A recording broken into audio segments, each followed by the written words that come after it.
What up, everybody? Good afternoon. Scotty McKeever here with you, owner and creator of the EquinEdge platform. And we've got Sam Houston series number 6. 2 more to go. We'll have the Sam Houston Racing Festival. That's going to be on Sunday. Not going to want to miss that. A lot of great turf racing as well as stakes races. I believe there's 3 graded stake races and then a bunch of non-graded stakes races. So that's going to be a lot of fun. How are you guys all doing today?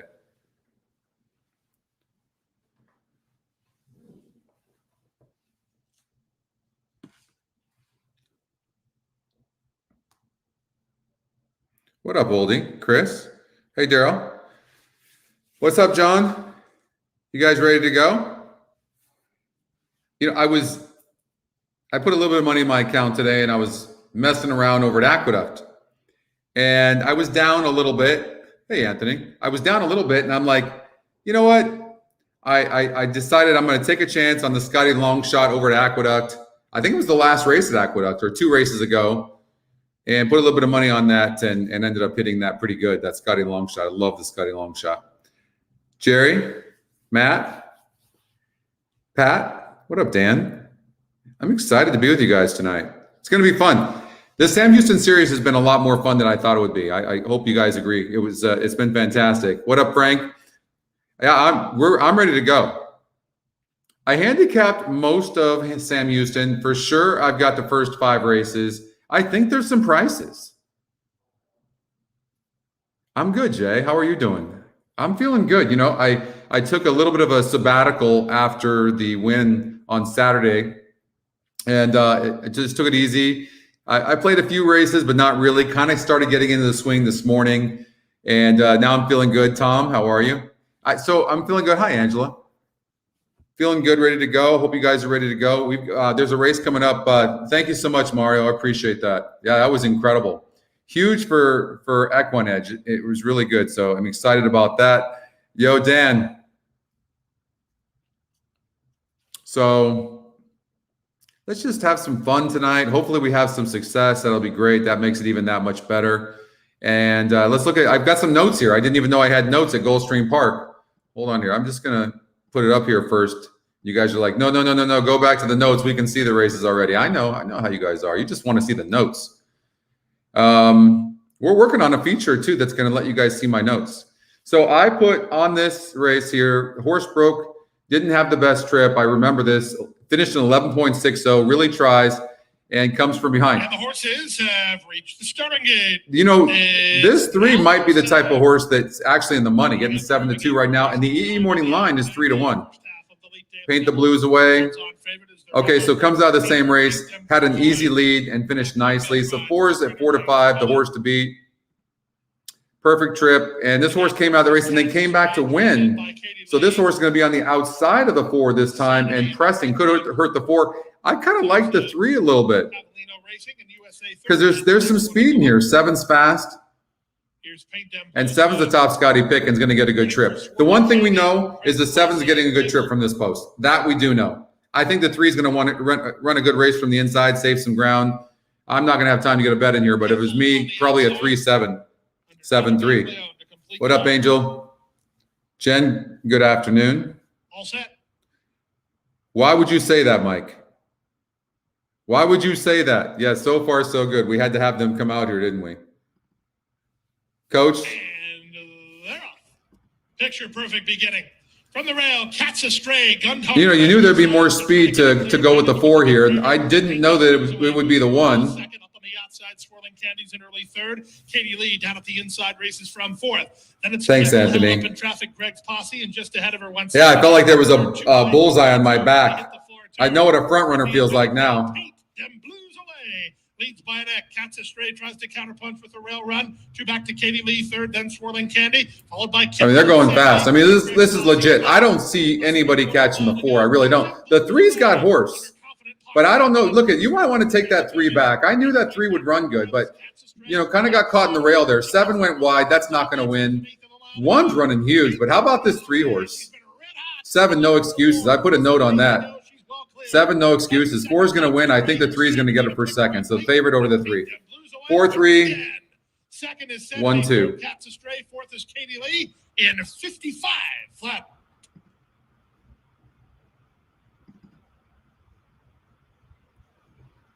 Irad's just so good, especially on the turf. Just so good, isn't he? All right, so let's get out to Sam Houston. I'm assuming you guys want to do some, let's do some, hey, Steve, let's do some rolling pick threes.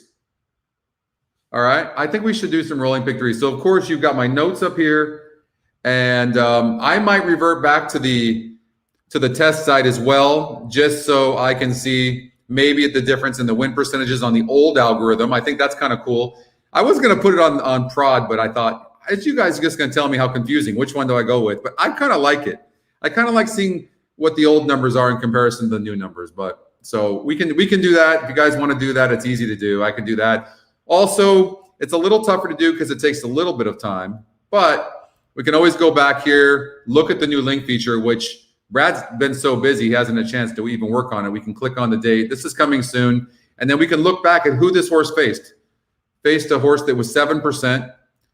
And a horse that was 44% didn't run a lick. And if you look at Moss Mischief, let's see here. I mean, so the horse is okay. I mean, running in 52. So the way I'm looking at the link feature, I'm kind of looking at the 52, 54, right? And seeing how the horse is running against what type of competition. That seems to be the fastest way to be able to do it. I use this to win the tournament. 100%. Like without this, I don't believe I win the tournament. What up, John? Joey? Oh, you did? Did you? Okay. Hey, did you use the code, Joey? I don't even know what we get for it. I genuinely have no idea. It's just, I'm a big fan of ExpressBet. So hopefully you made some money.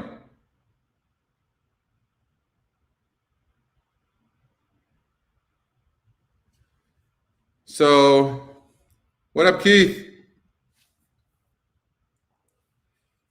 Keith B in the house. Nice, Joey. Right on. Good. I'm glad. Now don't spend it all. So you deposited 200, but you got 200. You got 400 back, correct? Yeah, of course you did. What up, Ronnie? Ow! What are you suspended for? What the hell did you do? And don't forget to click the like button, you guys. Let's have a killer night on the like button. That would be fantastic.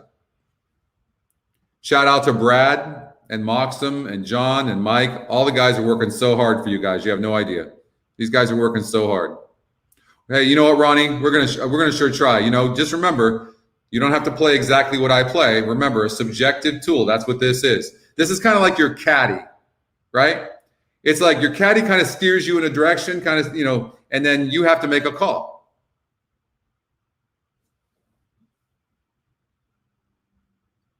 I think the 3-horse is Intention is going to go to the lead. That's what I think.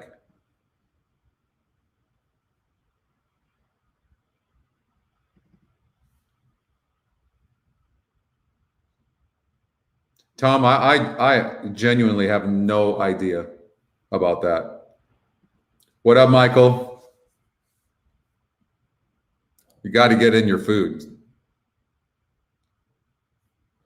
So the 6th horse is a player, going to get a good trip, and Steve Asmussen claimed this horse last time out.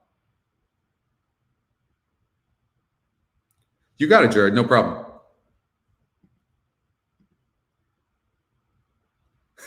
You're always going to get one of those, Chris. Thank you, though, brother. You're always going to get that. There's nothing that you can do about it. But hey, the majority of people like what we're doing. And you know what's cool about this format? I didn't intend on it to work like this. I just wanted to show people that were customers of EquinEdge how to use the tools. We thought that was going to be the easiest way. But what's happened is we're teaching an entirely new generation of people how to handicap, how to get into horse racing. Oh, it's almost kind of like the poker players. Same thing, right? Once they opened it up to the World Poker Tour and they had it on TV, all the young kids and younger players, right? What did they do? They set it up in a way that you could see the cards. So all of a sudden now, from these professionals you're watching, you could actually see and learn how to play at the same time being entertained and it not being a lot of work. if you think about it, that's exactly what we're doing here. And then you're building famous people. I can't help myself. You guys know how I am, but we might start getting applications from people about maybe more people doing their own show. So if you're interested in that, maybe go on Intercom and tell Mike, say, Mike, I'm interested, but so we'll see how that goes. But that's kind of where it's going. We want to have our own content. We want to have a lot of people with different personalities that can attract people and bring more people to the site and also to the sport. Because at the end of the day, if we can take care of the sport, the rest of this will work itself out. What up, Daniel? My man, my boys, Tasso and Daniel in the house. Everybody say hello to Daniel, one of the best young men. He works for me at my metals company over in Newport Beach, California, him and Tasso. And they work together with Mike. There's Tasso. What up, guys? Oh, no, Justin for sure. Is Justin here right now? I know he had work to do. For sure. Can completely see Justin doing a show. All right, so let's do a pick three. And we're going to do it for $36 because I do think it's tough.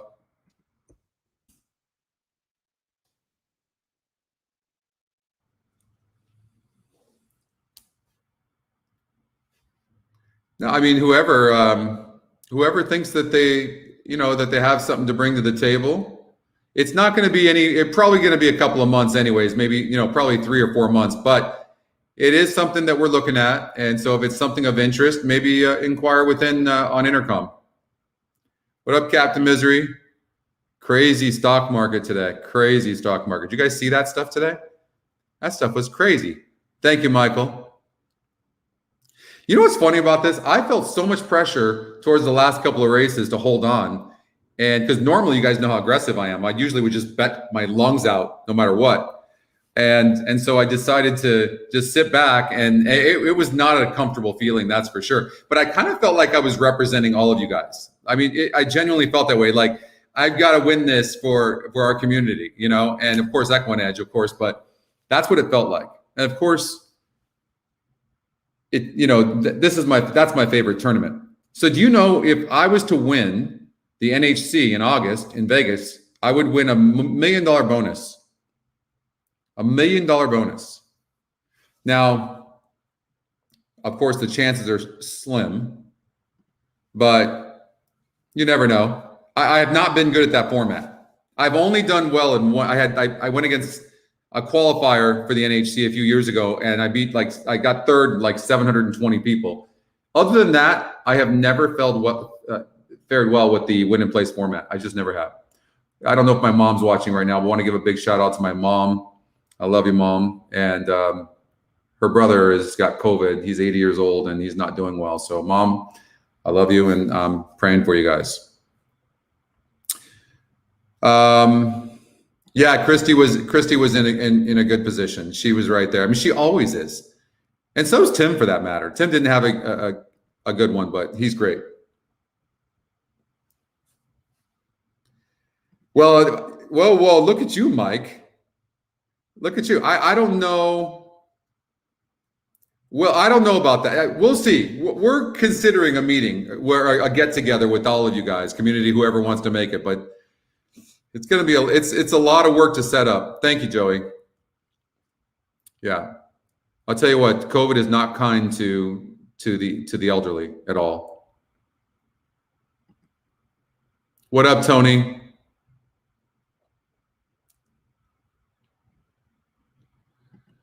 So, okay. So I thought this race was tough. So look at, the good thing is we can keep on starting a horizontal. We can do some verticals. So I want to leave out the horses. That's on the test site that I did that. So let's do a pick three here. I genuinely did not like the 2. And I know, look at, Earn Never Given's the horse to beat, but he is on the rail. Not that it's going to matter going 8 furlongs, but I really kind of like the 6 horse. 41%, second Scotty pick, Steve Asmussen claim. And I like the race that came out of it. It wasn't a bad race. But here's the thing. I don't know. The 4 needs the lead, and the 4 is at 7-2, and I felt like the 4 might get it. But now they've added blinkers. If you see the changes here, they've added blinkers back on for the 3-horse Westfest, right? So you can look back here all the way back to 2018 of November, and the horse had blinkers ever since they took the blinkers off. But look, clearly this horse needs the lead. Look at back on 12-1 of 2018, this horse went gate to wire. Clearly this horse wants the lead. So here's what I'm seeing. I really am seeing a speed duel between the 3 and the 4. I think they're both going to try to go to the lead. So that now I want to look at who does that set up for then? I don't know what to think about this 2. The problem with the 2 is the 2 never breaks good. 6 needs some pace. You know, the 1's going to get a great trip saving ground. I don't know if the 6 is going to be wide or what's going to happen, but if you visualize the race, which I always try to visualize how it's going to play out, the 1 truly does get the best trip. I think the 2, if the 2 breaks good, I think the 2 can be in the money. I'm just not. Look at the last 3 races. But that was a grade 3 back. And then look how tough the competition was in the last 2, and the horse wasn't bet. All of a sudden now the horse is getting bet. And what did I put here? New trainer, not a good breaker. Second-time trainer, how well did they do? And then when you see them drop from 25,000 optional claiming down to 10, the more I'm looking at this 2, the more I'm liking the 2. I'm going to throw out the 3 and the 4. I'm going to keep the 2 because I'm not sold on the 1.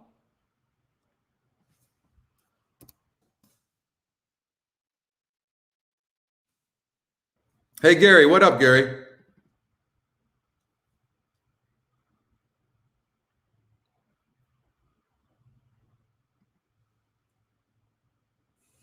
Okay, so we're going to lock that in. Let's go to race number 2.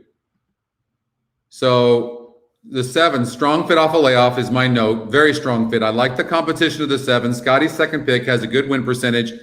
The 3-horse, probably the horse to beat, but that was a very weak group. Then the 8 comes out of that race. The 9 comes out of that race.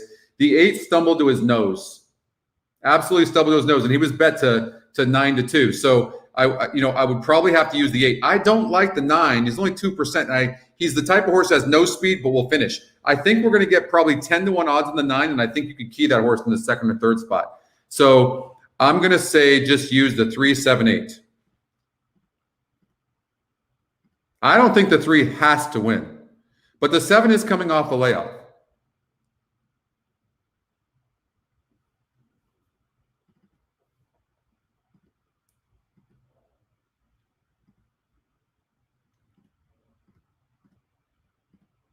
So we added those horses. Let's see. This is an absolute grab bag. I don't even know if I'm even going to handicap the damn thing. Okay, look, if you've got the money to do it, this is the ticket I'm recommending. What up, Vito? This is the ticket I'm going to recommend. 1, 2, 6 with 3, 7, 8 with everybody but the 6. I know if you want to add the 6, go for it. I don't think the 6 has a prayer in a wide open race. You have a first-time starter in the 7 horse who's got a 16% number. He's 15-1 on the morning line, and the horse is 8-1. If you haven't learned yet, I know somebody asked me earlier on the EE morning line. The way I'm using it right now is to throw out horses where maybe they're 6-1 in the morning line, and we have it at like 12-1. I'm throwing those out. Then I'm also taking when it's the Scotty long shot, and the morning line is 15-1 or something like that, and then we have it at like 9-2 or 5-1. Then I'm using that Scotty long shot. That's how I'm utilizing the EE morning lines. Those 2 ways right now. It's going to take some time to kind of get used to it, but I feel like I am.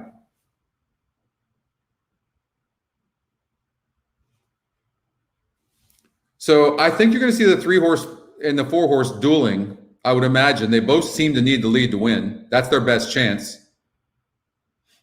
And I think that, who's going to get the best trip, who's good enough. I want to see Gambler, maybe be 5 lengths back. This is a big drop. You have to remember, no matter what, Gambler's going to be closer because he's facing easier. Look, whoever's had this horse this entire time has been racing this horse over its head, for sure. We've got 3 minutes before the race. Hey, it's going to be a lot of fun tonight, guys. We've got, this is Sam Houston Series number 6. And we've got all night long to hang out, 10 races. And don't forget, we've got on Sunday, the Sam Houston Racing Fest. Viva Las Vegas, Sam. I know. Angel, we will, but it's a pick 3 right now. So we'll do the pick 4 next. So I'm sure you won't have to remind me, but we'll definitely do it. But we'll stick with this right now. I'm bad enough at scheduling this stuff, and you're killing me, Angel. Anyways, this is what I would do. I actually like this. I actually like this ticket. This might pay. Like if this 2-horse wins here, this would pay.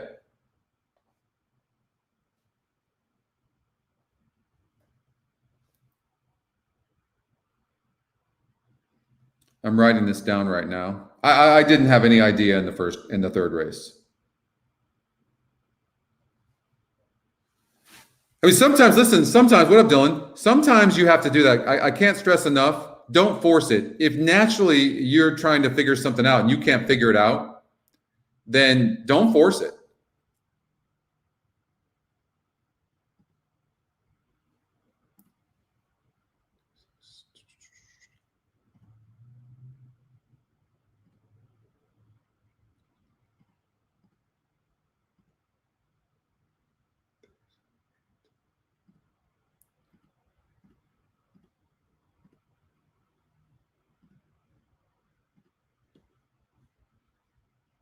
All right.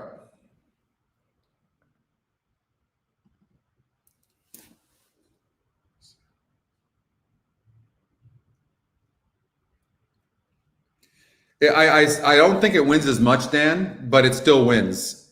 Because I tried to eliminate a few of those when they had a higher win percentage and it wasn't that great, and they still win. But when they've got a good win percentage, but I personally, even more than the Scotty long shot having a higher win percentage, I like it when the EE morning line is got it lower. I like it. That's when I like the Scotty long shot. I'm noticing a trend there for sure.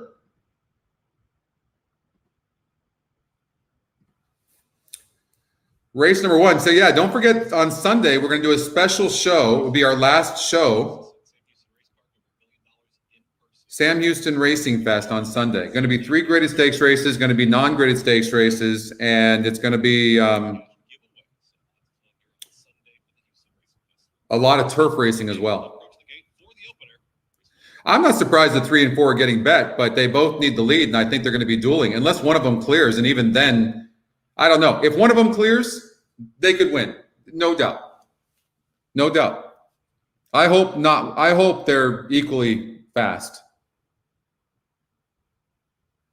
You know, exactly. The thing is like, that's what I'm learning now. You know, if you think that that you're sitting there struggling and you can't figure out who the winner is going to be, like me in race number 3. If you want to play it, and you're playing horizontals, just do an all. If you're doing verticals, don't play the damn thing, or play small and spread out. And if you're right, you're going to actually get a payout even if you play small. I'll talk about the tournament and how I did my cover bets. I think it's important it's an important teaching lesson to understand how to cover your bets. You know, I've been talking about it over the last couple of weeks about covering your bets. And I did that in the tournament, and it kept me in the game, kept my churn going. Hey, Marco. They're at the gate. There is the 4-horse, the Speedster, gonna try to go to the lead, and the 3 is going to try to go to the lead. I have no doubt that both those horses are going to try to go to the lead. They added blinkers to the 3, and the 4's only chance is going to the lead. So we'll see what happens. I'm curious to see how the 2's going to run here. The 2's got big. If we can get the 2 to start out in this short field like this, that would be huge. Dropping big in class, just break good 2. Chris Griffin with the call of race number 1. 2 broke huge.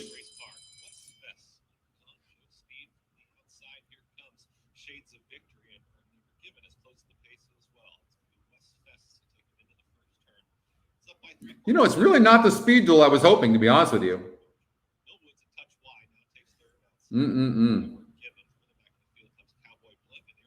Well, we're going to need to get a little bit lucky, guys.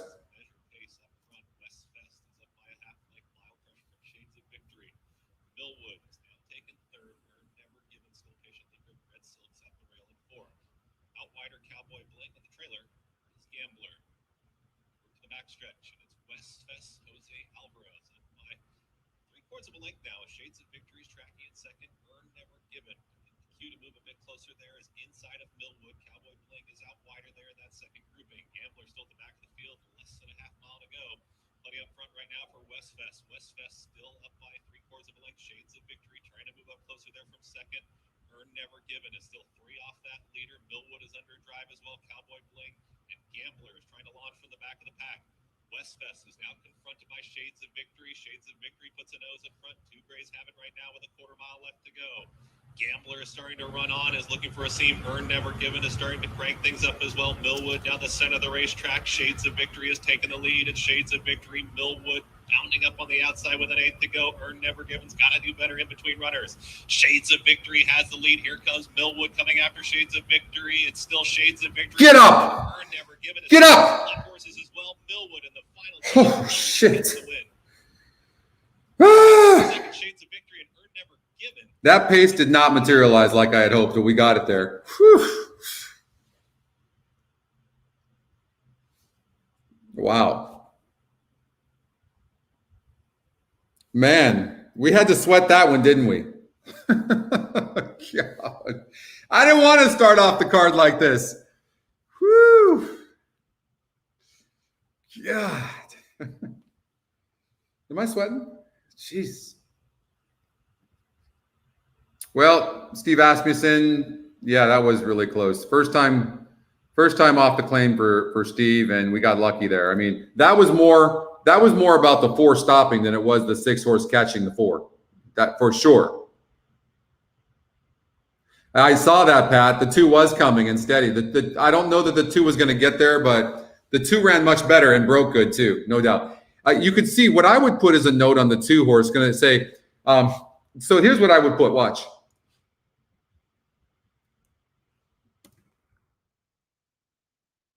At the right level, but needs pace. That's what I would put.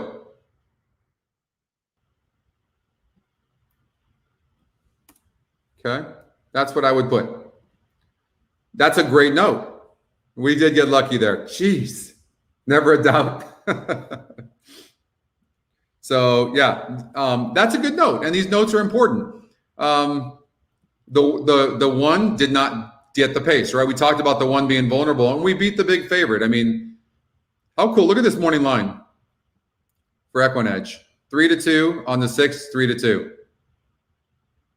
And here's the way I take, when you talk about the EE morning line, the way I take this is the EE morning line on the 1 is saying 5-2. So I don't know this for sure because it's got a mind of its own, the algorithm, the AI.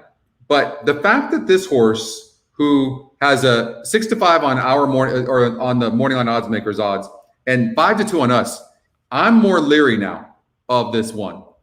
It's not that I'm not going to use the 1, and it's not that the 1 can't win, but I'm definitely more leery, and that proved correct. We barely got up there. You know, another thing is this is Tim's play, Yoler. You could have covered the top 3 Scotty picks, the top 2 Scotty picks, Scotty long shot, and you could have hit that exact. And I bet you that might pay pretty good with the 6-4.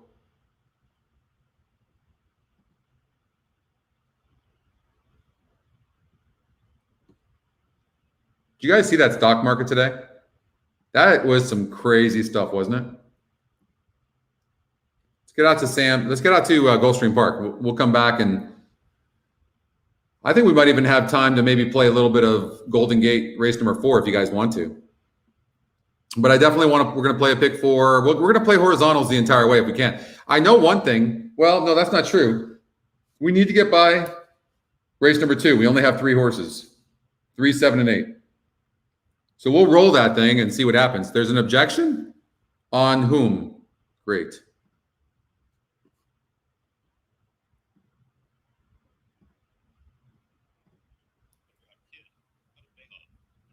Is the objection on what up, Gabriel?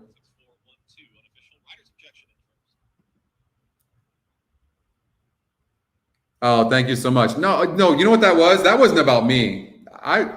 Yeah, I know it's all crap. I was more about, I don't want to stop. I want you guys, I love the energy of the show. It pumps me up, and I want to see you guys do well. But thank you for that. I appreciate that. Who's the objection on? Anybody know? I hate when they do this. Like, do they not have a replay? You're just going to show us the board. And we have to wait until all of a sudden the board shows up. Okay, well, they did give us a replay. I would love to know.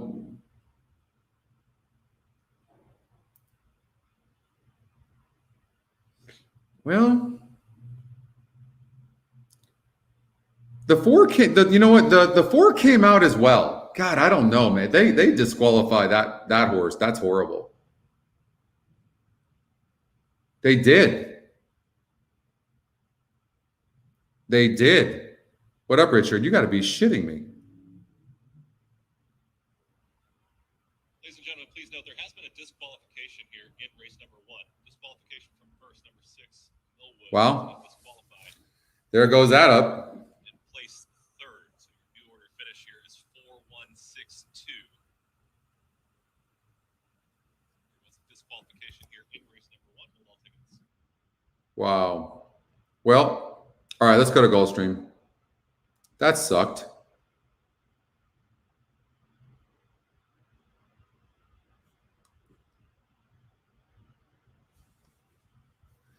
All right, let's look at my notes.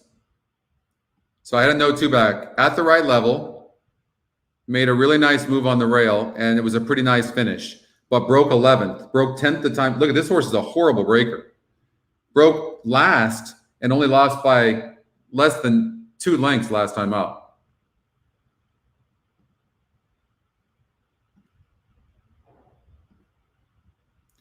So they came out of the same race here, and no excuses here on the 5. So we can throw the 5 out.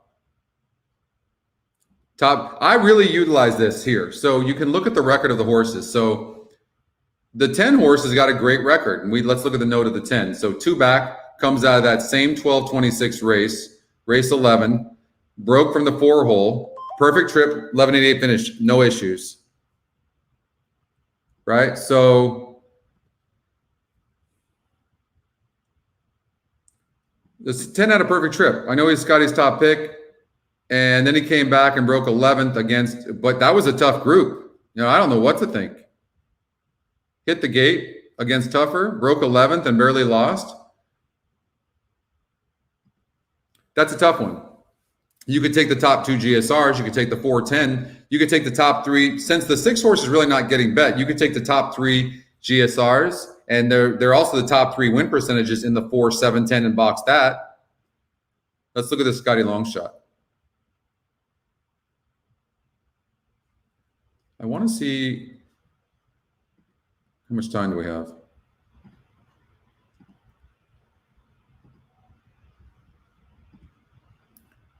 So Gulfstream Park 10. I want to look at the 6 horse. This is the old win percentage, and it doesn't like the 6 horse or the 8 horse. Hold on, does it? 11%. That's not terrible. Let's look at this horse. That horse 24/7. So the horse that beat it looks okay. Silent Jet. It looks okay. I mean, that horse is not the worst horse in the world, the Scotty long shot.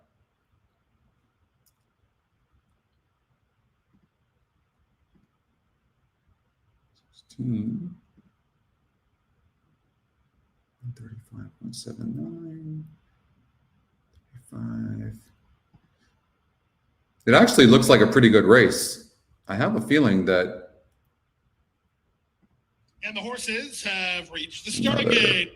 It's now post time. Loading up and moving in. It's race number 10. It's the Thursday finale.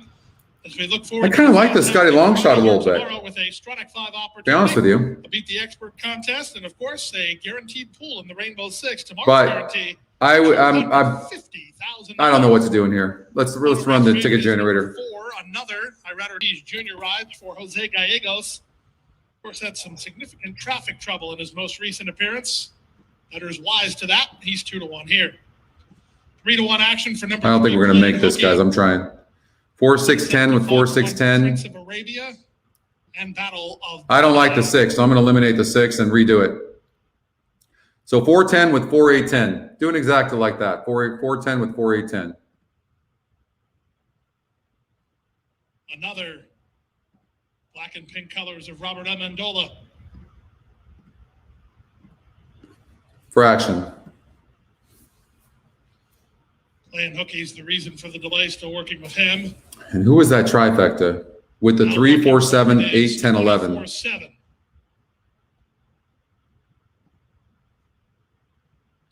Bowtie Affair.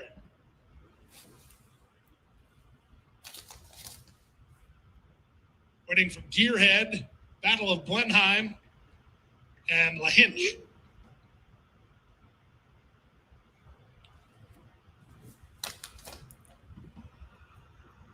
La Hinch, Paco Lopez to complete the line. So you can see that on the, being on that, like the 11 hole, I mean, that's tough, right? Unless you're like the fastest horse in the race and you have to really duel out of there. What up, Aaron? There in the gate. Well, we'll get that big 4. We got disqualified in the first leg and the Scotty Longshot beat us. They're off. From the rail, Totono, one of the first to get underway. On the far outside, La Hinch is looking to get over. And another. And if you back the 11 horse, you can't hate what happened there. But I mean, the horse is still going to be a little wide, but that's not bad. Out wide on the course in 24-7. Then it's Gearhead. A gap of a length and a half toward the rail to Prince of Arabia, racing inside of Battle of Blenheim. I like the move by the jockey on the 4. And they run around the first turn. I mean, you don't want to mess around with it, but you don't need to go crazy either. So you're setting a signal to the horse to go crazy when you're sitting here in front right now of everybody by too much and you're going 23 seconds flat. Racing outside of play and hooky. So Prince of Arabia has no place to go as Battle of Blenheim has him covered up, and the trailer is Bowtie Affair. 8 sitting in a good position right now in 4th. That's a nice position to be in. I was paying attention to the 10, so I'm not sure what happened with the 10. Right now, they're almost 10 in front. Second is Totono, third is La Hinch, 4th outside in 24-7. Derby Champagne. I mean, does anybody understand why who's the jockey on the 4? Like, why does he have to go so fast? Yeah, I don't care if he wins or not. It's just moronic. Like, why do you have to be 8 lengths in front of everybody else and now you're going to have to hang on? If I was the owner, I would just, oh my God. He'll take to the 3 wide path down at the inside of La Hinch as they try to bridge the gap on another 3/4. And we got the Scotty Longshot coming, but we need the 4 to hold now. Now we're going to have him hold. Please hold over the 8. Don't let anybody come. Come on, 8. 4-8. 4-8. Get up, 8. Oh, should we lost? Who's on the damn inside? I have no idea. I know the 8 didn't get there though. Whoever was on the inside got it. That's just disgusting. Really? I'm not sure if I'm on fire right now or my luck is bad.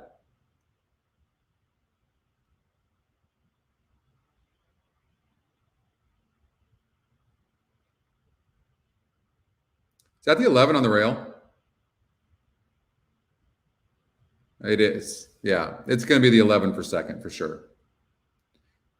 6 ran good.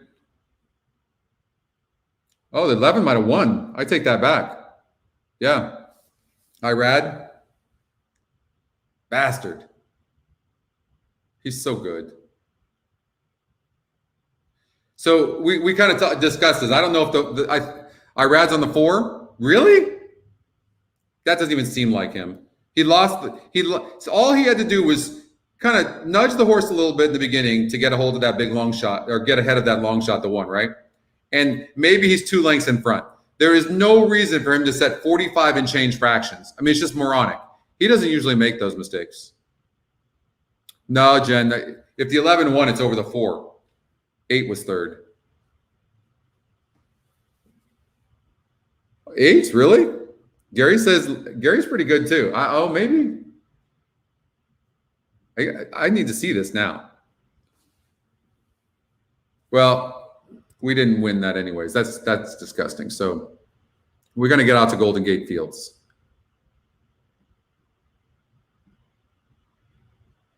I will say this: we're seeing things good, right? So that's a good sign.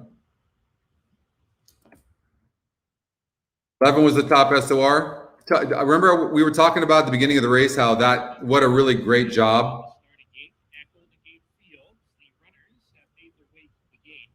the jockey did on the 11.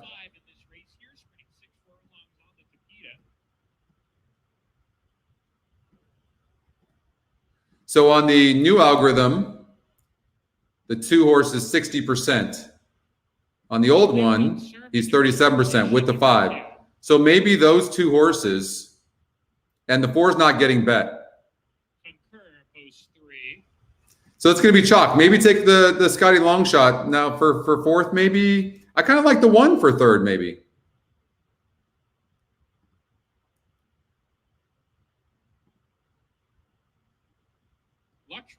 I'm taking the 2 over the 5 over the 1, 3, 4. I'm going to take a chance because there's no betting. There will be no money if I don't.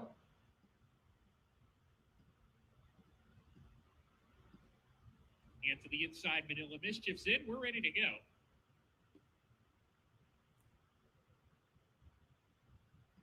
And Lara. Concur being asked for speed. Lux Royal Flush on the engine early. Lux Royal Flush. 11-8-4. Facts Matter and Concur not quick enough to get to the front. He's running in 3rd with Slam Dunk Sermon. The horse really wasn't. What happened is, Jay. Yeah, I mean, who am I to argue with Irad? I get it, but he really pushed the horse too hard. It looked to me like initially, and so he kind of set the horse off a little bit. That's what it looked like to me. I could be wrong. Still 5th and last as the quintet hits the forward turn run. Facts Matter getting closer, turns up the pressure on Lux Royal Flush, who leads the way by a neck margin. Facts Matter there on the outside to engage. A length and a half to Concur. Slam Dunk. I can't tell whether the 2 horse has horse or not. I really can't tell. 2 sitting in a good position, but the 5, I mean, but the 2 is going to be behind horses, but I can't tell. Is he going to go through the middle there? He might. Come on, 2. Trying to split horses here, and there's room for him to come through. Slam Dunk Sermon punching forward between horses up to challenge Facts Matter. Come on, 5. Stay up for 2nd. Come on, 5. Stay up. Stay up. No, stop. Yep. Got to be kidding me. Can't call. He can't make this shit up. Lux Royal Flush, weekend of bid.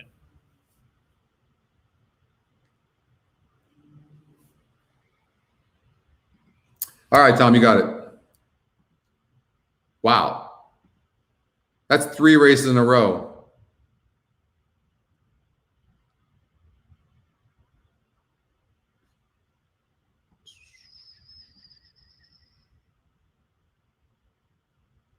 Two, 5, 1, 3, 4 is what I played.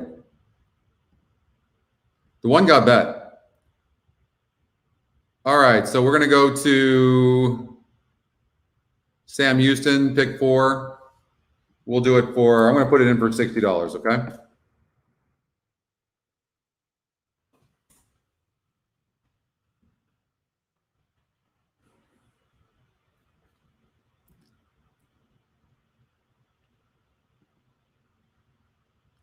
Okay, so I thought the 7 was a long shot. You can see it has a decent morning line. Look at the GSR. Never been 8 furlongs on the turf and just absolutely bred for it. So here's the thing. Looks like hell on paper. Been off since November. Mindy Willis is fantastic. She's a better trainer than her 9%. Stuart Elliott's aboard. I think the 5's the horse to beat. I didn't care for the 1 Cowboy Ridge that much. And with that breeding in the top GSR, I mean, it's up to you. You can add the 1. I didn't like the 2 that much. But what I'm going to do is that. I'm not suggesting you do that, but that's what I'm going to do. Was he really? Wow, 5-bagger, huh?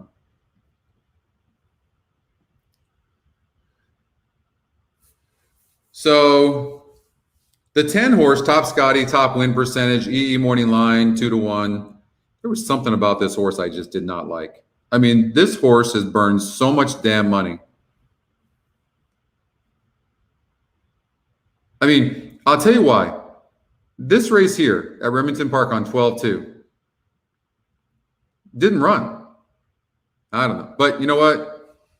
This is such a tough race on paper So anyways, I had 7, 10, 11. So it'd be a $54 play. That's the way I would play it.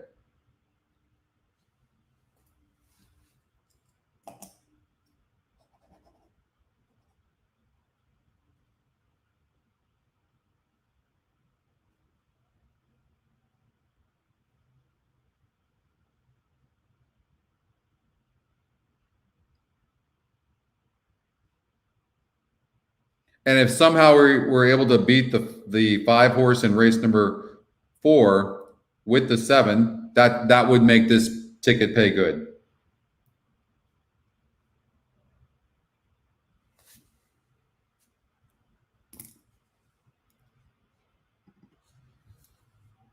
All right, looks like our group is growing. Welcome everybody. If I didn't tell you welcome, appreciate it. This is Sam Houston series number 6. And please don't forget to like the show. That would be great. And subscribe to our YouTube channel and click the bell because you'll get all notifications to our show and the VIP Facebook group as well. And don't forget about the Sam Houston Racing Festival. That's on Sunday. So we'll have a special edition to this show. And we'll be back here on Saturday as well for the 7th of the Sam Houston series. Okay. So Angel, I mean, it's $54. There you go. $54. All right, so we've got just a couple of minutes. I'll be right back.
I'm so sorry, guys. That was a call that I had to take.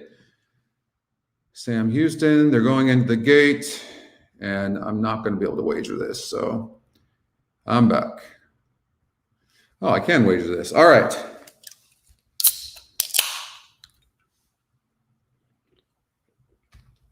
So we have 3, 7, 8 with 1, 2, 3, 4, 7, 8 with 5, 7 with 7, 10, and 11. Anybody else playing that, or are you changing it any differently? Don't forget, remember Bo in like maybe a month ago, or I think it was a month ago, maybe 3 weeks ago, he reminds us about a high GSR horse that went off at 10-1 and all of us won in the last race.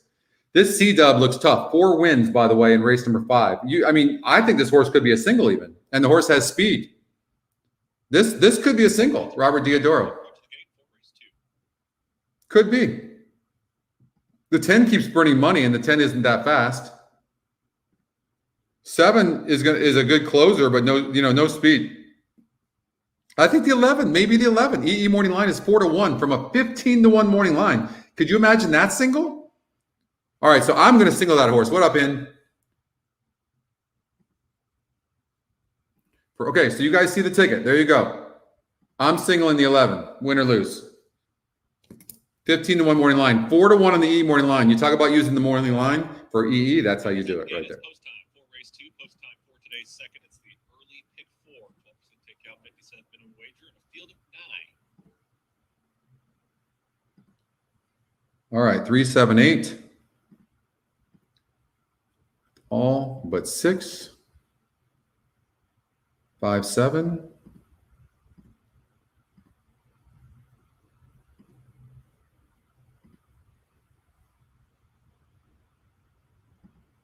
So you also could do, did I do 3, 7, 8 or 5, 7, 8? Okay. You also could do an exacta box here, 3, 7, 8.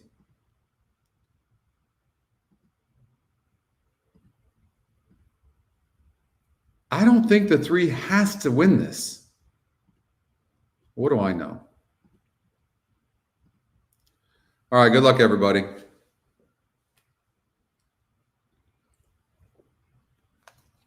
Man, they treated me so good, Jay. Thank you. They were so great.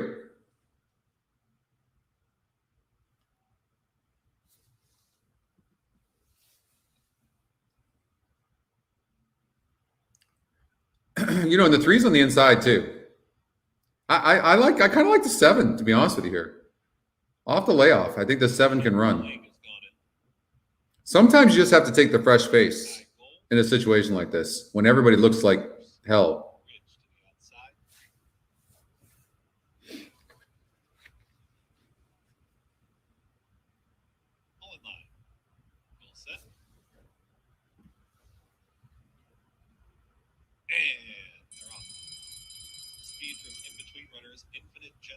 Texas Crossbow. They're 1-2 out wide, silver and gold.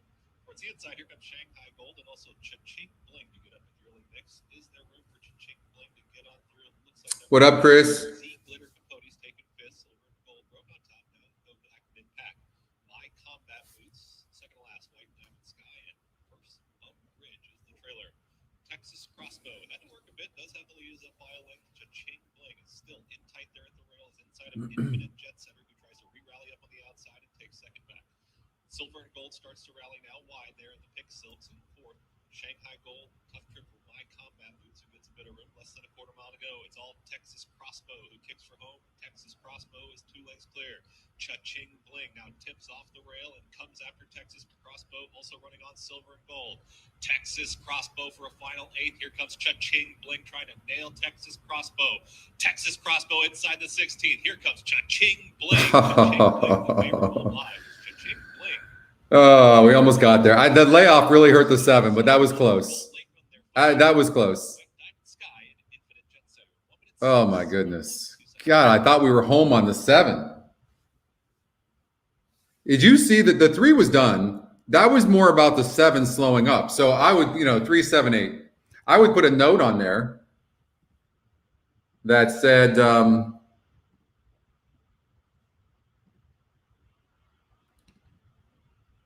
got tired out the layoff.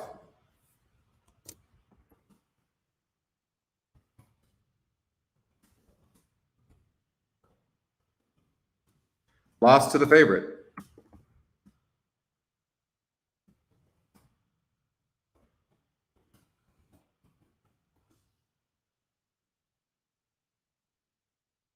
Got tired. All right.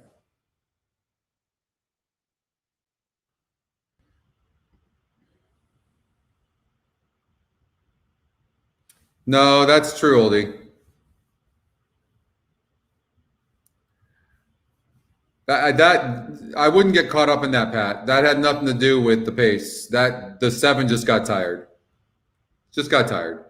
Look at the Scotty picks had it cold 3-7-8. Look at we were all over it. Look, we were trying to beat the big favorite. The E morning line on the 7 horse was 8-5.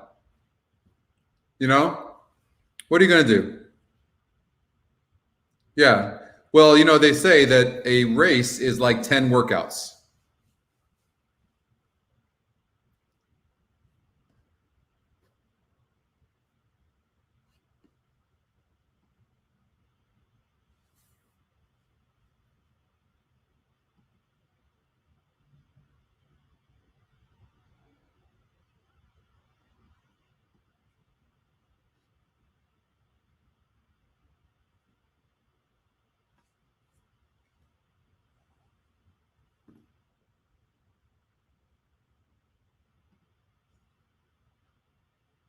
Did it?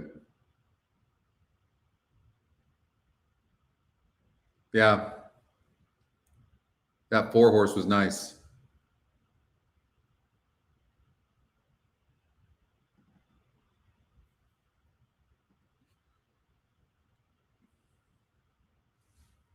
All right.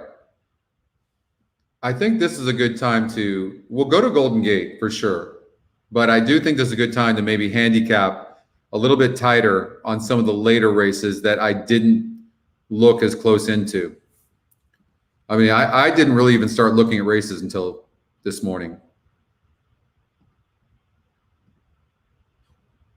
Okay, so here's my note on the 2. The Scotty long shot was best, broke last.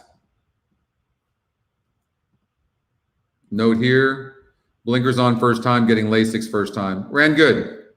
That was on 1-9. So they faced each other. But so here's my note. This horse broke last from the 3 hole at 6-1. And look at that. They come out of the same race. Yeah. And my note is that the 2 horse was better. And here's the thing. The 2 horse was finishing and now gets an extra half of a furlong.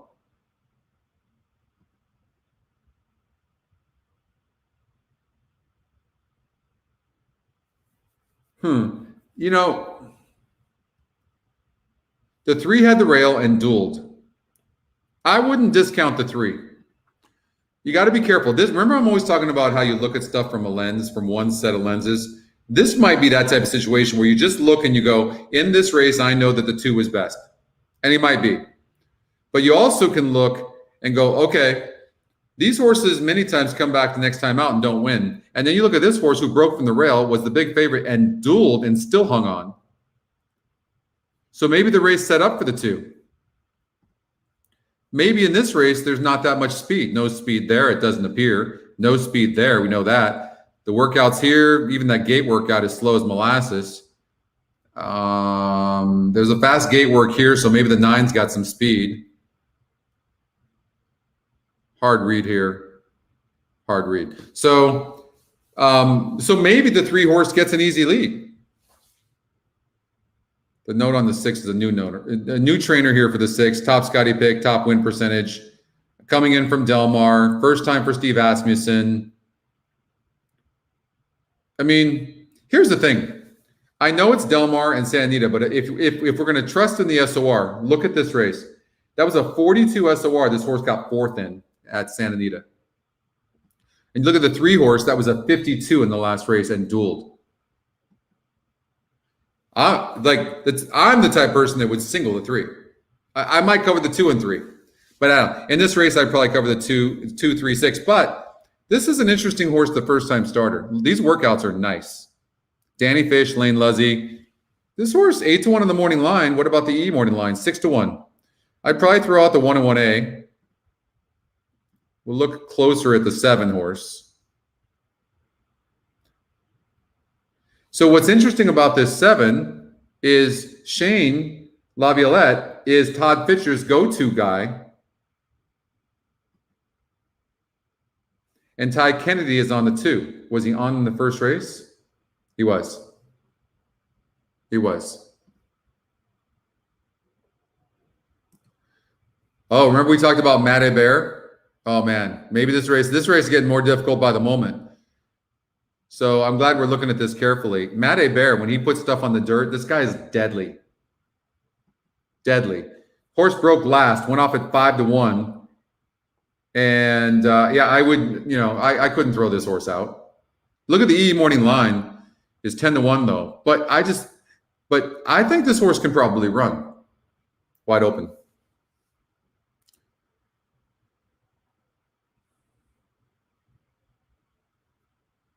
How'd you guys get on cookie topics? Did I miss something?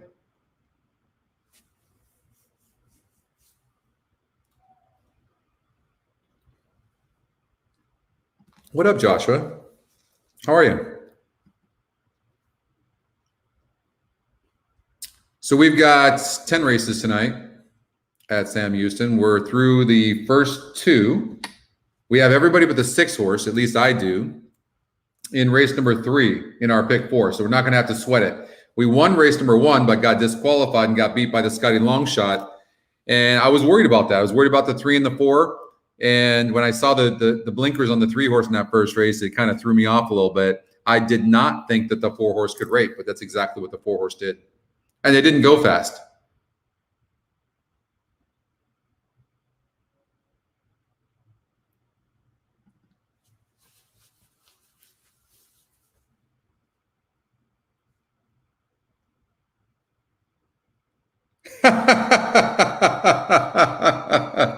Hey everybody, say hello to Sophie. Right? Dave, I mean Dave is the best. He's the best broadcaster in the nation as far as I'm concerned. What do you guys think? How do you guys feel about Dave Weaver? He hasn't grown up yet? No? Thanks, Josh. Weaver's not grown up. What else if you had to say one word about Weaver, what would it be? I'll tell you one thing, Sophie, his daughter, she's a better handicapper than him, that's for sure. No doubt about it. I don't know, what's the one word you would say?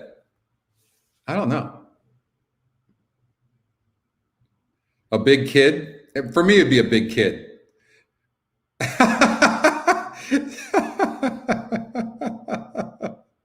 You know what? Don't be a hater. Thank you so much, In. Ice cold. That's a good one. Ice cold. Exacta. I swear I still do it better than you. Everybody say hello to Dave Weaver. Where have you been?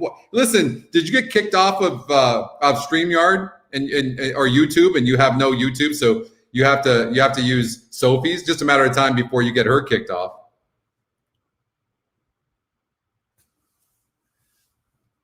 We watched you on TVG today. Weaver fun, stud, mush. Homer Simpson. All right, I like that one. Rain Man of horse racing. Why would you say that? I don't know. I don't really get that one. Sophie needs her own show for sure. I like Homer though. I mean, this one makes a lot of sense. He kind of looks like Homer Simpson, doesn't he? By the way, Ben is correct. By the way, you looked really clean cut today. Your haircut, you look good.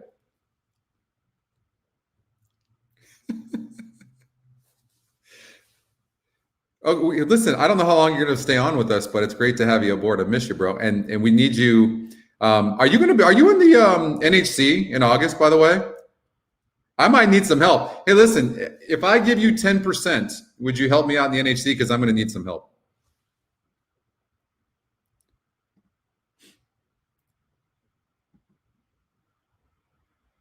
You guys want to do Golden Gate? We've got an even money favorite. Let's see here. We'll do a $3 trifecta. I don't know how much time there is, but let's see if we can go to Golden Gate. 1 minute. So we've got a little bit of time.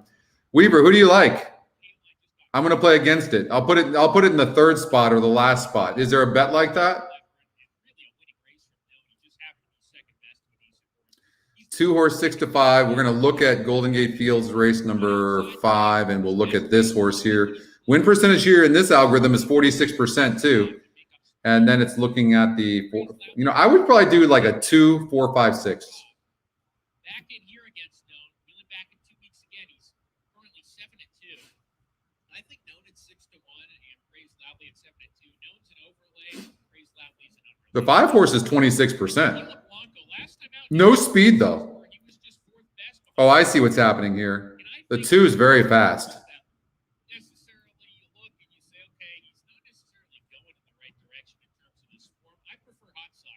The thing is now that I don't think this Known. It's way classier horse. Hold on. I think the 2 could be awfully tough. There's some cheaper speed here though. 42. The 5 horse needs some pace. So I could see the 5 getting second. I like that. I like 2 over 5. I don't know who you want to put in the exacta, but that's what I would do. Or the trifecta. Who does Sophie like? I know. We'll do okay. So we'll do one. We'll see. We'll see how long we can keep Dave's attention until all of a sudden he just disappears. So I like the 2-5. I think the 2 clears easy, wins the race, and I think the 5 gets up for second. Let's just say the 5 doesn't. The 5 is the type of horse that's can be first, second, or third. So you could do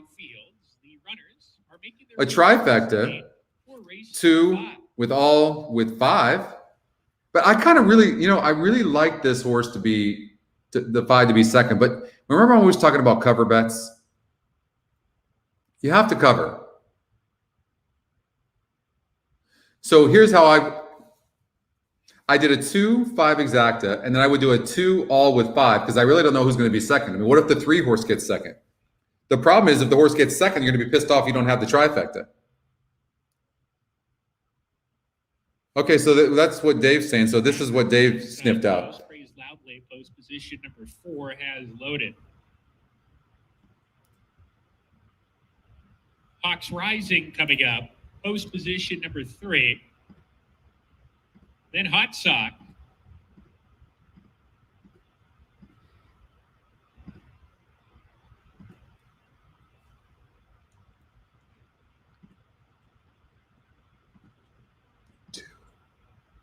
Two back. Tequila Blanco coming up. Into the outside. All right. It's no. Let's get an ice cold exacta in Dave's honor. We're ready to go. And we're up. Hot Sock's the favorite. Broke sharply, goes right to the front from the long. Do not want to see this 3 horse press this 2. We really need to see the 3 sit. Then comes Blues Rappers second to last. Tequila Blanco, per usual, doesn't have much early. A 70-1 shot. Don't you hate that? You got a 4-5 shot. I mean, 2's not going very fast, and then you got at least the jockey in the 3 is not going crazy, and the jockey in the 2 is not even asking. But you also have to worry about, does he feel like he doesn't have that much horse that he's going to sit there and screw around? And here comes the 4, which is who I thought would be near the lead with the 2. They're 5 lengths behind as the top pair quicken the pace here. Hugo Herrera lets it out a notch with Praise Loudly to put more pressure on Hot Sox, and Hot Sox and Praise Loudly quicken that pace. Hot Sox a nose on top. What up, Coach? They duel with a half mile to go. Length and a half to Known. Watches the top pair go at it. Gets a lovely trip to this point. Hawks Rising is back in 4th. The first one under pressure. Loses about a length into the far turn run. A length and a half to Tequila Blanco. The 2 is definitely not pulling away like you want to see. We're screwed. They dash around the far I don't think so. A 6 is just running beautifully. I think the 2's toast. Around this turn, he looms up at the top of the stretch, and Known is coming up to challenge Hot Sox. I mean, no excuses for this horse at all. The track, and Done. Hot Sox has lost the lead to Praise Loudly, but here's Known on the scene. Known grandstand side kicks it in. Here comes the 5. 6 is going to win though.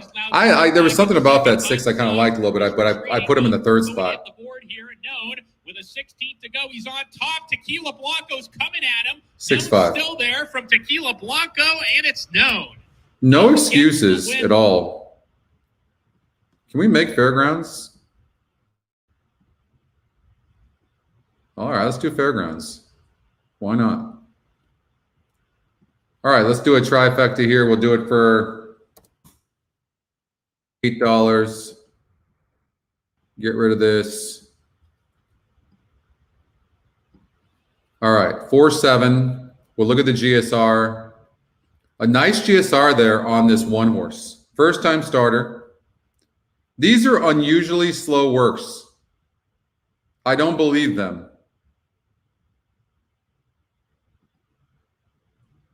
I don't believe, and you can't take a horse that's 23% at 6-5 and key this horse. This horse is cheap, 44 SOR. No. This horse is coming out of stronger races. The thing is that people don't know this, and they don't understand that that was a 52 SOR because they just see this horse get 5th place, right? In the $25,000 claimer. I think probably the 4 horse of the horses we can see is the horse to beat.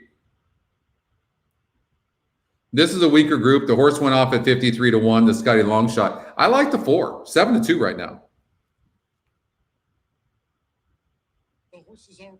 I would say this, if you like the 7, you have to kind of like, believe it or not, this horse broke slow, was wide, 10 wide at one point, the Scotty Longshot, who's getting bet.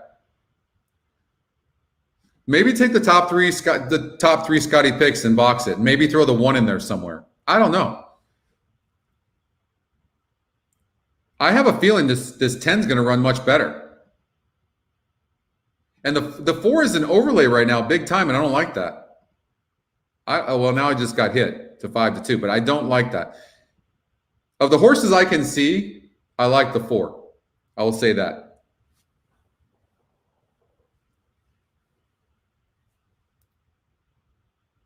Who do you like, Weaver?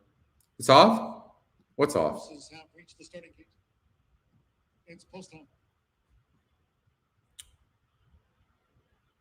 I'm going to try to beat the 7. I'm going to try to beat the 7. I'm going to say 1, 4, 10. Exacta box. That's the only way you're going to make money. And I'm going to hope that the 1, 4, 10. I'm going to hope that the 7 doesn't clear. And, you know, on the Scotty Longshot, you're getting 6-1 odds right now, too. I mean, it's worth a win bet.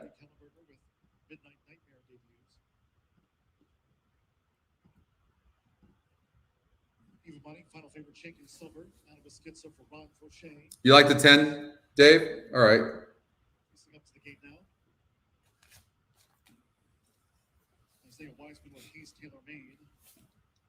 10, 10, 10. Now you're looking like a bot.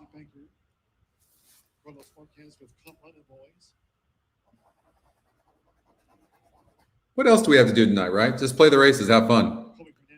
6 thumbs down. Wow, that might be the most ever we've had.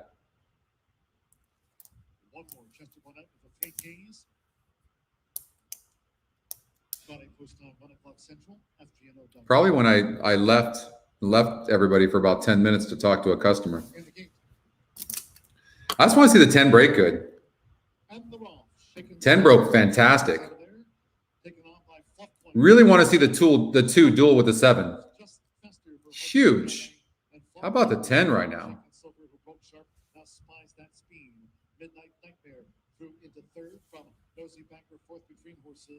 Minister's Medal is posted wide at the 3.5. Then bring the 3 more to the 3 Ks, who's next in 6. I mean, a 4 horse just is making a really nice move right now, and the 10's probably the best finisher. But I don't know if the 7 can rate because you don't ever see that he can rate.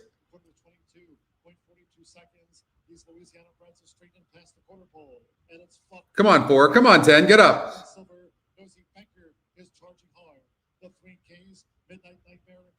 10 didn't run on. 7 ran huge.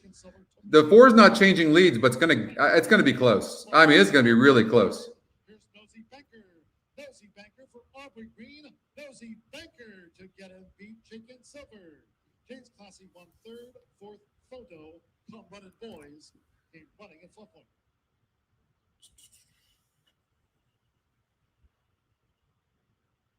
Did the 1 get 3rd? I think the 1 might have got 3rd.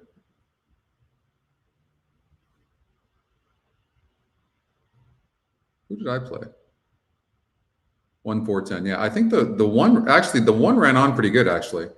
Hold on here.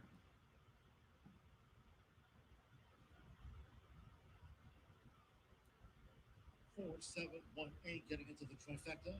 4th will stand by. 4th is a photo.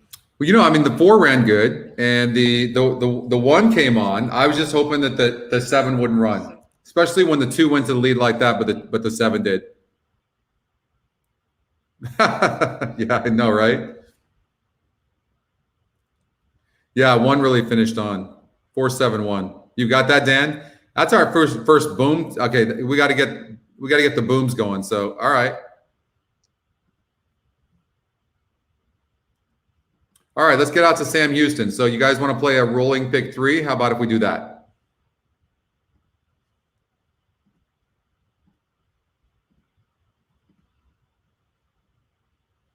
Pick 3 for $36.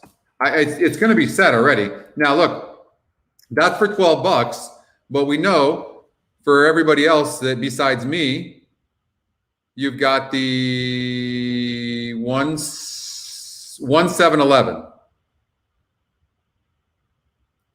Hold on, I'm sorry. 7-10-11. Excuse me. 7-10-11 here.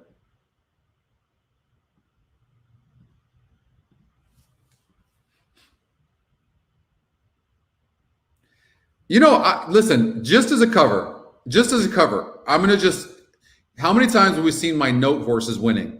I just think we should just cover this 20-1 morning line. Just for the hell of it. If this horse breaks good, I mean, look at this horse. I mean, just something about him. It's just a hunch if you want to do it. Something like that, $48 ticket.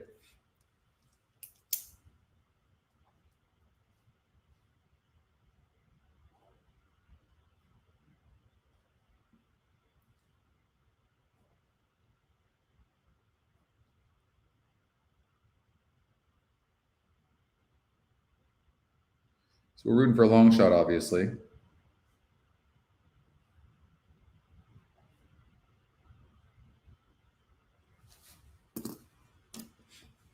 Yeah, 10 did not run.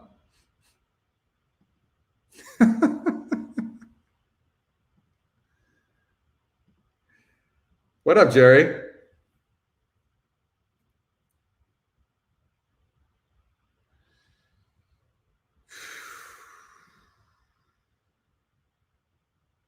I think it was it SDI. I did buy the SDI today, and I did well with that.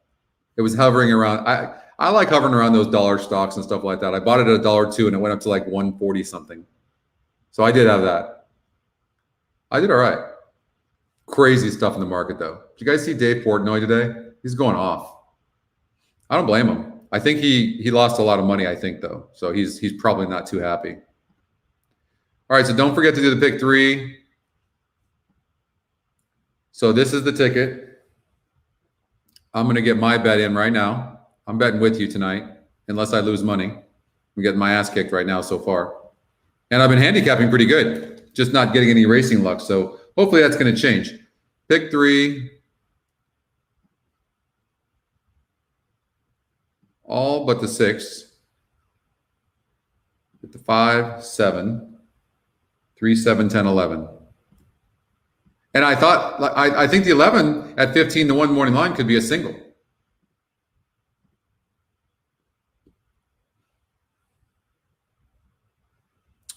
All right. So there's a number of things you can do in there, but everybody but the 6 here with 5, 7, with 3, 7, 10, 11, or maybe even single to the 11. But as a cover in the pick 3, the 3 horse might be good.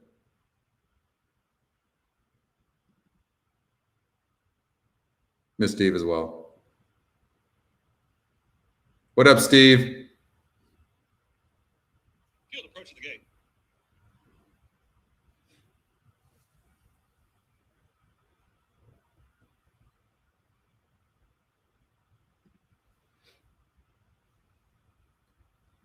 Thanks, Alexa.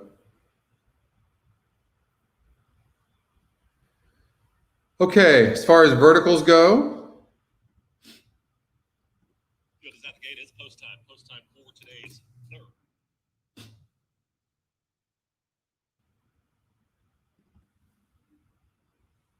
what up, Paola? I'm not understanding the question. How are you host?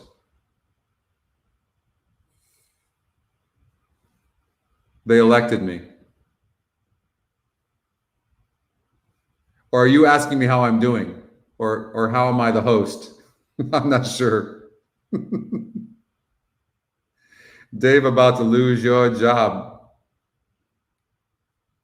Okay, hold on. I got to clear this on the trifectas. All right. Let's see here. 248 with 248 EE morning line 5-2 on the 2. My note, Texas Fugitive, says face droppers in here. I think the 2 is a runner. Mrs. Crinkles moves in and Misty Shack to the outside. Just because it's a note horse, I think I want to like maybe a 2-8 and it's Scotty's second pick. 2-3-8.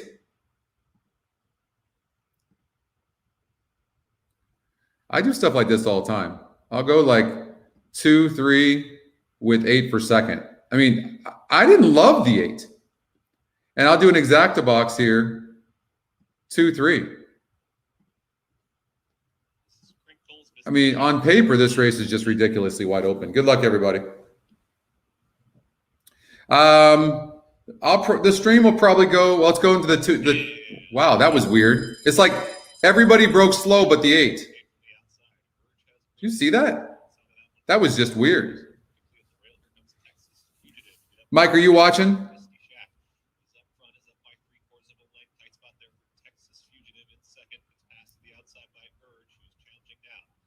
I mean, that 2 broke 3 lengths in front of the next closest horse.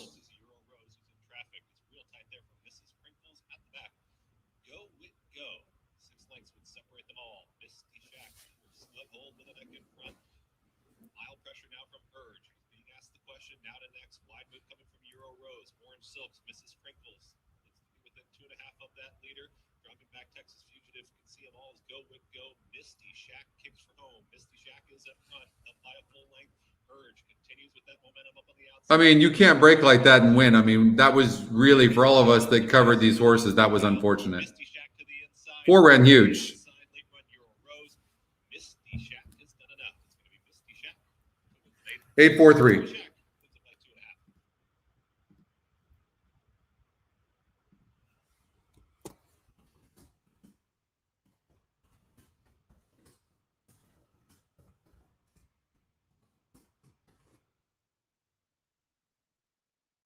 You had that, Coach?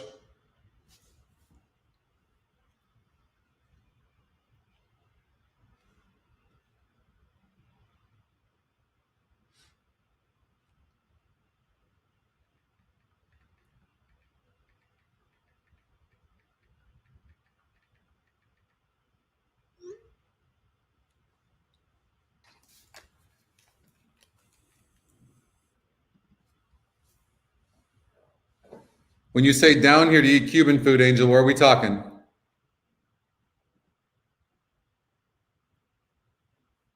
I'm fired. This is boring, so I fire you. All right, I appreciate that.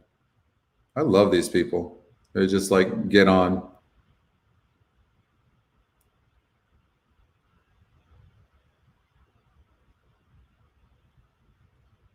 All right. We got Turfway Park coming up. I want to keep on handicapping the late card so we have like a late pick 5. So let's do that for now.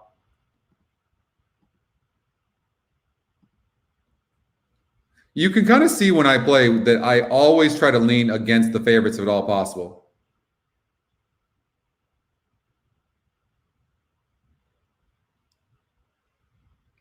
Yeah, I know. It's been chalky.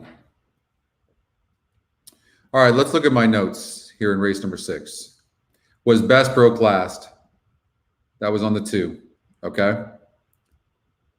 Oh, we talked about this. Okay, so in this one, I liked these horses. No, you're fired. I fire you.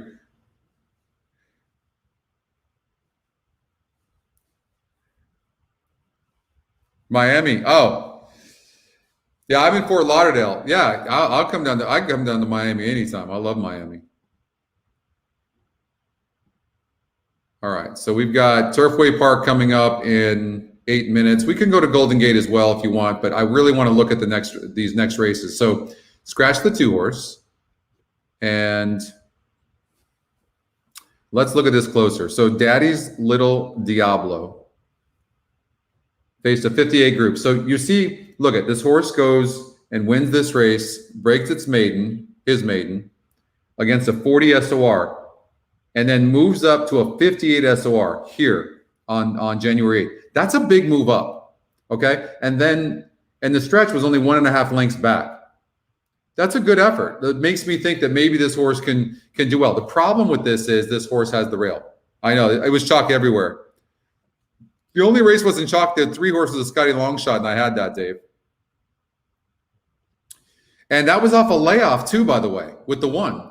So if you think the 1 can clear, let's look and see. No real speed there. There's some speed here. Oh, this horse ran on 1. Okay, wait, is that the same?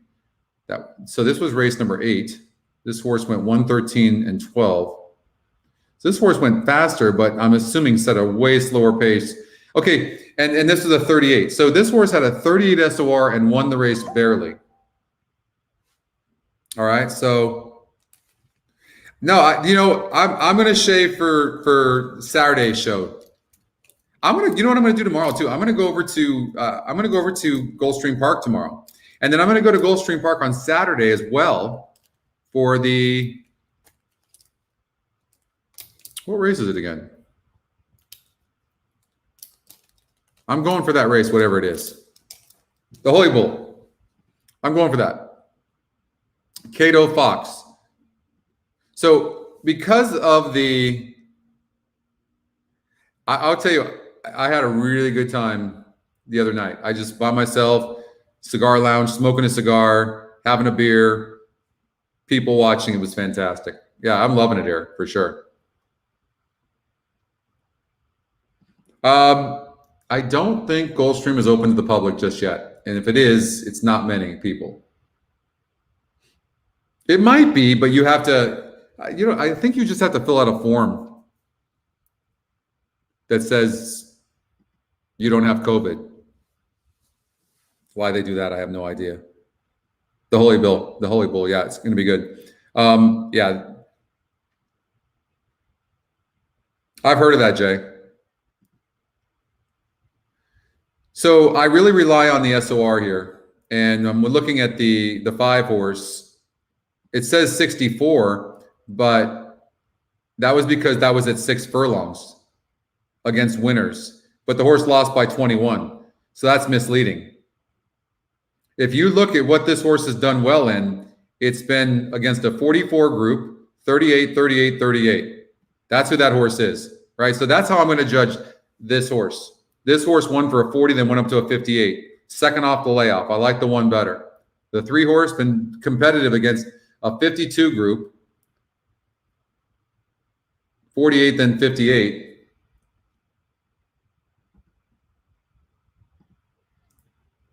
I don't mind that horse. So a bunch of these horses actually come out of that race. This horse broke from the rail, Cato Fox. Look at that effort. Against a 58 group. And now draws the 6 hole. Wow, it was a good effort there. Just off of looking at this right now. And there looks like there's some speed in here. The Scotty Longshot looks pretty good too. It's 15 to 1 in the morning line. And let's see what the EE morning line is. It's 15. Doesn't mean the horse can't win.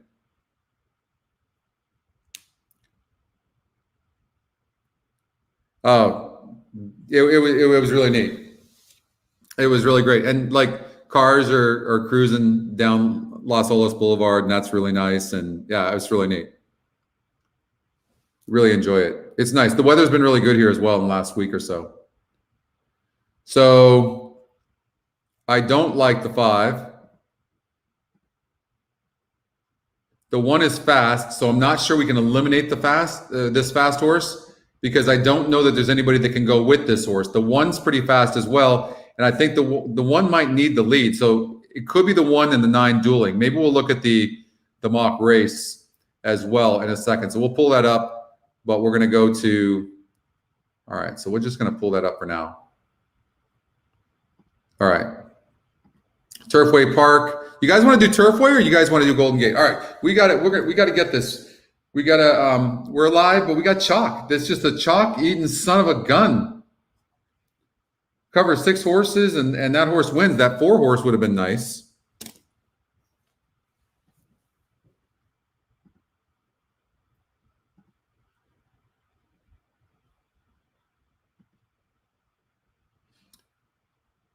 All right, so let's do a trifecta for $8. Let's see if we can get a win here. So I like horses with good GSRs that are doing something for the first time, unless their form is bad. This horse ran good, 8 furlongs on the turf. Had a good GSR.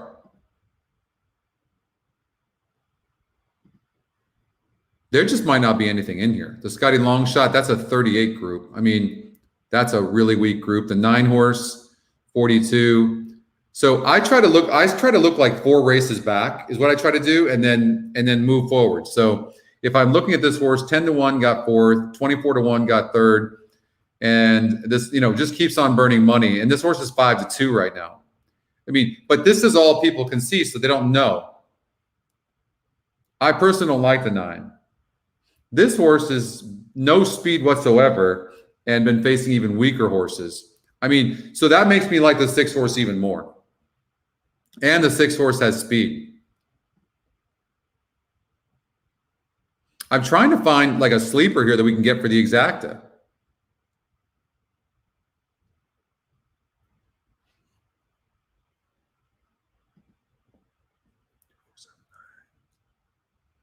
And it could be, well, man, this horse is cheap. I don't think anybody knows. It makes me like the 6 horse that much more, but I don't know. Is you going to get any money off of it? I don't know. What's the horse's odds? Was literally the 6 horse just scratched? Am I seeing that correctly? Yeah. The big favorite was just scratched. Oh, wow.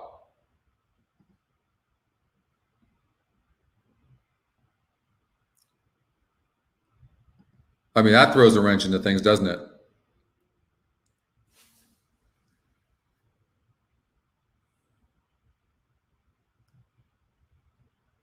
So, well, let's see what it does now. I mean, could the 1 horse who's getting bet and has a good GSR, first-time starter, would you take a first-time starter like this and bet this horse? I mean, could this horse surprise? Maybe.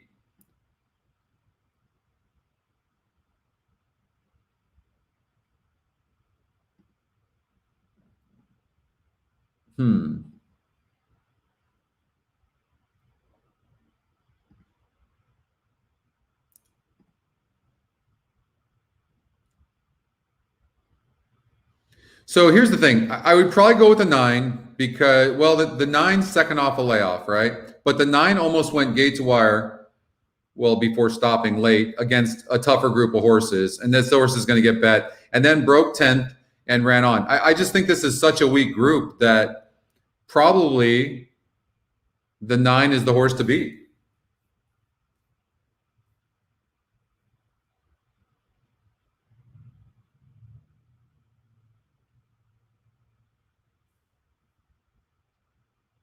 The 7 horse? Who's the first-time starter?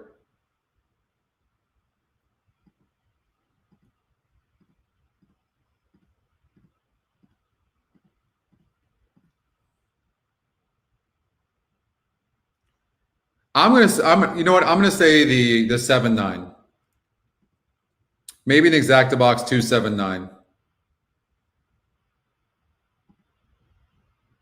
But I'm leaning more towards the 7.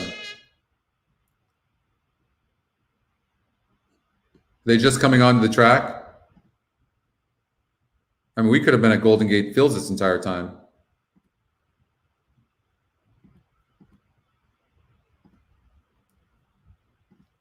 The red light is flashing on the starting gate at Golden Gate Field. All right. The runners have made their way towards the gate for race number 6.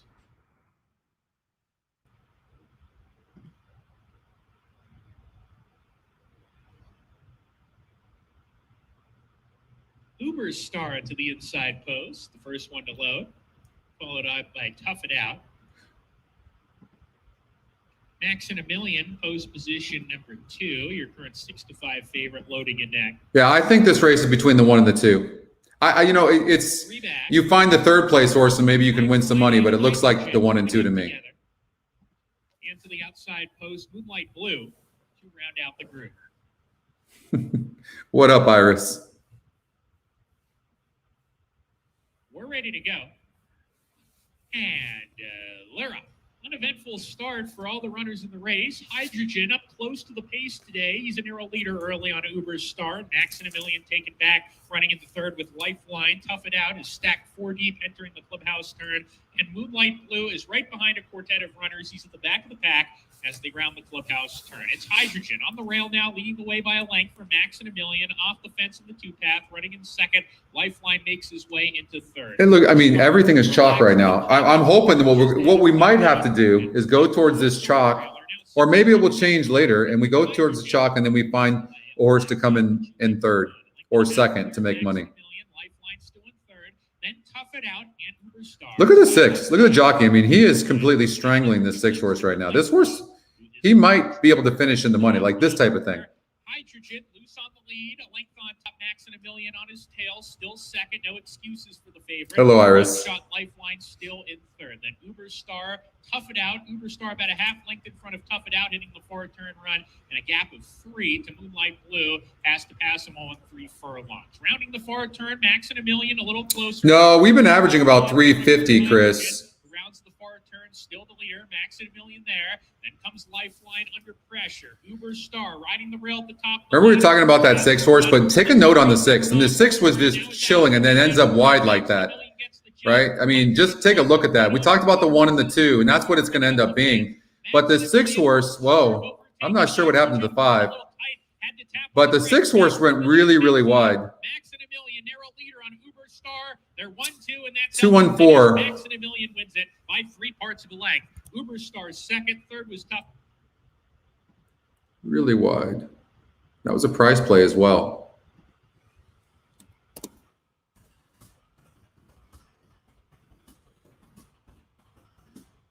And arguably, the jockey didn't do a good job recognizing how slow that pace was.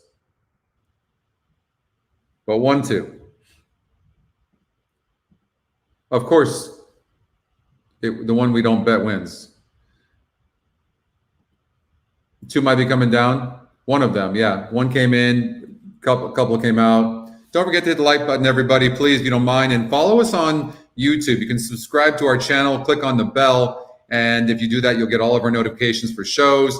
And we're just going to get going. If you know it, we sometimes start slow, but then we finish strong. Unfortunately, there's been, we had a disqualification in the first leg, and then there's been favorites the next 2 races. So, we need some prices to get the energy going.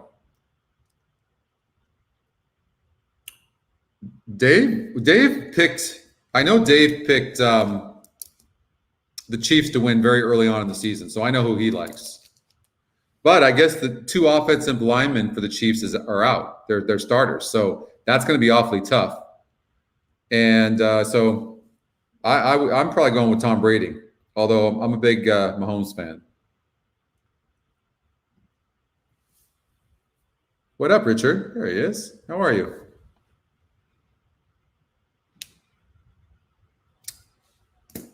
All right, so we got to go to. Did Turfway Park ever go off? I'm just curious because we're almost kind of like pot committed. All right, they're going into the gate. We did handicap that race, so I'm. You're involved here. I think the 7 horse. I might even put a bet on the 7 horse. Return as Katapari. 7-2. Rodney Prescott into line. Dana Huffman and Larry Huffman. Now Saving Mama. Alvin Jimenez. Into line. There's something about that damn 9 I don't like, right? But I'm not going to be surprised. Racing silks up to the outside. Red and green blinkers. Red All right, let's get the energy going. Complete the line. Favorites will do that to you. Maiden claimers started off here at the post. And they are racing sluggish beginning for Stone Nicer, but it was a fast one for Sermet from the high draw. Up the inside, and there goes Forsberg.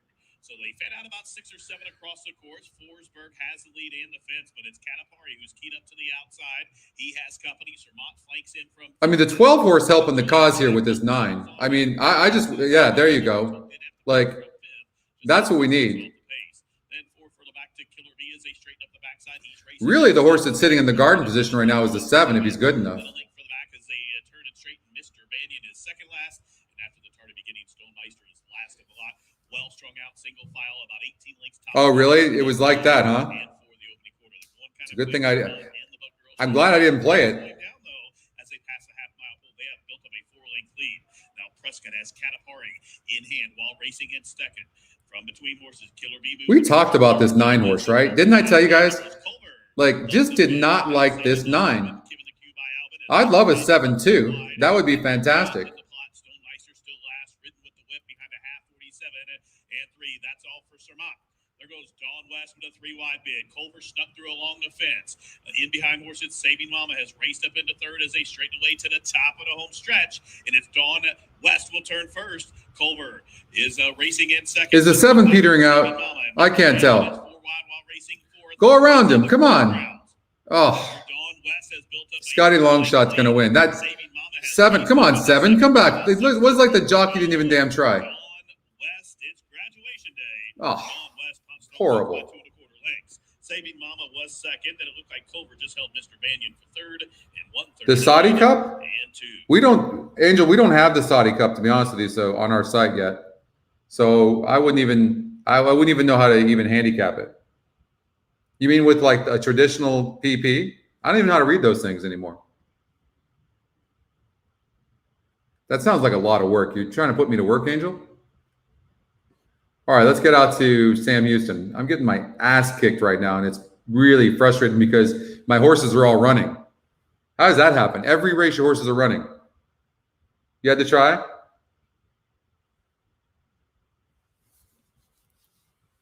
I mean, I had the 2-7 exacta box. What's up, Billy? My man.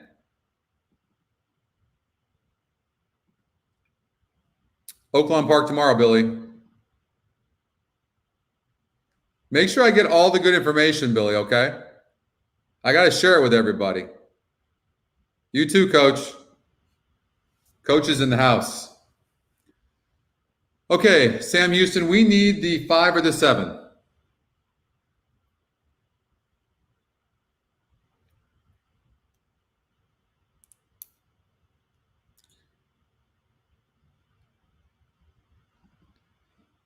Is that his nickname? Yeah, probably, Jim, right? I know. So in this race, I thought the 5 horse was the horse to beat. I didn't like the 1. The 1's the favorite. I know. I personally didn't like the 1. I liked the 5 better than the entry. And then I thought the 7 horse, the 7 is bred for this. Now, the fact you're only getting 2-to-1 odds on a horse that looks like hell on paper and no one has ever seen this horse go 2 turns on turf tells you this horse is live.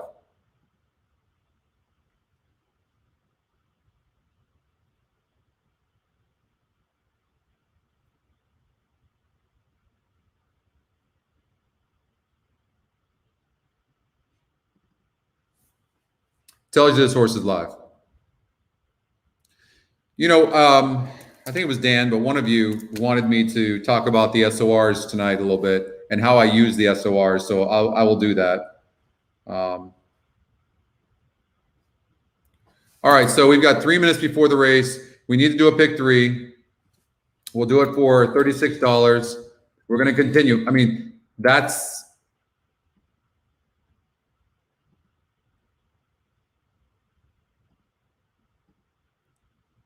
I mean, if you have the budget, I mean, if chalk wins, there's just nothing we can do. But if you have the budget, that's the ticket. Okay?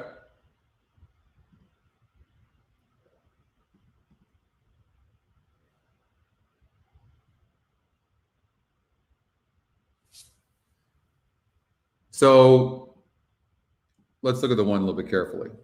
I mean, the one, 8 furlongs, was never in contention, went off at 29-1 against a 50 group. The 1A, even worse. The 5, off of a layoff, been finishing in races, trying. If you look at the stretch, look at the horses right there, now getting an easier group. And the 7 has got crazy breeding to do 2 turns on turf, 66, dominating. Now, that doesn't put the horse in the winner's circle. There are other factors, but in this easy group, off a layoff, Stuart Elliott jumps aboard. The horse is 3-1 and getting bet. I think we have the right 2 horses. Every time one of you says, hello, host, you talk shit about me next. I don't know what to think. Hello.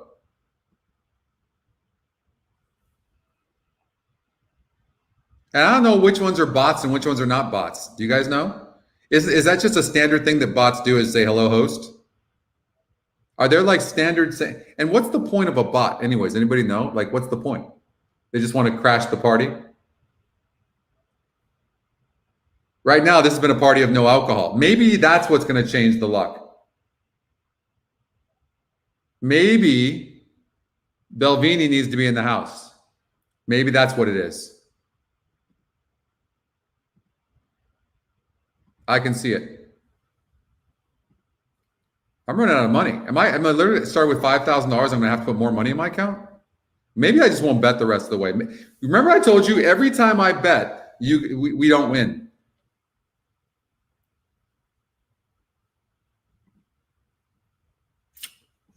All right. Well, since I don't like the 1, the exacta would pay good. So I'm going to do an exacta box. 7-5. And I'll do a trifecta. 7-5 with 7-5 with 1. It's all chalk. Chalk eaten chalk. But if we do get the 7 to win, I'll say this. If the 7 wins, this would bode well for the pick 3 and pick 4. It would.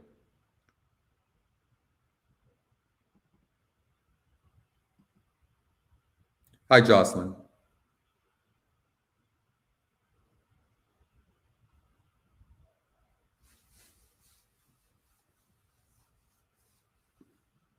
Chris, I'm loving you more and more, Chris.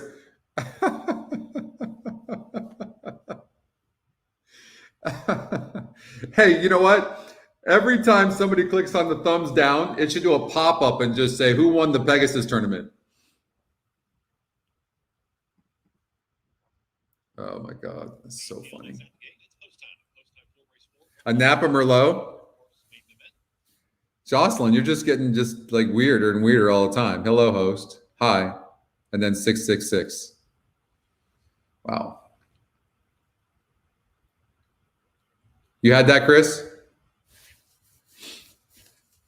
If you've never been to Napa, you should go. It's fantastic. All right, on the turf. Love the turf course races here. Don't forget, you're not going to want to miss the festival on Sunday. Yours truly will be on there. We'll have a day show. It's going to be a lot of fun. We have a show on Saturday as well. It's going to be great.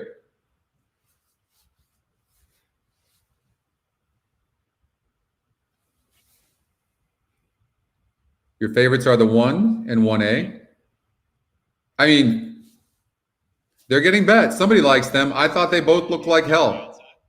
One of them looked better than the other one. Maybe that's who they're betting on. Hard to know how the 7's going to run, but the GSR is fantastic, but does draw a wide post. And the 5 horse looks great in here on paper.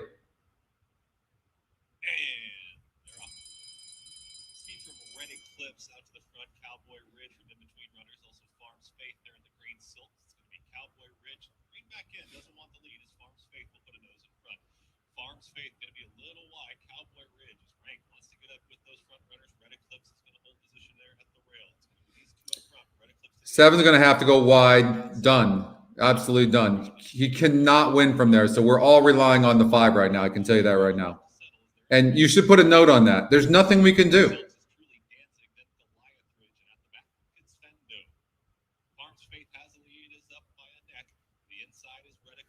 And the 1A who's sitting back there has a lot of horse. So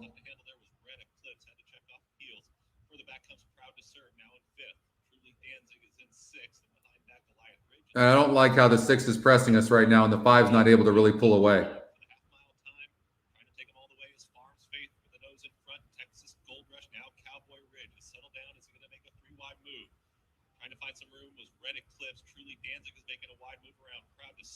Oh yeah, 5's done. Come on. Left to go. Farms Faith has the lead. Texas Gold Rush starts to drop back. Here's Cowboy Ridge up on the outside. Cowboy Ridge with a nose. Come on, 5. Come back. There you go. Pull away. Oh, don't hit the rail. Come on, 7. Far back is Fando. Here comes Fando from last to first. Oh my God, this 5 is green as hell. Come on, 5. Wire. Wire. Wire. Oh shit. I think we got it, but oh my God.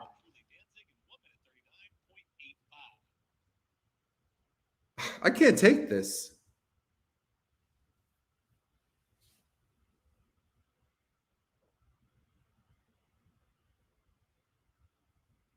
I think the 5 got it, but that, I mean, just like, this is not good for the heart. Who's bombing the chat now?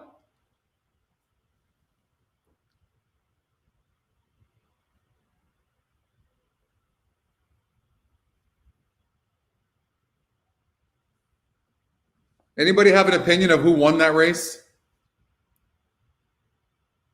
Did we get that? Photo finish. Photo in race 4. 7 ran huge. I know, Tom. 7 ran big. 7 was the best horse in that race. I have no doubt about it. 5 held on, Ray.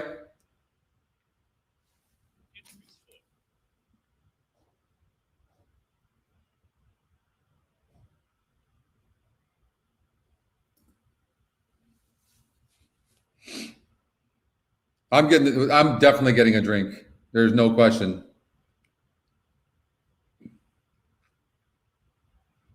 I just want confirmation the 5 held on to win this. Oh, Jesus.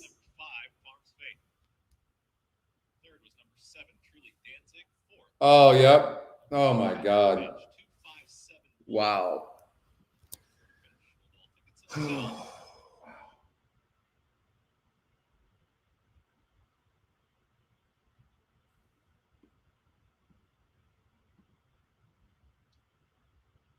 Well, still got to just keep on keeping on, and we will. So, got to put a note on this horse. Really wide. That sucks.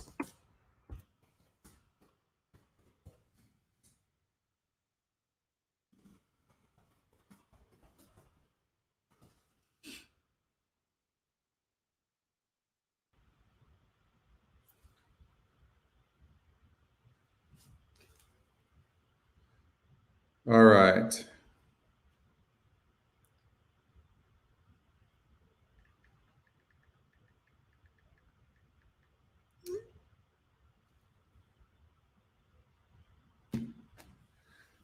I know, Brian. Losing these noses. Next, Steve, you got the right attitude. We just got to go on to the next. That's all we can do. All right.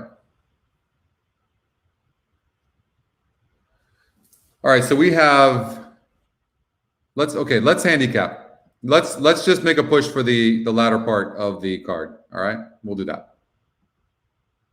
We'll build some momentum. So I'm gonna look. We got the pick 5 on. We'll look at that.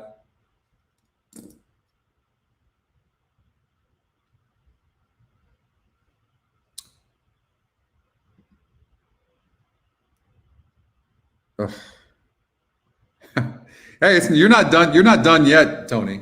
We're just going. We're just getting going. All right. So we're gonna. I mean, we've had some bad luck with these noses, haven't we? I mean, that's been pretty brutal, but we can get it going. We have to stay positive. All right. So we're going to keep our heads together. Let's look at this handicap with each other and look. The 8th race, I put the 1 horse has 6/3. So if you are playing a vertical, just make a note that this horse has 8/3 in 22 races. Okay. So just watch that. This horse could get a piece. As far as the horses that have run, I mean, any one of these could win. I don't like the 12 post. It's very, look at where the starting point is. So it's very, very difficult to win from that post. But that was a really tough group last time out. And the horse had the 8-hole, broke 9th. So the 12 horse and great connections as well. Brett Calhoun. How is Brett? It's 18 degrees. Wow.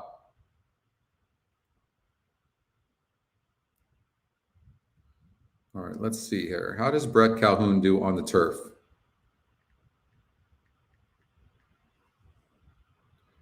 So Brett is 18% on turf, 20% on dirt. So he's good. See if there's any changes here.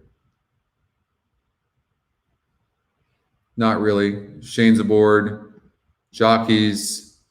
So Lindy Wade is off of the 1 and the 12. Understandable on the 1. Let's see why he got off of the 12. Was he taken off? Maybe. I mean, that was a really tough group. And this 12 has speed. So I'm not, normally I would throw out a horse like this so fast. So fast. Thanks, Tony. We wish you were there too. It wasn't the same without you.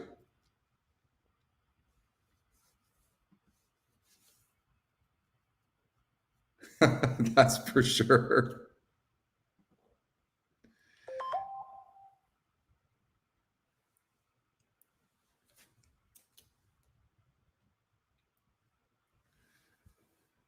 All right, Steve Asmussen, Elliott on the 10. I mean, you can see these races are really tough. Figure.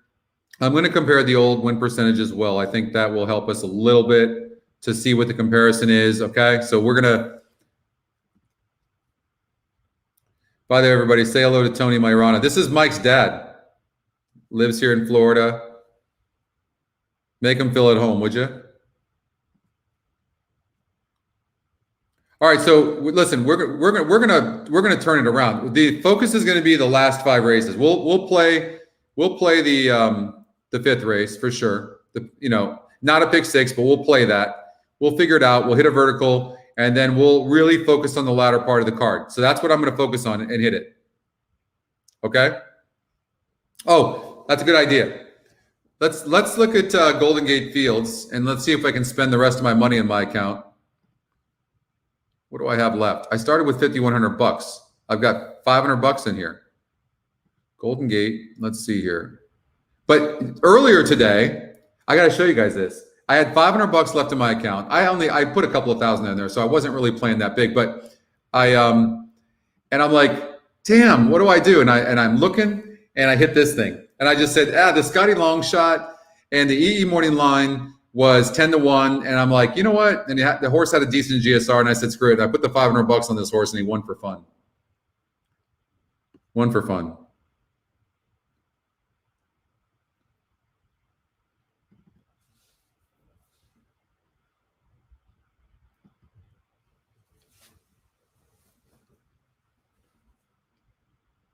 He is. Mike's been a huge part of EquinEdge and building this thing from day one. If you guys would have seen the beginning of what it took to build this thing from the start, like, it was crazy. Like, we started from literally like a blank slate to build this thing, what you guys are looking at here. And if you would have seen the hundreds and hundreds of hours to just put this user interface together, it would blow you guys away. It was crazy.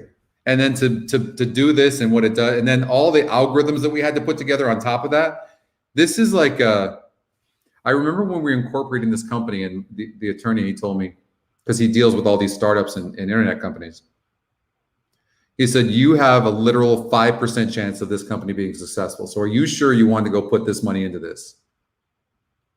I'm like, not when you put it like that, I don't. No balls, no blue chips, said one time, right? You got to go for it. Golden Gate. We'll play that. And then I'm going to go get a Belvini. And then we're going to handicap. We got 14 minutes. And then the Belvini's going to turn things around for us. And we're going to get the energy back like we always have it. Right? And this has not been for a lack of having horses. We've just really had bad racing luck. That's the game sometimes. And it sucks when you're doing a show because the wins and stuff you're creating an energy off of that. So, it's just one of those things. So hopefully we can get that back. We're gonna freaking try, that's for sure, right? All right, let's look at Golden Gate Fields, race number 7. Let's see if we can hit a vertical here and turn our luck around. Trifecta for $6.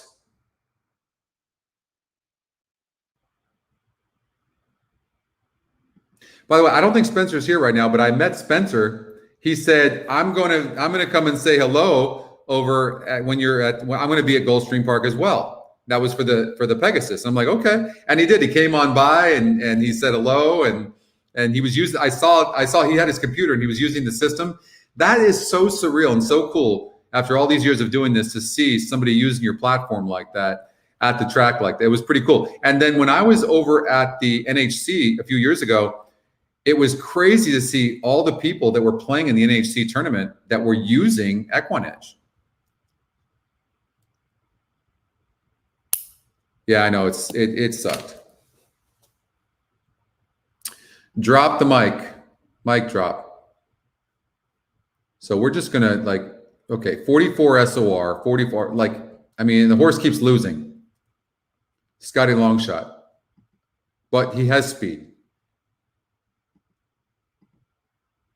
Off a layoff.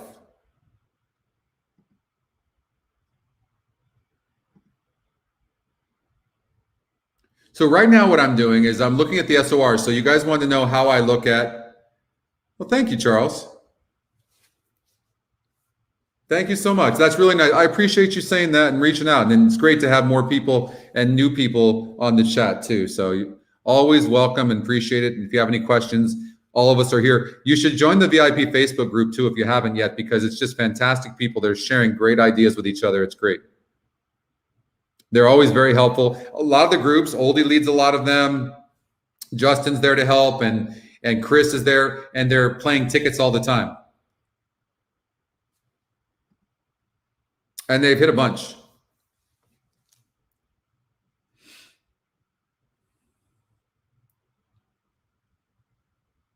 Oh, you do, Tom? Well, hello to everybody over at Lone Star Park. Welcome. I drove by there a few months ago. I drove by there and saw that, and that was great. And before I moved here, I almost moved to Fort Worth. I came this close and decided to come here. And I'm glad I did, though. But I love that area. It's great there. I had to either go for I decided that I was going to go for hurricanes instead of tornadoes. I wasn't sure what to do. Earthquakes in California, tornadoes in Texas, hurricanes here in Florida. I'm only 29 floors high. I'm not sure I want to be here when we're having a hurricane. I don't know. Where do you go? I still don't know yet where I go when there's going to be a hurricane. Will I get warning? How will I know? I hope they don't start making the alarm go off in this place. I'll freak the hell out. What am I going to do? Go down the stairs and run 29 floors down? I'll probably fall, break my leg or something.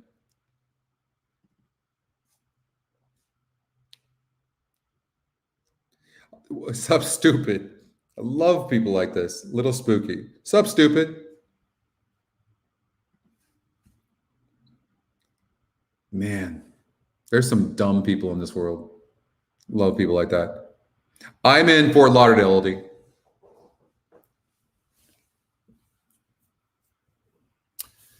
Okay, so American Royalty, the 4 horses, Scotty's second pick. And this guy always finishes, no doubt about it, no doubt.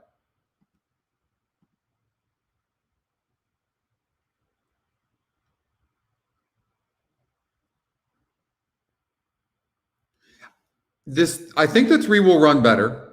The 3 got bet last time out on the synthetic and has a decent record on the synthetic. You know what? I think sometimes the notes kind of suck. The horse needed the race, broke last. I think the 3 could improve. So watch for the 3.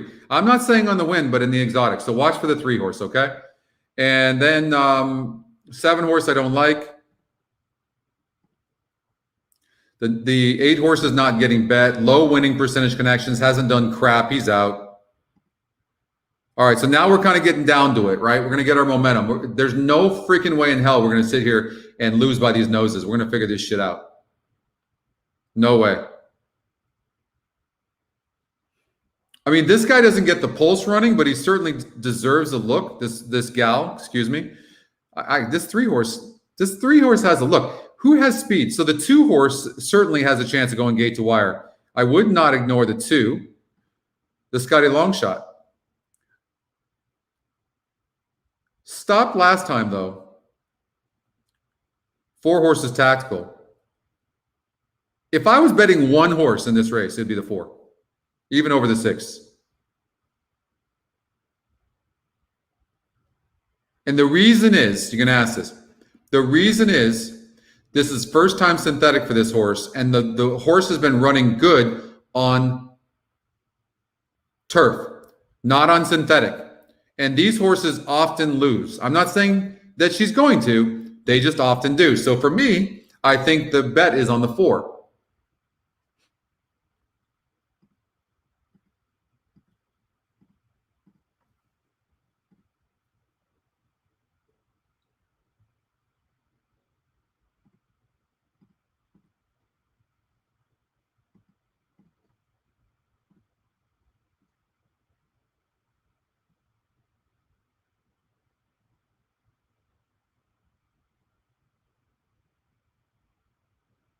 So that's probably what I would do.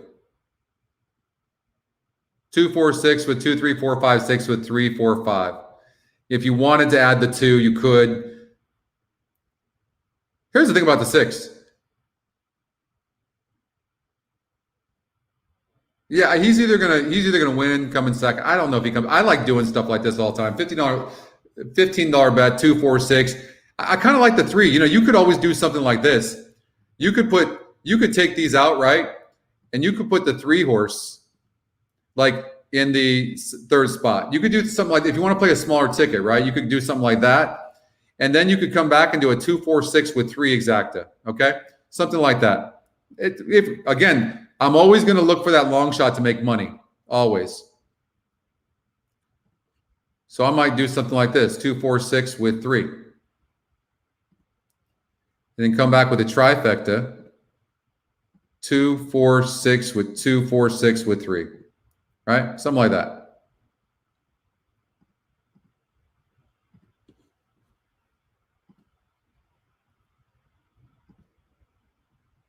I mean, because I'm just picking up something there, but I think the winner's between the 2, 4, and 6. All right, what the hell am I doing? Video. Coming up. Milligan. Yeah, I like the 4 as well, Charles. In the finale. And I know we do. Hopped in the air at the start, is at the back of the pack after that. Thule Tunes from the inside. Yeah, that was crazy, Pat, huh? The mic, who will sit off the pace setter in second, Shaken Cali third on the outside, hidden clubhouse turn. Thule Tunes is next between horses. American Royalty wedged to join third. And we talked about the 2 horse, maybe, you know, getting the lead. Can't hate on the 6 right now. The 6 is moving very well. Seems to be traveling on the synthetic, no problem. 3's running good. 4's running good. Just don't like the position he's in right now. Proud to show you and Ryan Barber right with them onto the backside, like farther back to American The 3's getting a fantastic trip at 18-1 on the rail. I mean, if he's good enough. Those 2 share the back marker spot, still 5 or 6 lengths behind the front runner. They're not going fast. Making play, broke right on cue and went right to the lead. She's on top 3 parts. 8's done. Dropped the mic on a snug hold. Appears to be going real well in second. Proud to show you already on a loose rein in third, being joined by American Royalty. Proud to show you losing that third spot now. Shake It Callie, she's lost a couple lengths. So the three is done. So it's going to be chalk. 3's done. Sweet Cheyenne well behind, has to make up about 10 lengths here. It's Big Anya with her. Coming to the Here comes the 4. Make sure you put a note on that 3 horse. Just put no excuses. I mean, how much best was the 4? The lead, though, and American Royalty just blew past Drop the Mic. American Royalty opening up at will inside the furlong pole now. Drop the Mic second. I mean, unfortunately here, I think the 8's going to get second. American Royalty for trainer Marcelino. Just can't seem to get an exact or a trifecta in here. 4 won easily, though. 4-8-2. 5 got up for 4th. Second in those red.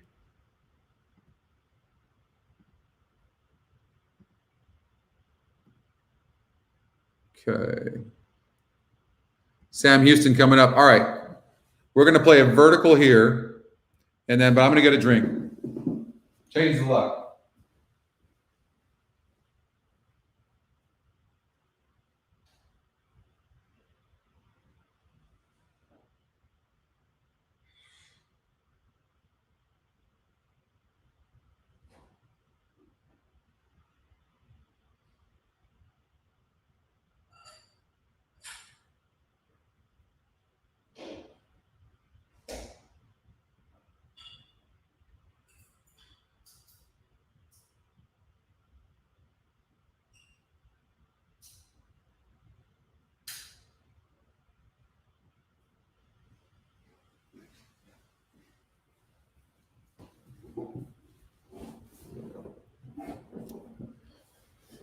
Thanks, Gary. We couldn't put it together with anything, but that's kind of been the theme, hasn't it, so far for the show? But that doesn't mean we're not going to turn it around. So we got to hang in there. We've seen this picture before.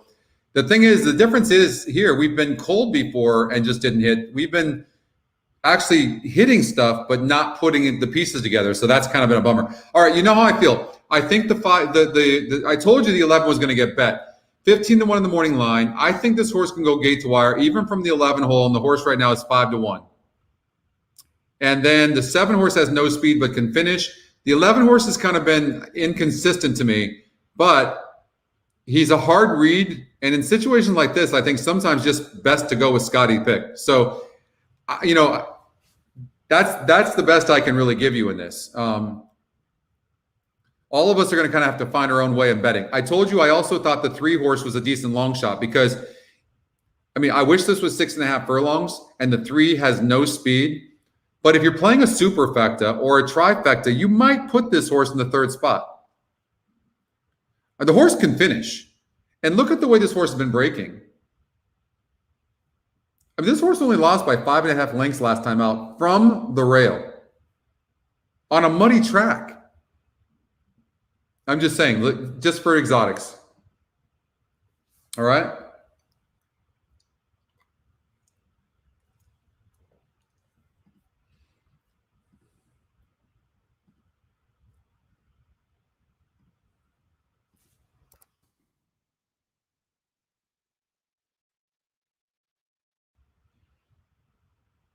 All right. We got 5 minutes before the race. We definitely are going to play. Is there a pick 3? There has to be, right? All right. We're going to play a pick 3 for $36. And let's get this.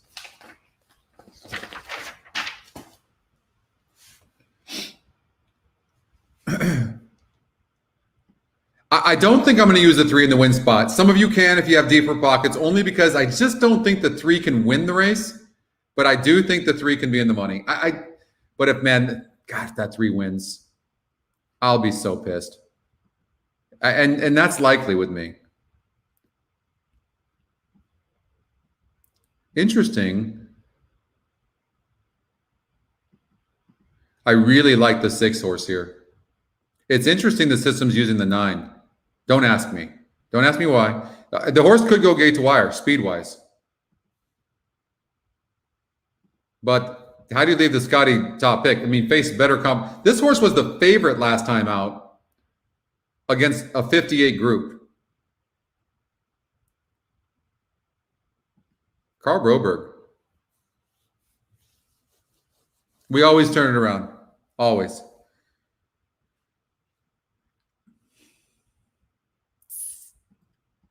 Look at the EE morning line on the 1. I thought this horse could go gate to wire.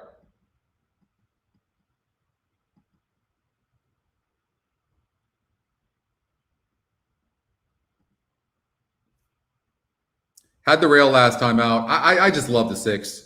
I mean, if you use the 3 horse here, completely get it. I do. I mean, this horse broke from the rail, or broke from the, well, broke from the 8 hole. What was the excuse? I'm singling the 6. Screw it. You know what? I'm going down with the ship. I'm down anyways. So what the hell do I have to lose? I'm going to throw the 3 in here. I don't think he's going to win. But if he does, I want a 25-1 shot in there. 27 now. That's going to be my play. That's mine. Okay?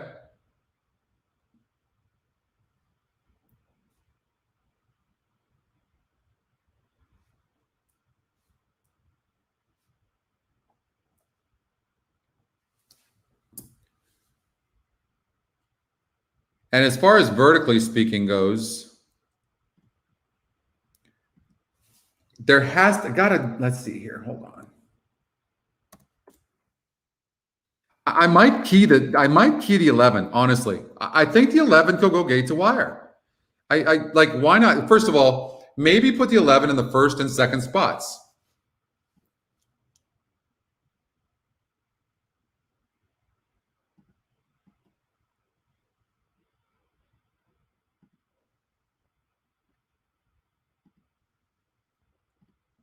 What about something like that? 11 with 3, 7, 8, 10 with 3, 5, 6, 7, 8, 10, and then come back with a 3, 7, 8, 10 with 11 with 3, 5, 6, 7, 8, 10. Right? Something like that. 11 with 3, 7, 8, 10 with 3, 5, 6, 7, 8, 10. And then reverse it. Something like that.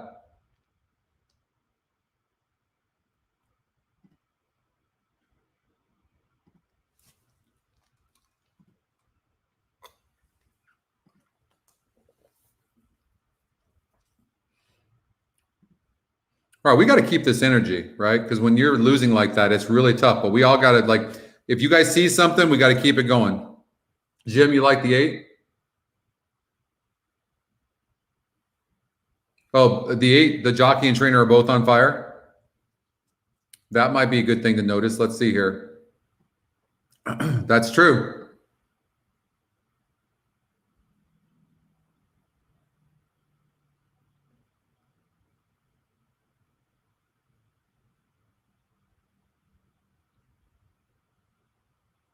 This horse doesn't look bad.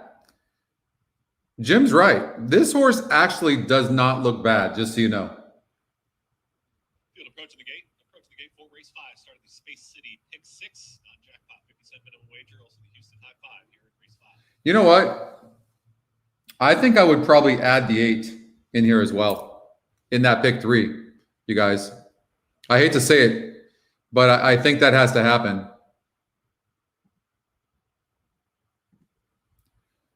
So 3, 7, 8, 10, 11.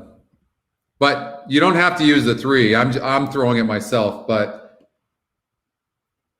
with 2, 3, 5, 6, 7, 9. And then there was, it was a 6, 9, 3, and 1. 1, 3, 6, 9 if you're spreading out. I'm singling the 6. But I agree. I think the 8 horse has to be respected. You think the 1 oldie's going to lead here? That's the vertical, Tony. We got it right there. I like the 11. I might even do a bigger pick 3 on the 11, to be honest with you. I'm hoping I'm right about this 11.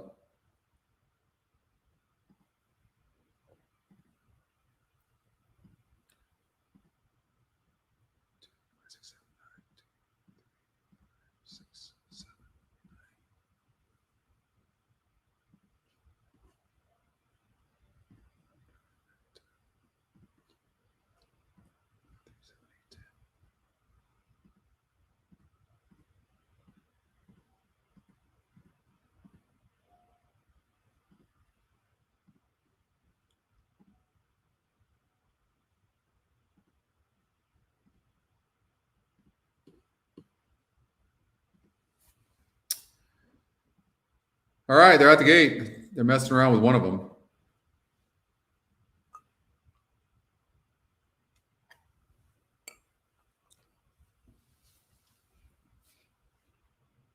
And the field is at the gate. It's post time for race 5.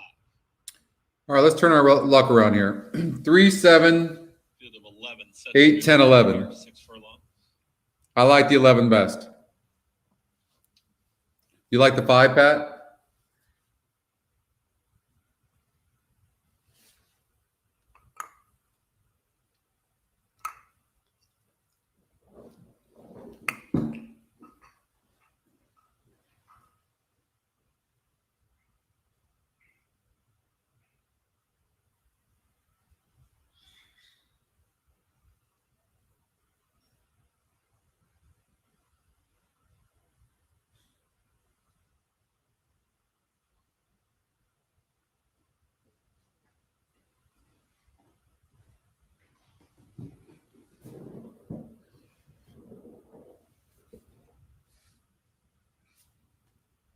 Two out. Young Phillip and C-Dub to the outside. The 11 is extremely fast in a field that doesn't seem to have a ton of pace.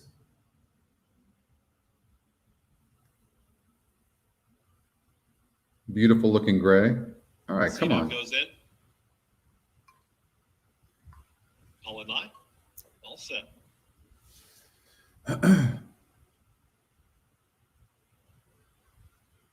And they're off. Don't Blame Dexter has early speed. So does Speedy Dansmere in the yellow blinkers. Out wider C-Dub. And here at the rail, One Son of a Chief. They line up on the front end. One Son of a Chief. And Don't Blame Dexter there, 1-2. Speedy Dansmere is going to take off the pace now. Gets passed by C-Dub, who takes third. In between runners, Rocket Power is moving forward there with Indian Orange, who's at the rail now in 6th. Out wider comes Young Phillip. In between runners comes Now Mind You in the pink silks. Further back in the field, Railroader. Out wider, Insurrection, who's at the back of the field with Nim. We speed into the far turn now. One Son of a Chief on the front end. Here comes a move from C-Dub right to the outside, is making a 3-wide move now, coming after those leaders. Speedy Dansmere is coming from off the pace. Now Mind You is trying to run on with Young Phillip as well. It's One Son of a Chief. Don't Blame Dexter. C-Dub under a snug hold is 3 wide out in the center of the racetrack and kicks for home. Don't Blame Dexter tries to fight right back down to the inside. One Son of a Chief. C-Dub is your new leader. It's C-Dub who kicks for home. Speedy Dansmere is trying to re-rally. Don't Blame Dexter hanging in there as well. C-Dub is 2.5 lengths clear. It's C-Dub well in front. Now late run comes from Insurrection from way back, but it's going to be C-Dub. Made the move on the far turn and gets the win. C-Dub. Wins geared down. Speedy Dansmere for 11, 6, 7 is your order of finish. 1 minute 11.8. Unfortunately, I needed the 7 for second. I had the 6 in the third spot on my trifecta, so I didn't get that, but 11 easy. So that's a good way. Good way to go. Good start. Thanks, Gary. God, why couldn't that 7 get up for second? Thanks, Tom. 15-1 in the morning line. I mean, that sucks and all the other stuff. Thanks, Oldie, because we talked about that. 15-1 in the morning line, and look at the EE morning line. So when you ask about how to use the EE morning line, there you go. I'm not saying you single him or key him like I did. I just needed a drink, Mark. Shit. I got to go. I'm out of Belvini.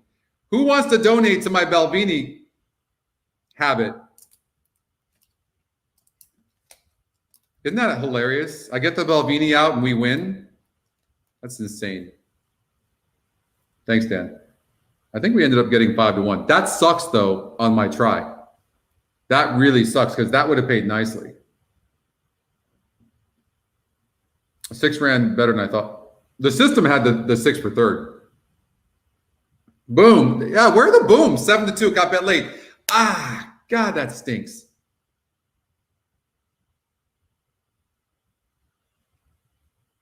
Thanks, Charles. That's because you guys all bet my 11. I might have got 5 or 6-1, but everybody watching the show, see how you guys are? The things I do for you guys. Least you can do is buy me a bottle of Belvini. That's true, Gary. All right. Well, we're back. I know. I'm glad you guys had that. I would have liked the trifecta. Let's see. I don't remember what I bet. I know I put 500 to win on that horse, but maybe I dropped the odds for all I know. 11 with 3, 7, 8 with 3. I didn't even put the 6 in there, so I would have lost that anyways. I singled the 11, and we got the 11 in the pick 3 a couple of times. So, all right. I mean, I wouldn't have had that anyways. Somehow I missed putting the 6 horse in there. Isn't that amazing how I do that all the damn time? How do I miss that? I told you guys, though, I did not like that damn 10. You got it, Ryan.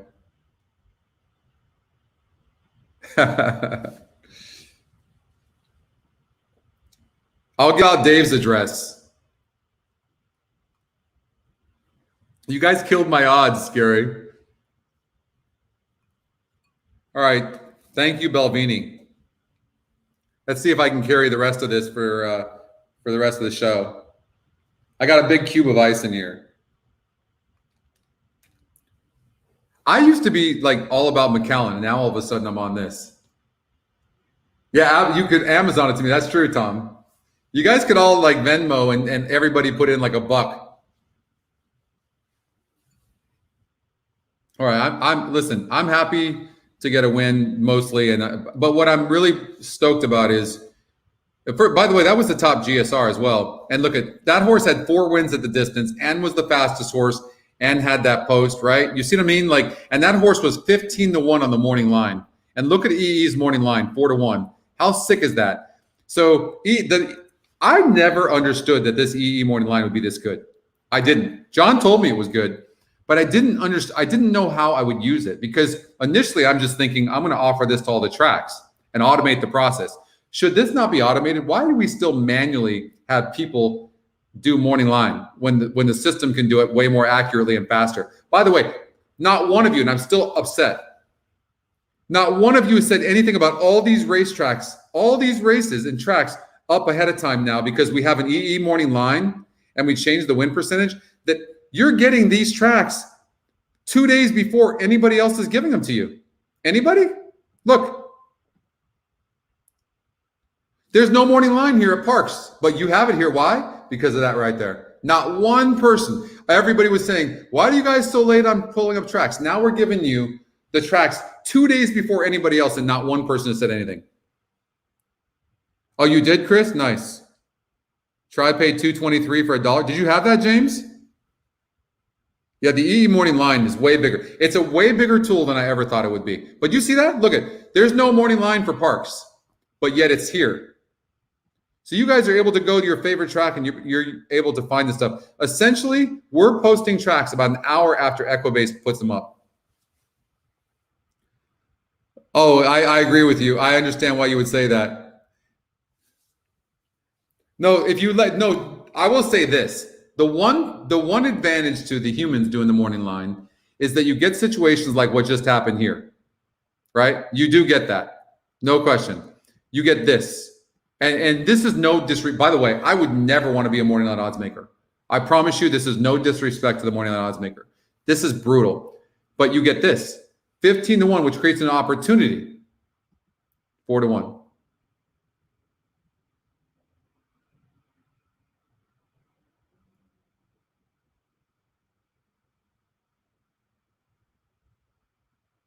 That's right. One drink and I'm preaching to you guys. Don't give me I'm telling you, I know you guys don't believe it because I drink every time I'm on the show. I haven't had every week. I don't have well, that's not true. I had a beer, smoking a cigar the other night.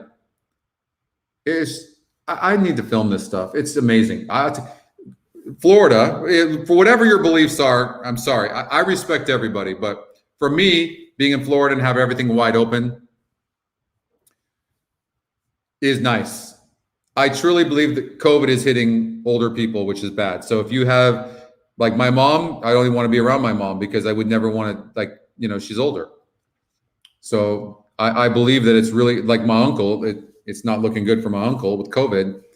And he's 80 years old. And that man's in a picture of health. But when you're older, it seems like COVID's hitting people. So not to get political, but it's nice to sit over there and smoke a cigar, have a drink, and have everything wide open. Cars are, it's just, I understand the seriousness of COVID too, though. I really do. I understand both, but it is nice. I miss Vegas too. I don't know about you guys, but I can't wait to get back to Vegas. I hope Vegas is somewhat normal in August when the NHC is there. And by the way, I'm working on some really cool algorithms. If you guys are nice, maybe I'll put them on the site to help me in the NHC, because I literally suck at picking win in place. I can't do it.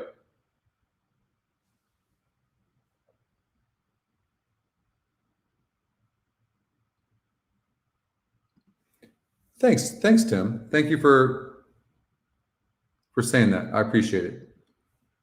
You had that, Charles? I know. That's because, do you know why you got that, Charles? You got that because that horse was 15-1 on the morning line. But here's the thing, and this is what I love about this tool. It's subjective, right? You guys see that, right? You guys understand that the more people that we all help, I need your help. We got to get more people here. The more people that come here does not change the odds. You guys see that, right? This is a subjective tool. What are you going to zero in on? You're going to zero on the GSR, the SOR, the win percentage, the Scotty pick, the Scotty long. Like, it's not ever going to change the odds, ever. This is the new racing form right here that you're looking at that's going to change the game. We're going to teach an entire new generation how to handicap, and it's going to be great for everybody. And the tracks, all the ADWs, they're going to do better because they're going to get more churn, because people are going to win more and they're going to bet more, because most people that win more bet a little bit more, put it back in. That's great for everybody. Now, all of a sudden, the purses are higher. You see, the EquinEdge is very important, in my opinion. They don't know it yet, the bigger guys, but they will. Okay, so the top Scotty pick wins 35% of the time, and one of the top two Scotty picks wins about 54% of the time. To answer that question, Pat. I'm sorry. I'm very sorry, Aaron. Very sorry to hear that. Thank you, Tom. If I missed any of your tweets, I'm so sorry.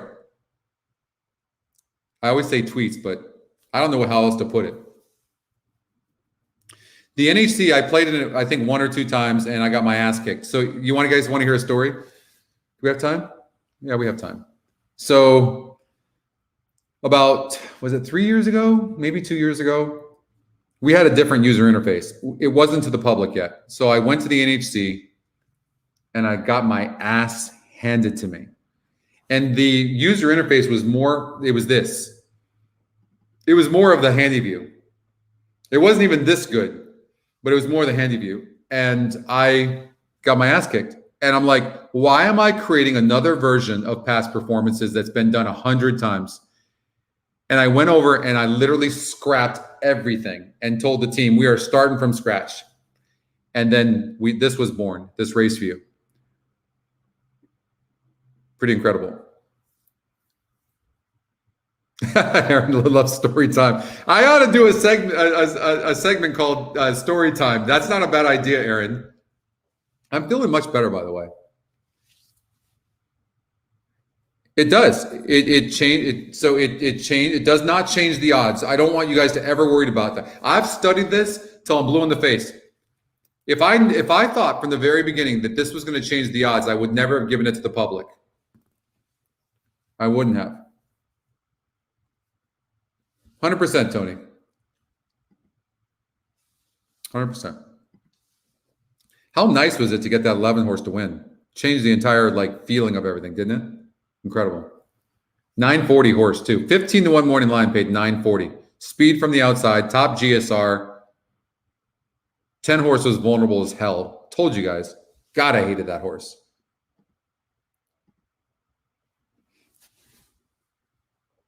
Yeah, what Mike's saying. It was 5 hours a day at least of screen shares and you had to try to visualize how hard this was. And then you had probably 10 different revisions of every single thing you guys are looking at. It was so intense. Can't even tell you. And I only say this for the purposes of so you guys understand what's all involved in this. So far that I have spent almost $2 million on this website. And that wouldn't have been that big of a deal, except when COVID hit, that hurt Universal Metals. If anybody buys metal out there, would you buy from Universal, please? You would help the cause.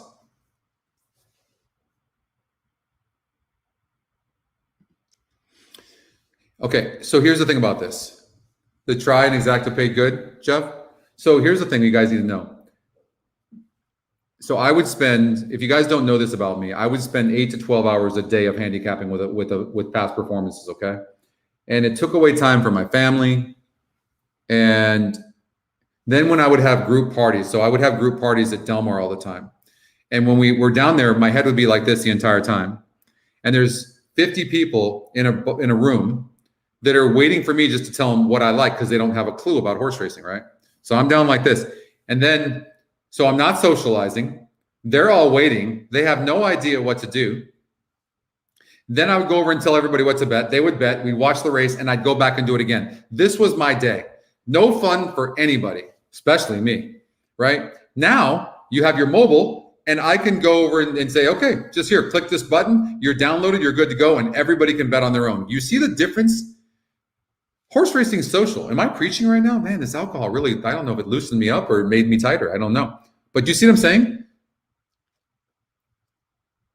So now imagine everybody, 50 people in a room, and they all have it on their mobile, and people that don't know nothing about horse racing can play horse racing. This is good for all of us, guys. Bigger pools, the tracks do better, ADWs do better, everybody does better. That's the potential of what EquinEdge is. That's the potential. I'm on one right now, aren't I? I know. I really am not preaching. What I'm telling you, I truly believe. I'm not even trying to sell it. You guys know how I am. I wear my heart on my sleeves. I throw it out there. Some of you love me, and many of you hate my guts and think I suck. That's okay. It used to be really hard on it. Well, I'm not going to say it's not. It still is. Except when a bot tells me I suck, I don't care. I had a choice. We still have time. I'm trying to buy time too. I had a choice. Use this. Just bring on John. And all I had to do was work with algorithms with John. Do you know I put 700 hours of my time alone just on the ticket generator? 700 hours to build that of my own time. And by the way, too, John, I told you this last week. John is working on this right now on a regression formula on the ticket generator. You guys think that thing's good now? Check that thing out in about a month from now and come talk to me. That thing's going to be sick. You guys have seen nothing yet. We only have like 4 of us.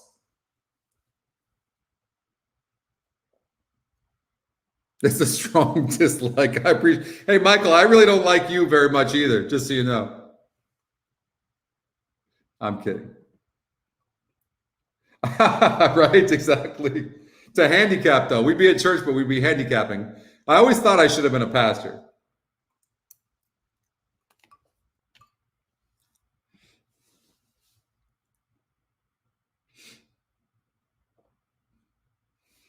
So, Brian, here's the thing about it with the past performances, all right? It just, look at, we can eliminate horses all day long. Look at, I eliminated the 249 in 2 seconds. Watch, 50 to 1, 1%, gone, gone.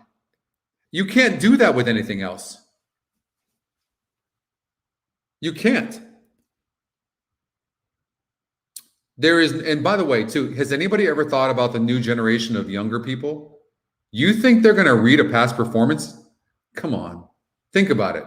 They've got stuff on their phone. 80% of you are using our mobile. Did you know that?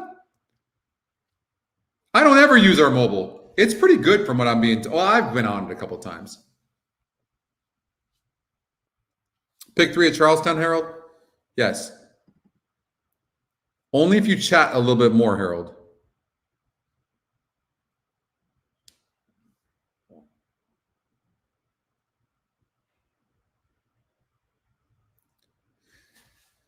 I don't know. You guys know I love Vegas.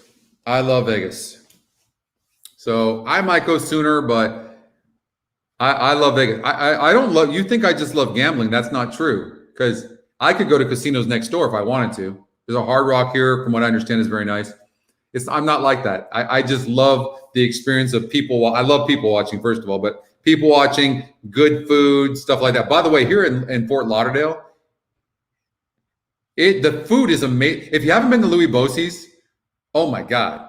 The Italian food, it's the best Italian restaurant I've ever been to. Maybe the best restaurant I've ever been to here in Fort Lauderdale. It's like literally a 10-minute walk from my house.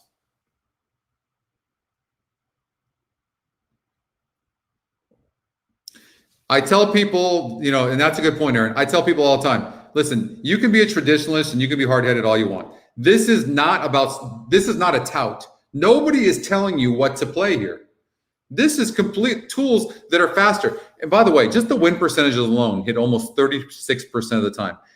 See, if all of you answer this question, do you genuinely think you could hit the top win percentage you could win 36% of the time? Seriously? I can't. So if you did nothing, no handicapping, no shit, nothing, you would win 36% of the time just playing the top win percentage. Not in this race.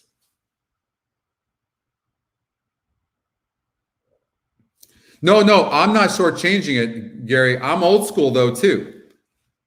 I'm old school. I get the old school people. To be honest with you, like my guys are always telling me, Scott, you want to build this and you want to build this, but you got to be thinking about mobile because 75 or 80% of our customers are using mobile. So yeah. The ice, I don't have any more, so I got to let the ice melt so it appears like I have more alcohol in here. Okay, Charlestown. God, did I miss Charlestown? Harold, I'm so sorry if I missed it. Did I miss it? I was just talking and I told you guys I'm a lightweight. I had a little sip and all of a sudden I'm buzzed. I don't know if my mom's watching, but my mom's the best. Mom, I love you and I highly doubt you're watching and I'm so sorry. Charlestown, did you say pick 3, Harold? No, exactly. I mean, all I'm saying is this, like, this is a tool. This isn't telling you what to play, but you know how the old school handicappers are. They think they know everything. Everybody knows everything. If you haven't been to Louis Bossi's, I promise you, oh my God, no way you regret it. You know what I'm going to do next time? I don't know how to do it. I don't know how to do the StreamYard on my phone, but I would do that for you guys. But if you guys saw where I'm living and this area here and what it's like, because it's kind of like a spring break time here, you guys would be like, you'd be like, oh man, it's beautiful. By the way, the one horse here has a really good GSR. I just noticed that. 6-5, only 22% though, and not a top Scotty pick. But let's run the pick 3 and let's just see. We got to get out to Sam Houston because we got to pick 5 we have to do. There must be a lot of you on here. And as a matter of fact, our system is supposed to account for that. But this could be my internet as well. 9's getting bet. So, okay, on this note here, I always tell you guys, even on a horizontal, not just a trifecta, if you guys can go over and make one good change, if you see something within this pick 3 sequence, one change, only one. Like this one horse looks pretty damn good. Here's the thing. The 2 horse is 39%, yes. And EE 3-2. Look at this. This horse is 6-1 on the morning line. He's 3-2 on EE's morning line. But average SOR only 47 and has not won. And the one horse who's got his long shot has 1 win in 3 seconds and a 53 SOR. He's no joke. So what about this? We're going to make one change. It won't change anything. And I listen, it's subjective handicapping. I might have screwed up. How many of you are, is this my internet? No, I hope we're not slowing down the internet. I'm too wasted for the internet to go down. By the way, I want to give a shout out to Sam Houston. This has been a great experience for me and the entire team because Sam Houston, we partnered together to do this series and it's been great. And we learned a lot about the show and focusing more on more horizontals and less tracks, right? You guys agree? I think less tracks is better. And so I want to give a big shout out to Sam Houston. They've put on great racing. I know they've really done great this meet. It might have been one of their best meets ever, and I'm happy for them. Good people, and it's great. I don't know if we're going to go beyond Sunday, but if we don't or we do, either way, it's been great.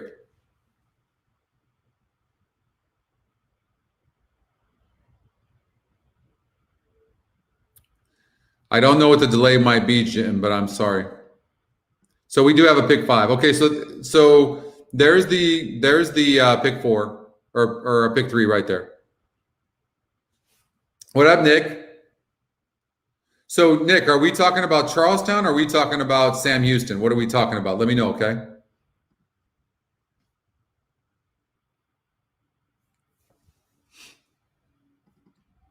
All right, so we got Sam Houston coming up.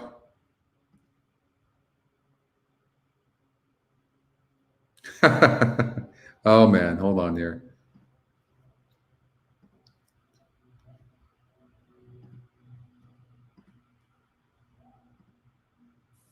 All right, we got a little bit of time.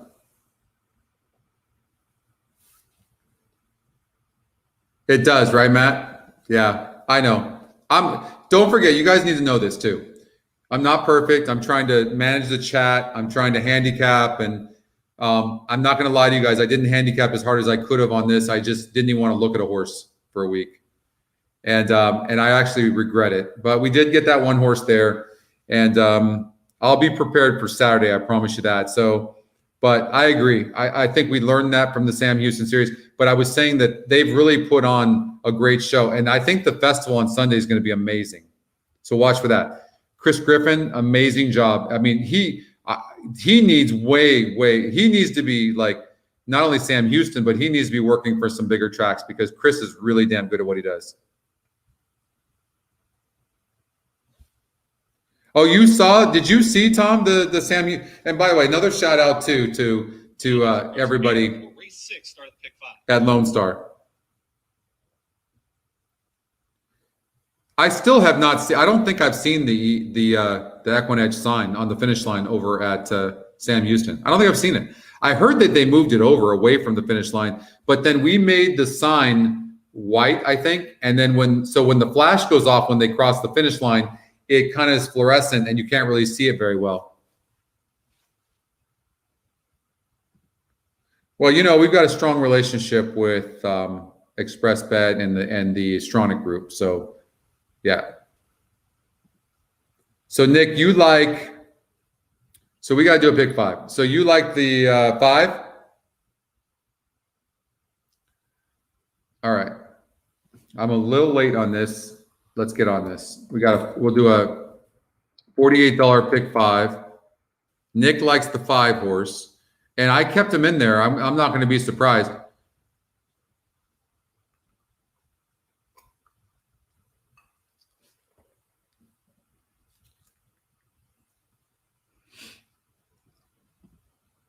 So the system is, I singled the 6. Okay, by the way, this is me. I singled the 6 Cato Fox. Good post, 42%. I like this horse. Good GSR. That's what I'm going with. This is an absolute grab bag of a race.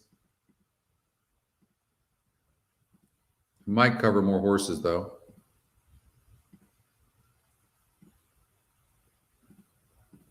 $63% on the one horse. See, I never even got to these races. Sorry, guys.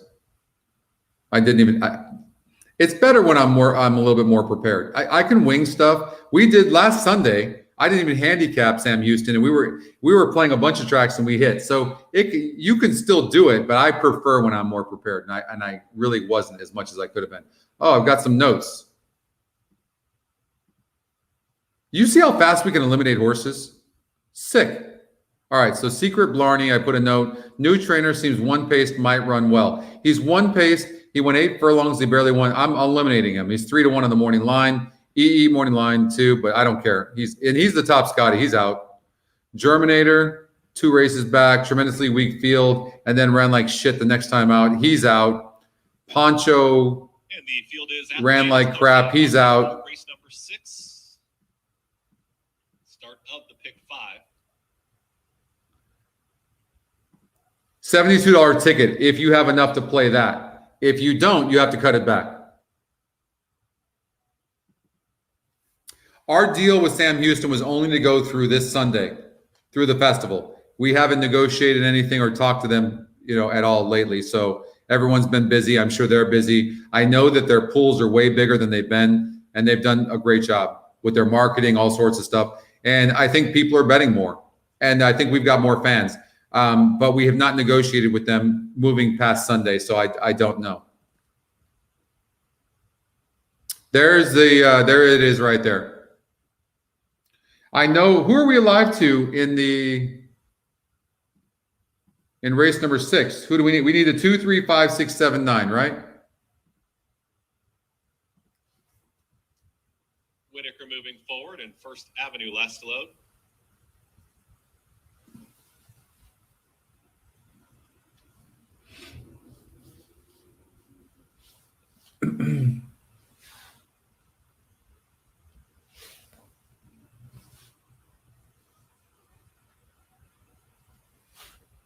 Goes in, all in line, all set.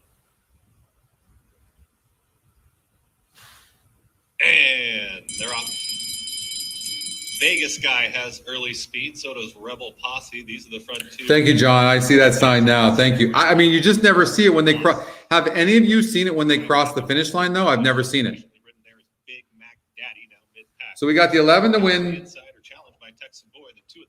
We need the 2, 3, 5, 6, 7, and 9. Taking the lead as Whitaker in front is up by a neck to the inside. Comes Rebel Posse. Tipping to the outside now is Vegas Guy coming from off the pace. There in fourth comes Burns. 9 to 1 on the 9. Well, I mean, that would be huge. Come on, 9. That would be huge. What about the 6? First Avenue and fourth coming. Well into the far turn now. It's Whitaker. Thank you, Aaron. By a half length. Here comes the move from It was huge for EquinEdge, which I'm happy about. Here comes the 3. 3 is going to win the race. 2's loaded too. This 2 or 3 is going to win the race. I wish the 9. What are the odds on the 2 and 3? 5 off those leaders. Whitaker turns for home. It's Whitaker in front, but here's Drive Happy to challenge and take the lead.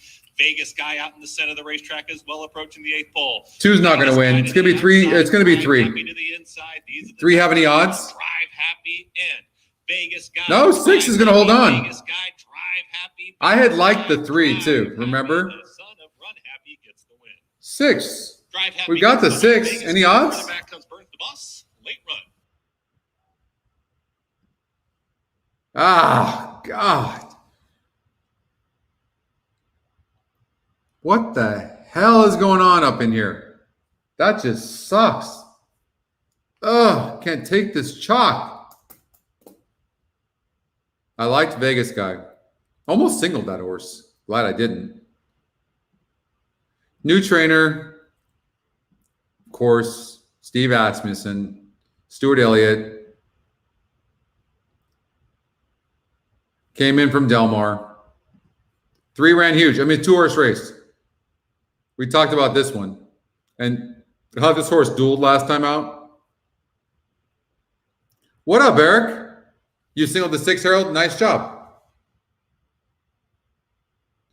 It's going okay. We seem to be building some momentum going into the latter half.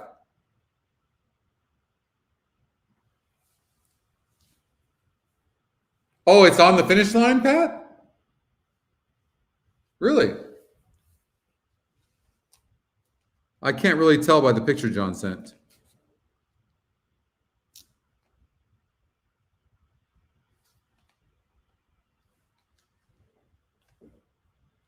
Hey, if you guys aren't following EquinEdge, at EquinEdge, please do. EquinEdge brought to you by Run Happy.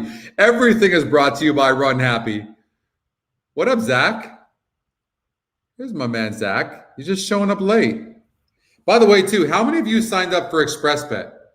You can use that code EDGE200, deposit match, bonus up to 200. I know many of you have. I don't even know what we get for it.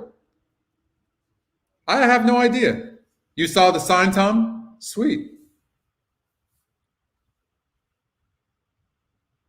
You do see it good, Steve? Oh, sweet. Okay.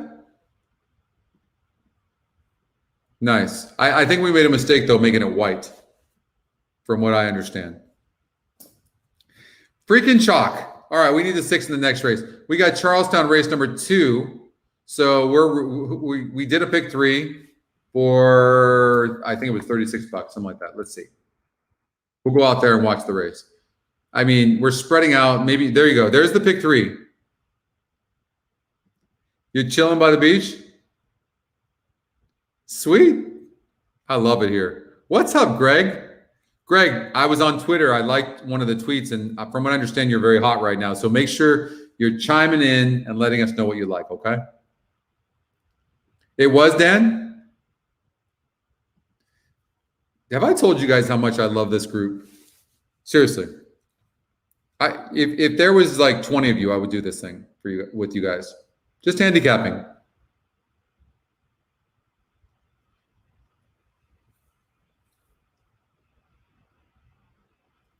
The only where the energy goes kind of slow sometimes is just when we're losing noses and things like that. But that's just normal when we're talking about horse racing, right? I think so. I mean, look at the one horse. It's 6-5 right now, 69 on the GSR. You know what? Here's the thing. Let's just say you want action. If you want action, I think the EE morning line is key, right? Because you can look like it's saying that the 8 horse who's going to get a good trip, 6.5 furlongs, should be 8-5, and the horse is 3-1. If you don't think that the odds makers morning line affects people, it does. And it's the Scotty top pick as well, 25% top win percentage. The horse broke 10th last time out. And this looks like an easier field. Yeah, it is. There's no speed in here. 8's going to get a good trip, has tactical speed. I mean, I think the 8 horse. I mean, you could do something like this, as crazy as it sounds. And the one's on the rail. Watch this. I mean, why not? You want action? Just do that. $7.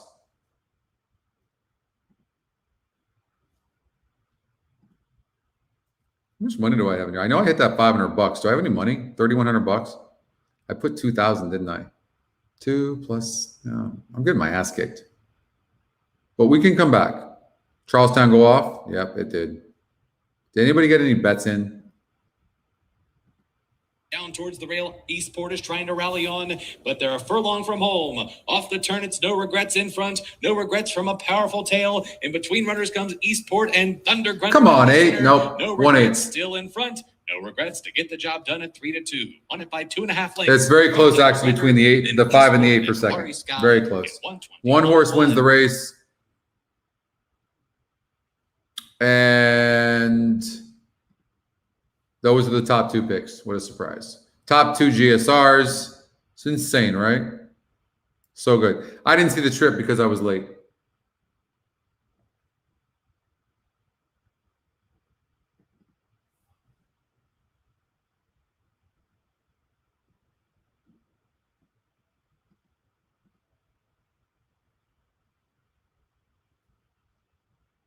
By the way, right now, I don't handle this part of it. 185 people right now. I don't handle this, but we're starting to build some apparel, from what I understand. So look out for that, guys. We're doing some great things right now on the site. The churn is good, exactly. And you guys, we're going to have some amazing apparel. This thing is going to continue to grow. The community is going to continue to grow. It's going to be pretty cool. It's going to be, for people that love horse racing and community, this is going to be really interesting to see how this thing grows. I look forward to that. Just being a part of this is amazing. And then, yeah, it's just incredible.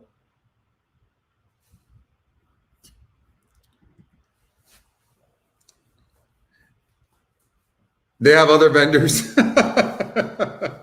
That's it. Your subscription is going up, David.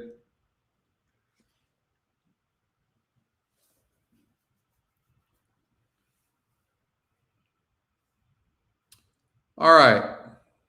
So let's look. Oh, this is going to be amazing. Oh, yeah. I mean, we're going to have some amazing gear. The team is doing some amazing stuff. By the way, too, if you got the free Oaklawn Park, okay, if you did get that, look for a special that's going to be coming on email to you that's going to give you, I think, a free month and then one free month and then 2 months. So you get 3 months and 1 month is free. That's coming up. The EE hats are amazing, Keith. Thank you. By the way, too, happy belated birthday, too.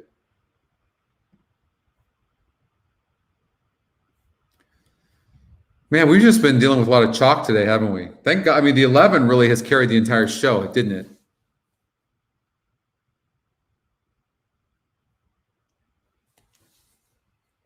Oh, that sounds beautiful, Bill. Snow, fireplace, sounds amazing.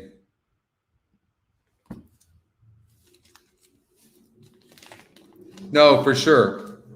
For sure. It really does seem like, not to get too serious on everybody, but it just seems like this COVID, with underlying conditions, it definitely affects you, but with older people is where it's hurting. And so a lot of our loved ones we're losing. I mean, it looks like I'm going to lose my uncle soon. And this man was 80 years old. He was a Golden Gloves boxer in Iran. So I'm half Armenian. This man, even to this day at 80 years old, was so strong, his fists. Like, have you ever felt a boxer's fist?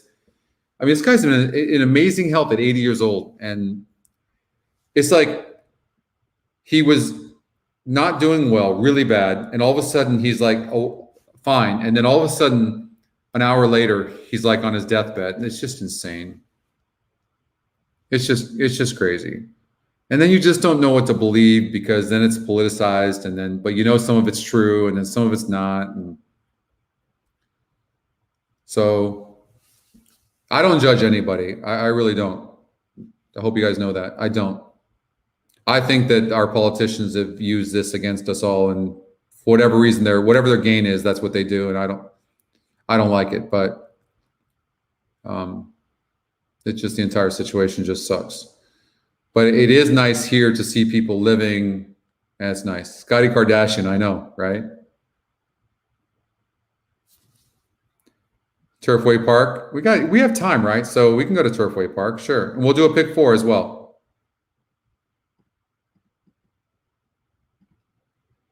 I don't think I'd smoked a cigar in probably a year. No, that's not true. I went golfing. And I did have a cigar. Thanks, Dan.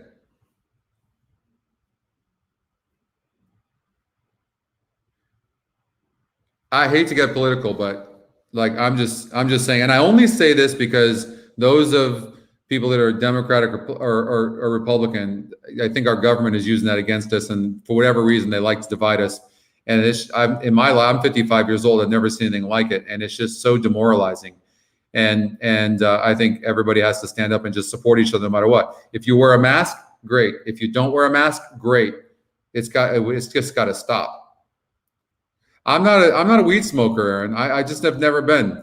I'll smoke a cigar once in a while, just like I'll have a drink once in a while. And when I golf, I went golfing with Bobby Newman, you know, the race caller Bobby. Bobby's fantastic. And so Bobby lives out here. So he invited me golfing, and I had a great time with him and his buddies, and drank and smoked some cigars and stuff like that. But I'm a big lightweight. I really don't drink a lot of alcohol. Only one judge, Dan. That's right. It's Jesus Christ. That's it.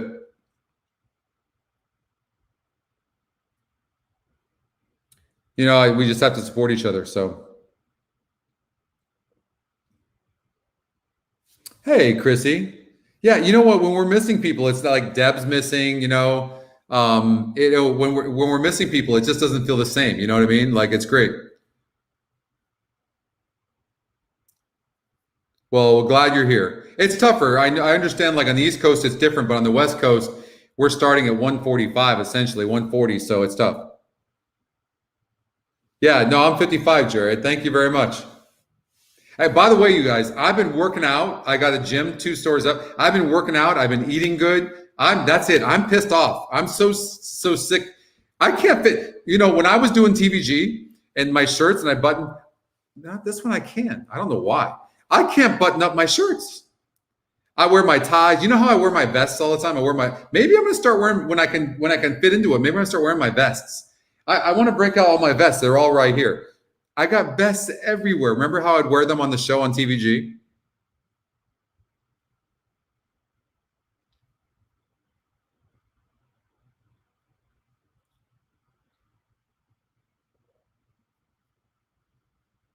This group is the best. Seriously.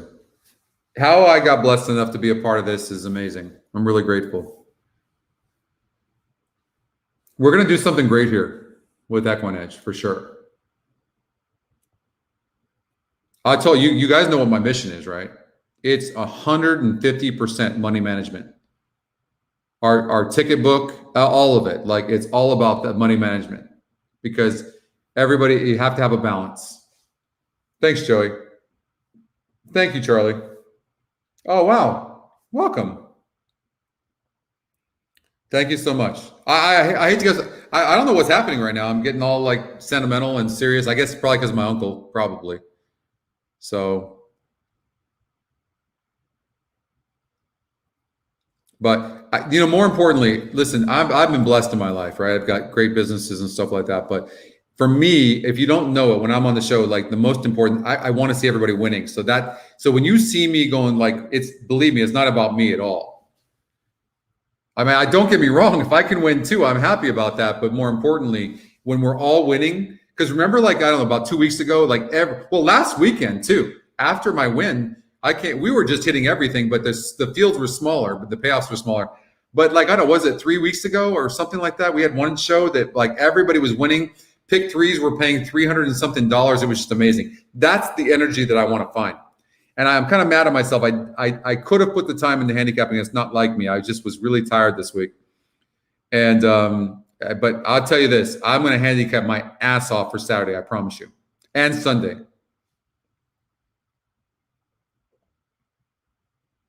Thank you, Gary. Thanks, JR. Thank you very much.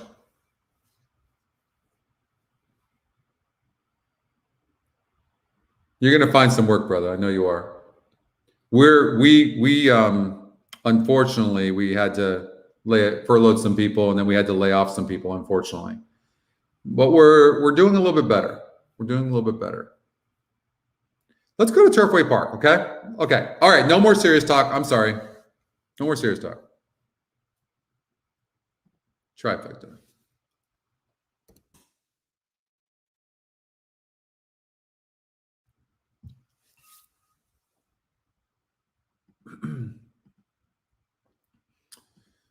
So you guys know the first thing I usually always do is sort the GSR. So when you look at the horse like the 10, I know he's 2-1, and maybe he can win. EE morning line's 4-1, he's 2-1. So to me, the way I'm judging it, he's getting overbet. And then 2, he's 0 for 4 at the distance. But then you counter that with he's Scotty's second pick. And thank you, Tasso. And then his average SOR is 54, so it's the highest. So, right, you see, this is just a situation. This isn't me, you. You have to make a call. Each one of us has to make a decision. It's great when everything lines up. But he's also the top GSR. So you got 0 for 4.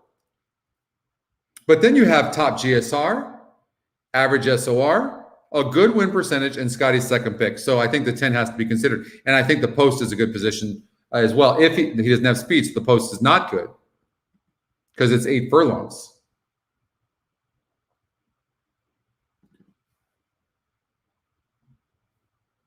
Thank you, Edgardo. I appreciate that. Glad to have you. I hope you're doing well and staying safe down there as well. CP, watching from Calgary. 12, my God, minus 20, no shit. And that's without wind chill, right? Oh, my God. I love it up there, though. I love it up there. No doubt. I've been there. It is so cool to see all of you from all over the world. It's amazing how horse racing kind of brings us all together, right? And then community brings us all together, because that's what this is. The community that we're building right now, even though we are not big yet, this community is second to nothing that horse racing has ever seen. Believe it. And it's going to grow. And I know because the meetings that I'm in with the team, or with our team and stuff, and the things we're doing, this community is going to grow.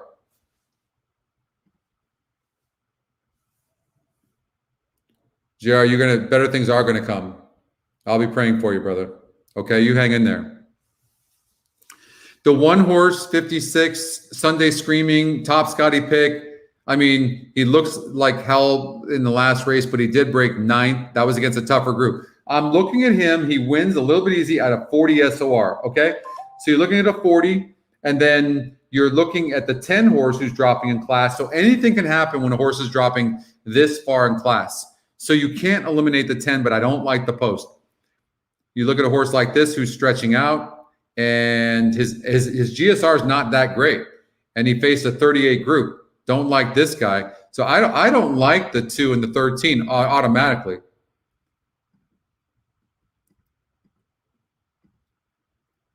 This guy looks very good, the 8. And this guy looks really good. So, you know, you could do like a 1, 8, 10, 12. 1, 8, 10, 12. Turfway Park. Let's get it up there so I don't miss it. So I would do something like trifecta box. At the starting gate, they'll begin loading for race 4. 1, 8, 10, and 12. Something like that, just for action. And then I would do an exacta box, the same thing. 7 to 1, 9 to 5 shot. Sunday scheming has been loaded in. Sway My Way and Rose Finch are the next 2. Up comes She's Hot Today, second choice at 3 to 1. She goes in for. And then the horse I like the most in the race, Alvin Jimenez picks up the call. As I saw her first locked up. believe it or not, is the 12. Reggie Rodriguez moving into line. Nancy knows the math. But I like the 8 too. He's 7 to 1. The 8 can run. Coming up. All right, we'll see what happens. Good luck, you guys. Racing under LA Racing Incorporated and the. I'm always playing against the you guys know that I'm always looking to beat the favorite. You've seen that. And sometimes it costs me, but when I do hit, I hit big. Don't be afraid to lose in horse racing. You win 1 time out of 10, then you'll still win. Stop playing favorites. You even in horizontals, you can't win. You won't win big money anyways.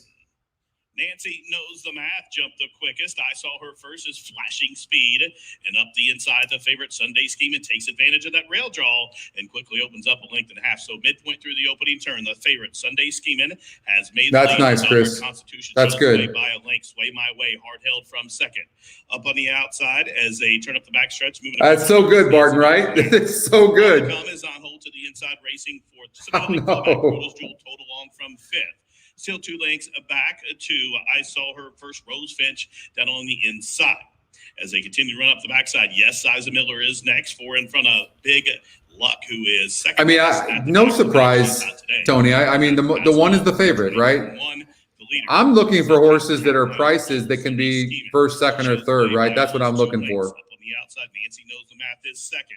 You can't win. You can't win money if you're going to play the favorites all the time. But you also can't bet long shots to win all the time because you're going to lose your ass because they only win very small percentage of the time. You really got to take the favorites, like I do in some of the tournaments.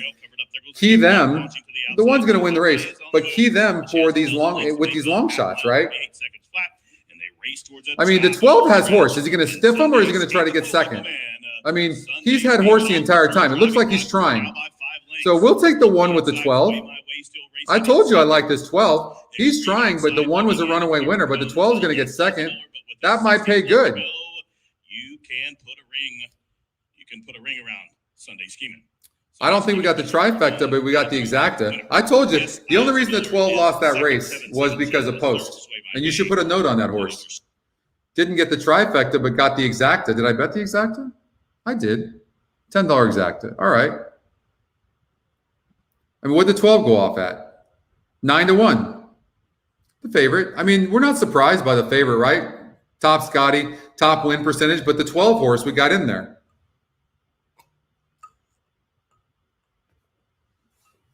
One 12, 13. I didn't have the 13, and I still can't have the 13 no matter what. But he ran good. We didn't have the 2 either, so I'm not worried about it. But I covered my bet with the exacta. I'm not sure what it paid, but it was good. You got it right. Nice, Keith. You had that right. There we go. Boom. All you guys, boom. Where's the booms tonight?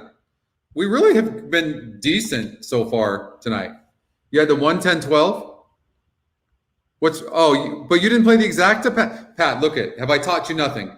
You play the trifecta, but you have to cover with the exacta, right? You got your trifecta as your big bet, and then your exacta is the cover in case you don't get the first, second, and third. Always. That's what I did in the tournament.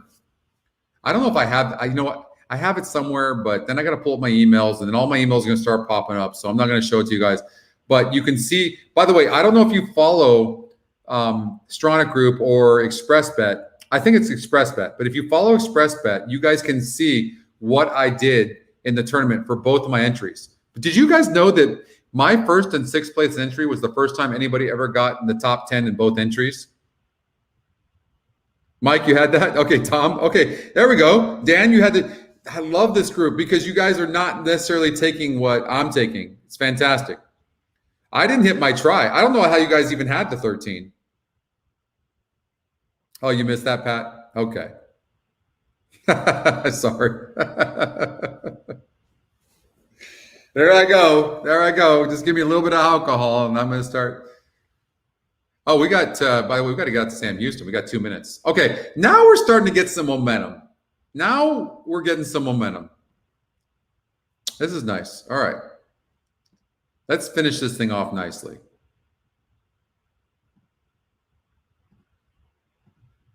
Four more races to go. We're going to play a pick four. You guys know I love the 6 horse, 42%. Here's a horse where I don't care. Trust me on this. Whether the 9 wins or not, please remember this.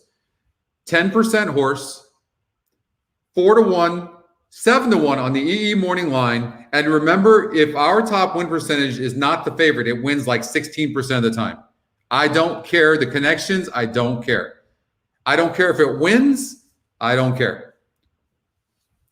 Play against this every time.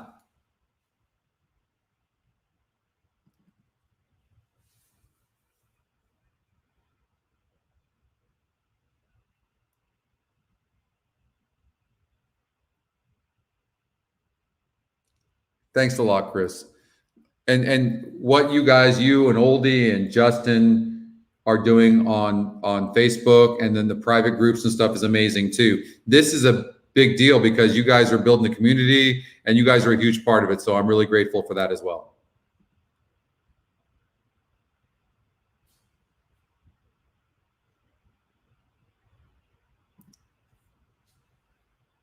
All right, Aaron, thank you.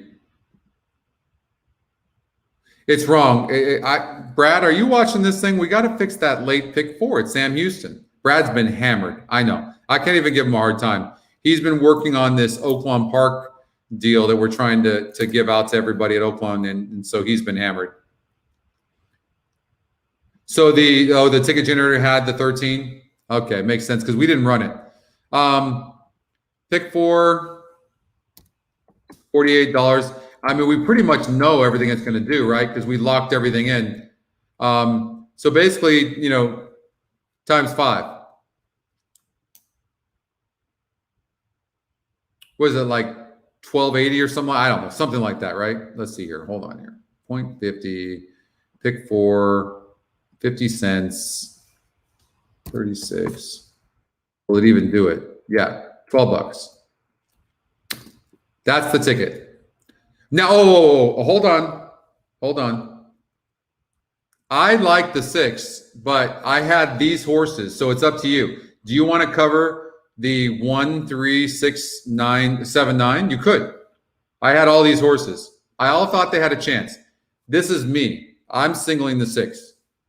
I'm pretty sure I have the 6 singled and everything. But I could be wrong.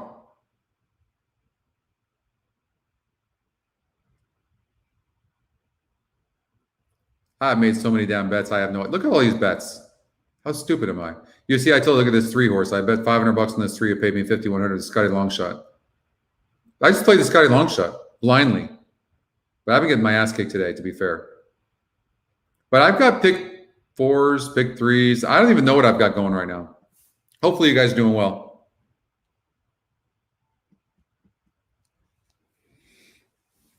The 13 was a Scotty long shot. I messed that up then, Tony. Because I always play the Scotty long shot. Yeah, you get great coverage at 10 cents. No doubt about it, Chris. You sure do. You're not going to get a good payout, but you're going to get great coverage. So if the top win percentage is not the if the betting favorite, like the 9, is not Our top win percentage, it only wins 16.2% of the time. It's a great stat. Greg likes the 1. He's 4-1 on the EE morning line, and he's 16-1 right now. I have a feeling the 6 is going to run good. I really do. I'm praying anyways. I really like, this is my best bet of the night. So I'm counting on the 6. I like the 6. I think the 1 horse, Greg, here's the thing about the 1. The 1 could be the one that helps hurt the 9 because the 1's so fast and the 1 needs a lead. But no, the 1, I think the 1 needs a lead to win, but we'll see. But from the rail, I would imagine the 1's going to go. Here's what's happening with the 9, just so you know. The reason the 9's getting so much action is because they think he's going to go gate to wire, and he might. But that's what it is. I'm just hoping that the 9 does not clear for me and for us. I don't think any of us want the 9, do we? Let's get it. Come on, 6. One time. What? I got to stand up for this.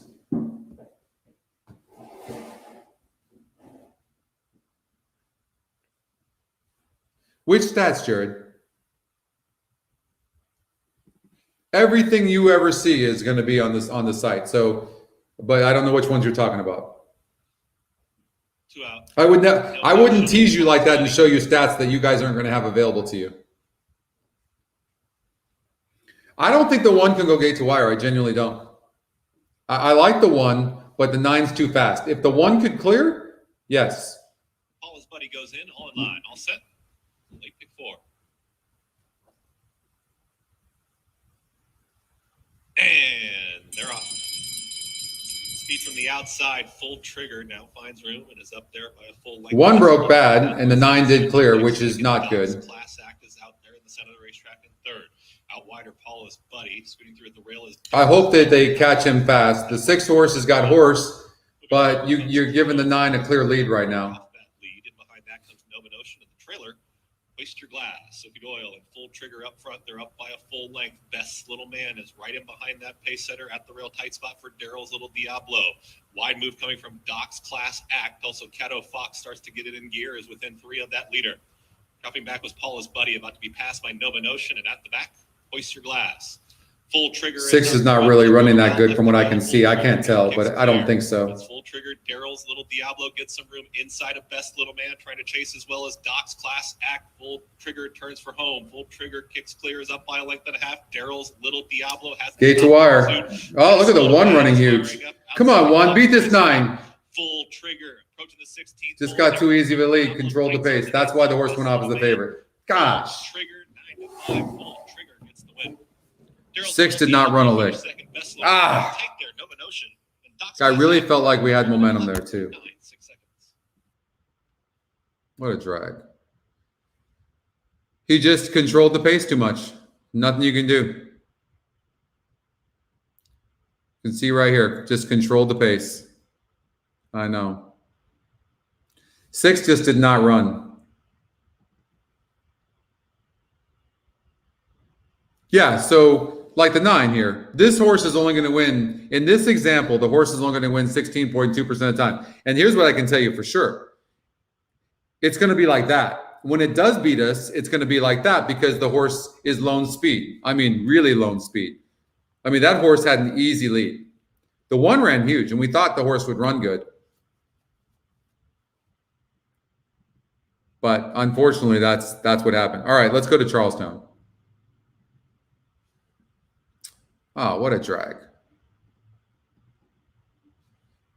So we have, let's do a trifecta here. So we got the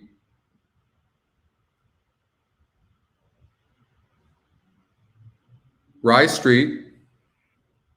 So here's the thing. This guy's the favorite, and he got his butt kicked against he showed some speed to the stretch against a 34 group. But he's cutting back in distance, and he showed some speed. All right. And he's never been 6.5 furlongs, and his GSR is a 57. All right, let's see. This guy lost against a 30 group, 4.5 furlongs. This guy has a good GSR. I think the 3 can run. I would suggest the 3 can run.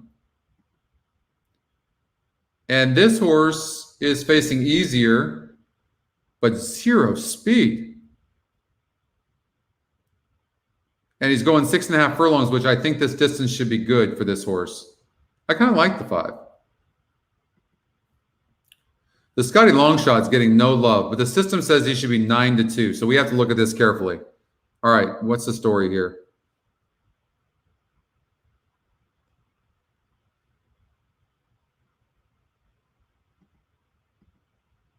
The 3's been off since September.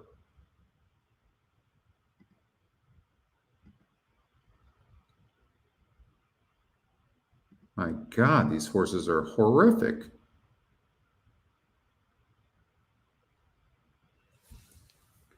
You know what?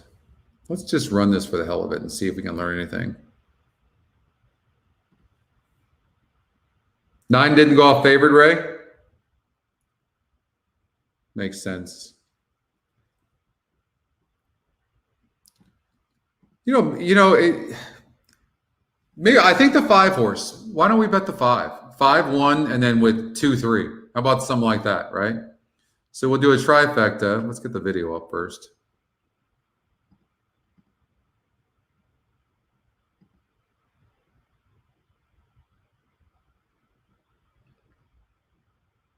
Oh, don't tell me we're having slow. No slow internet. No.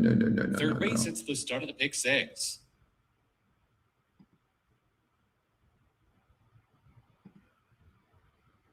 Uh-oh. We just slowed down.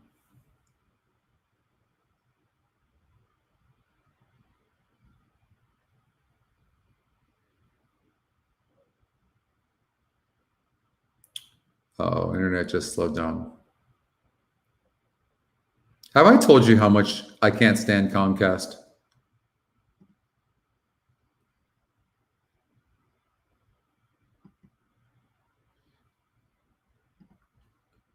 So I would do a 5-1 with 2-3. Okay? I don't even know if you guys can even hear me right now. You guys can hear me?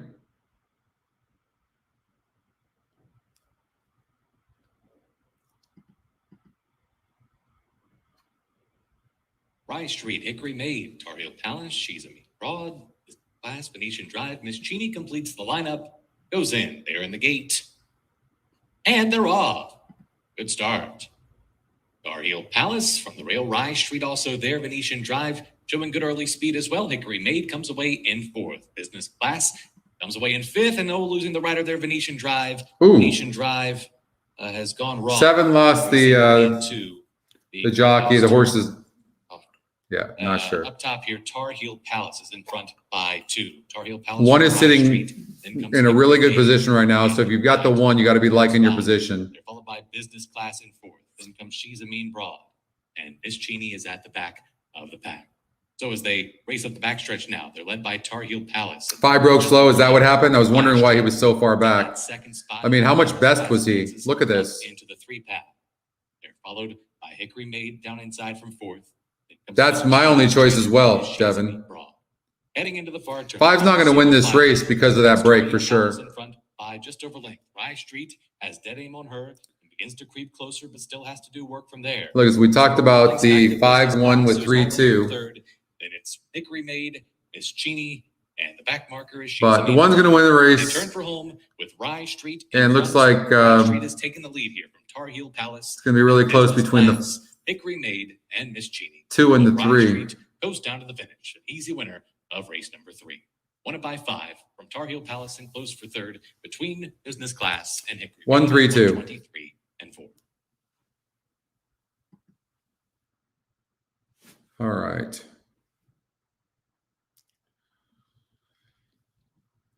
All right, so we've got a little bit of time, but gosh, this internet. I don't know if I can do anything about this internet.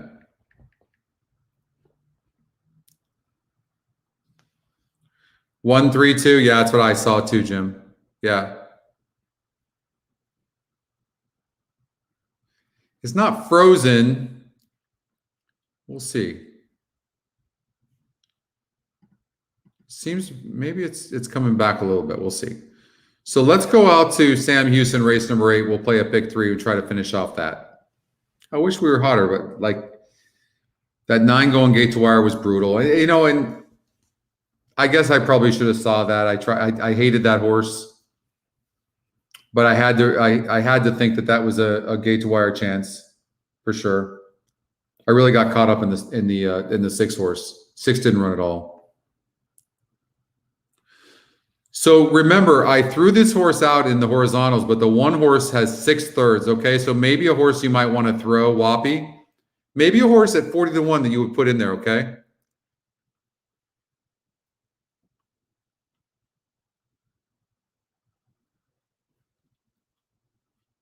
All right, let's do a pick 3. Let's finish off good.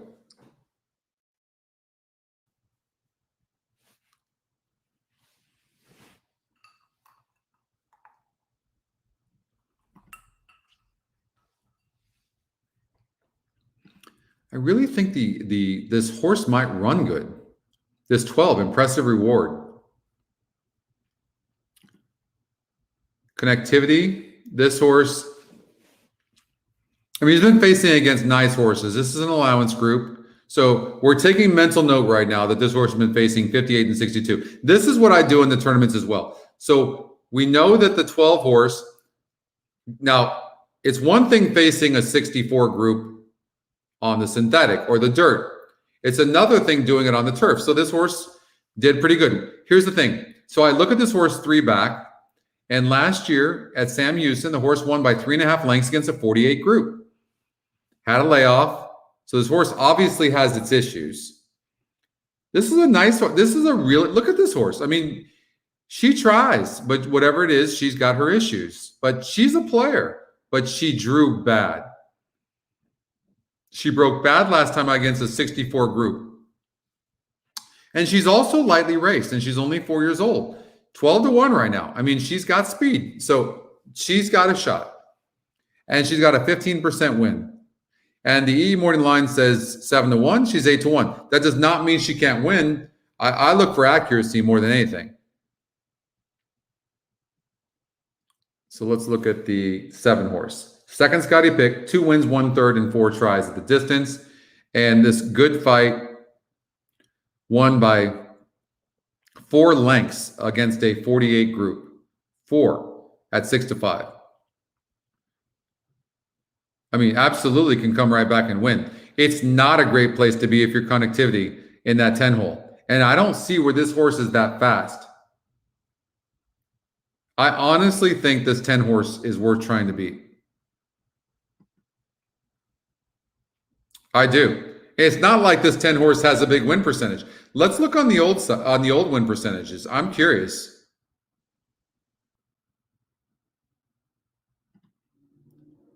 Look at the 10, only 17%. And on the new one, 12%. So I think this horse may be worth trying to beat. So let's look at the Scotty long shot, the 9, which I threw out. He's getting bet. Never been this distance, stretching out, and has a 64 GSR. I don't like the 9 hole. I don't like the 9. 7 could be a single. 7 could be a single. If you do a process of elimination, you take out the 10, you take out the 9, and all of a sudden you look at the 7, 3-1, 68 GSR, 2 wins in 4 tries. I know you're seeing $80,000 winning there in 2 tries on the 10, and you should look at that. So let's see if this horse still has that same class. When was this horse doing that?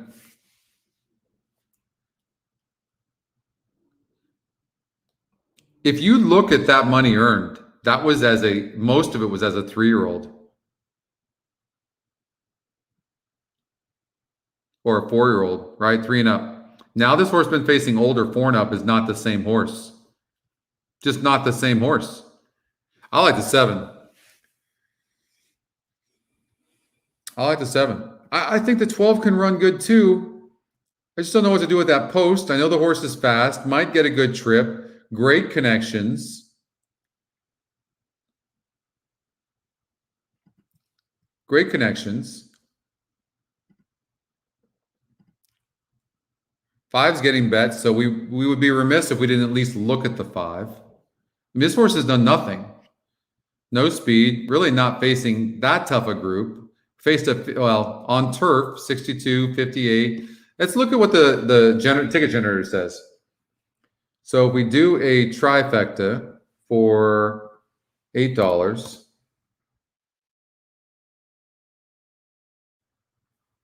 we got to finish out here.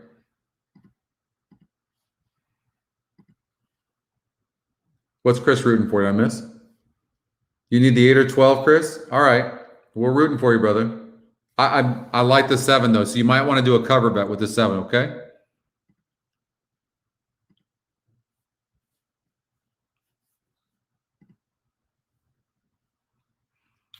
$7.10. You know, I'm telling you, I really like this 7. It's growing on me. And the 12 horse I like a lot.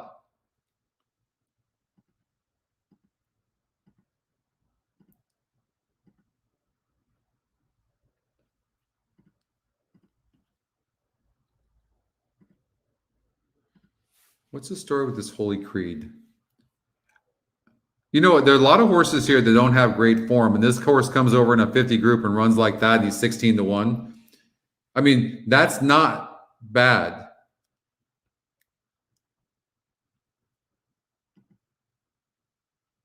Oh, 48 on the turf. Good point. Good point, Pat.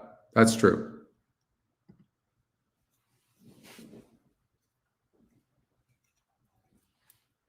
I know. I heard that. So sorry, 48 on turf and it showed no speed on the 3. Don't you think that just do one ticket, a saver ticket, where you at least put the 1 horse in the 3rd spot? Just put him in the 3rd. And if you play a superfecta, put him in the 4th spot. Just do that.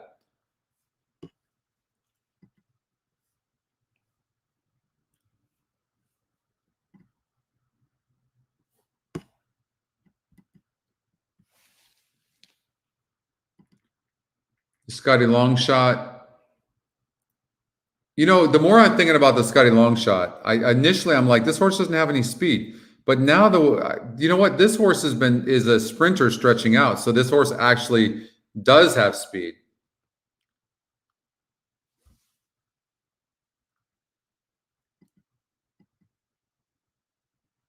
Yeah, Mark, I do like the I do like the 12. I like the 12 as well. I'm just kind of falling in love with the 7, but I got to make sure that I'm not. This 12 is in amazing form, but man, she just has her issues, whatever they are. But she always fires. Look at the EE morning line, 7-1, 7-1. Look how sick and accurate this thing is. It's just incredible.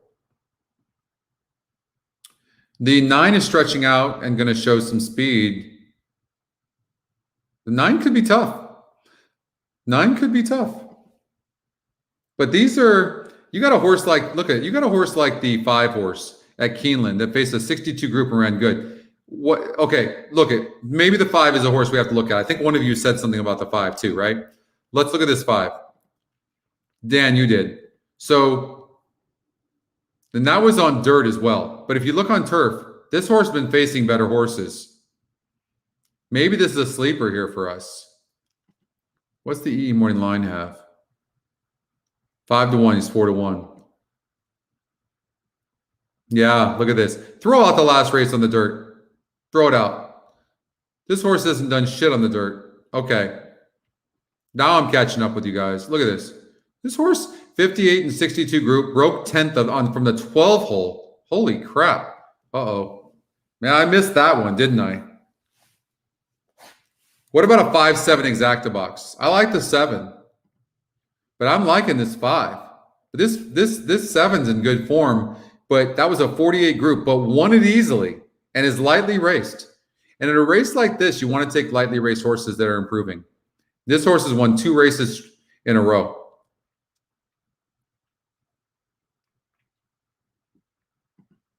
But I like that 5. Definitely. I don't think this 10 even needs to hit the board. I mean, what makes anybody bet the 10? Right? Think about it. I don't know why the system likes it. 8th, 5th, 8th. Doesn't seem to have that much of a class advantage, and then draws the 10 hole. Asmussen, Elliott, I mean, they're hot. Nah. You know, I would do something like 5, 7, 12 with 5, 7, 9, 12 with 1. Just for the hell of it, put that horse in there. But I like this 8 horse too. I mean, this horse is the type of horse you put in the 3rd spot.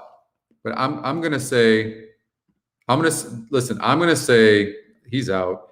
I'm not putting him in there. 10 horse, absolutely not. I'm not even putting the 10 in the money. I like the 12 too, though. God, but the 5 is really growing on me.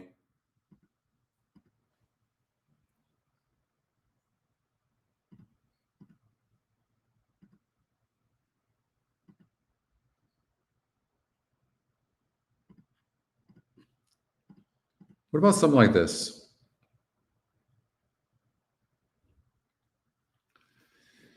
5, 7, 12 with 5, 7, 8, 12 with 1, 5, 7, 8, 9, 10, 12, $22.50. I still think this would pay.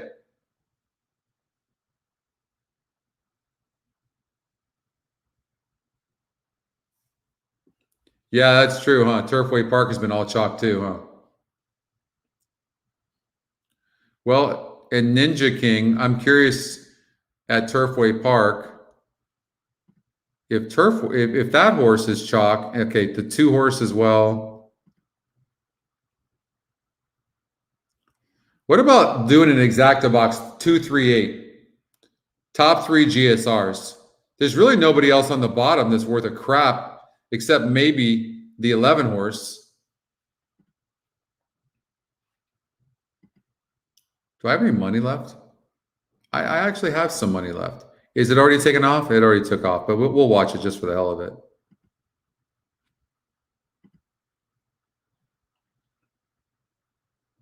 Sometimes just play the top 3 GSRs. So EquinEdge is pretty fast right now, but the video and Express Bet's slow, so I don't know. Who knows? The Dutch angle settles along in the 6th position. Towards her inside is Kiki's Lulu Rose. As they continue to run up the backside, the quarter was 24 seconds flat, and the trailer is. I just saw you guys in the chat saying Turfway's off. That was about probably 45 seconds delay from what I'm seeing. God, that sucks. All right, I got to do a better job of that tonight. As she just got passed by Sweet Catherine for the Ramses. We still have a pick 3 here, so let's hit this pick 3 and hit it hard. Meanwhile, Me and Lace just got shuffled, checked hard there in that turn as they continue to race around the turn, just about 3 furlongs from the money. 3. 8's in last. 3's running like hell. 2's really running like hell. This is going to be bomb. Look at the 1. The 1's not going to be in the money, though. Whoever's on the outside, the 11 horse at 2 to 1 is really wide. 2's coming, I think, huh? Look at that. Like, no, that's the 10. Man, they're just bumping like who's that? I can't tell. Trip throughout, but she's coming at the leader, and the leader still is Sweet Catherine by the furlong ground. 5 horse was getting bumped. Rose up the inside. Me and Lace 11's going to win. 11, 3, 5. Catherine will give Warden Crowless 3 on so it didn't end up being a She won bomb. by about 3 lengths in the end. Kiki Rose was second. A tough luck for Me and Lace. A tough trip there to be third in 140 and 2. All right, you can end now. All right, so yeah, no, that's the internet. Number 11, Sweet Catherine, another class dropping winner. Oh my goodness, really? She's been posted as your race winner. Second, number 3, Kiki's Lulu Rose. Third, number 9, at least 99 to 1. Oh, that's going to drive me crazy. I can't get rid of it. Number 13, Apsara. So 11, 3, 5, 13. Some big prices. 2 to 1, over 32 to 1, over at least 99 to 1, over 30 to 1. The favorite was off board. Number 2, Ninja Kid. 11, 3, 5, 13. Oh, I was just going to look at Turfway the entire time. I literally can't click on anything. It just literally won't leave. Hold to quit.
Are we back? Did we pull that off? You guys hear me okay? Let me know. It seems like we're back. See you, Chris.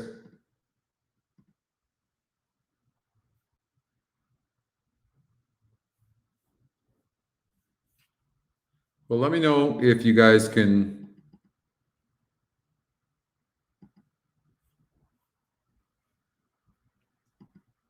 hear me. Yeah? Okay. Pick 3. Let's get back at it. $36. Let's hit this damn thing. So 5, 7, 12. We got to play the 12. The 12 is just such a hard knocker. I think that's what I'm going to lean towards. 5, 7, 12. Pick 3, single into 1. The horse is 63%. And then those are the horses I liked in the third leg. So let's finish off with that. Race 8, 5, 7, 12, race 9, 1, race 10, 4, 5, 7, and 10. Thanks, Chrissy. We're back. What up, Aaron?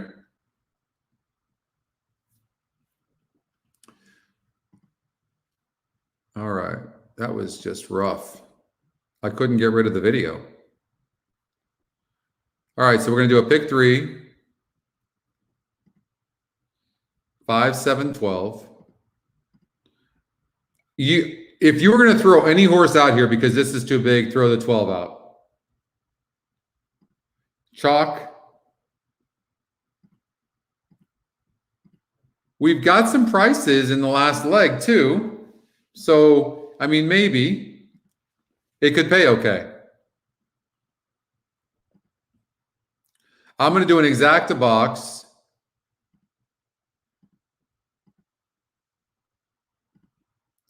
Five, 7, 12.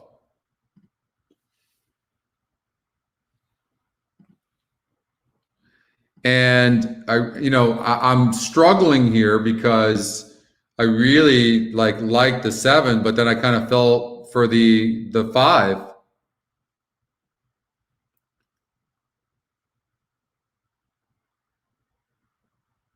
But I'm leaning towards the 7. I'm going to stay with the 7.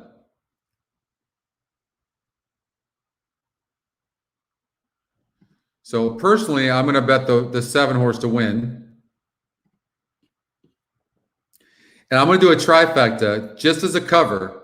7, and I'm going to cover the 9, just in case the 10. Of course, the 12,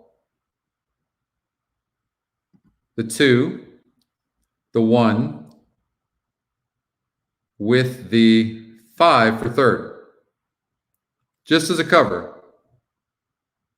And the 8 as well. The 8 horse, I forgot that I actually like the 8. So that's what I'm going to do. So that's my trifecta as well. 7 with those horses with the 5, and then I have a 7, 5 exacta too. So you can see I'm kind of spreading out and covering, but my key is the 7. So I'm betting more on the 7, and then I like the 5 to be second or third. That's what I'm doing. Okay? We got to pick 3. We're good.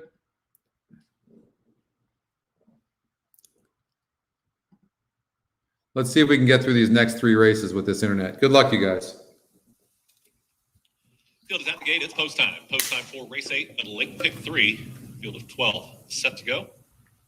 Chris Griffin has the call of race number 8.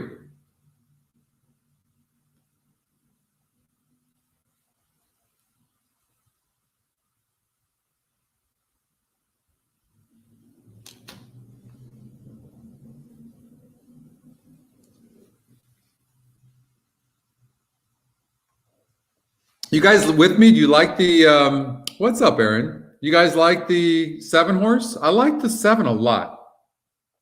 My favorite number. Sometimes you just got to do it that way. I just play it just because it's my favorite number.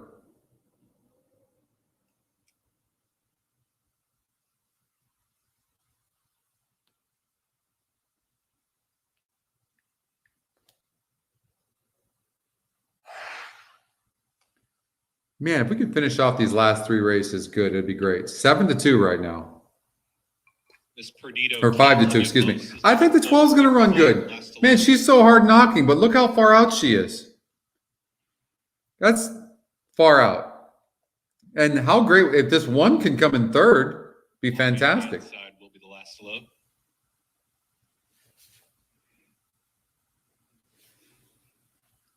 Come on. All in line. Let us finish this thing off good. And they're off. Step slow for connectivity. Pekka's got speed from the outside. So does Holy Creed, who's in the early mix. In between runners comes Love You Most. Down towards the inside, Hat Tip is up with those early leaders. They tap on the brekes and slow things down. Miss Perdido Key and I mean, how about the 8 horse, right? We talked about this 8. Running good. Pekka's going to track in second. Wide journey there. 12 really having a rough trip. Real tight there for that one. Went out 5 wide. Miss Perdido Key is now taken fourth. Is towards the inside. Love You Most is now in the third position. Further back comes Good Fight, who's now mid-pack. Inside of that runner comes Hat Tip, who did break with those leaders. Impressive Reward. Lime Green Silks is very wide. Connectivity. It's moving forward there. 5's in a good spot as well. Whoppy. On the rail. Leather and Lace. The trailer. Musical Millie.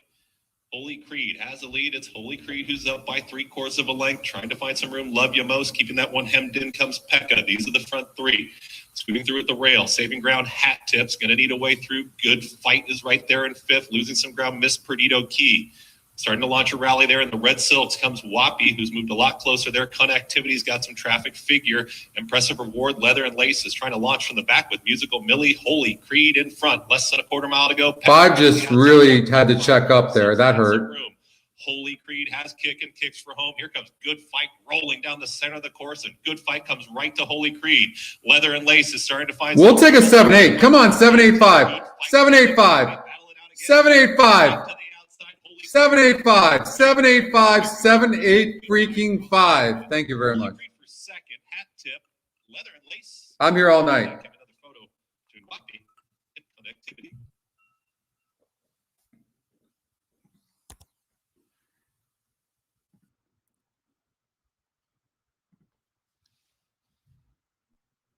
Did we put that 5 horse in the 3rd spot or not? Did we do that? I didn't get I got the win. I'm a little pissed off at myself because I don't have the exacta, but I've got a $50 trifecta. I mean, I bet a lot of money in this race.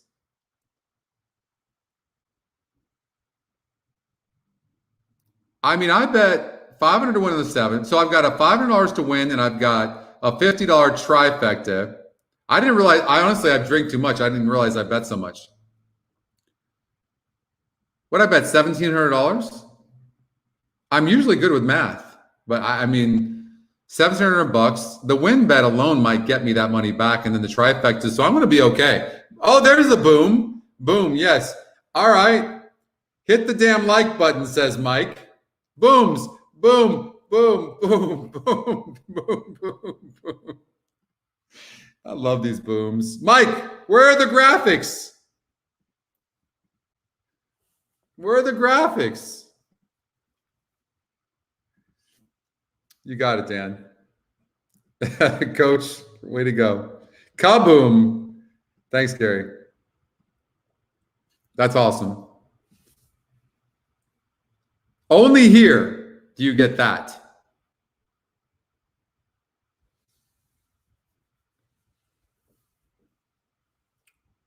We should have singled that 7. I love that 7. By the way, follow that 5 back because the 5 had a horrible trip. He did.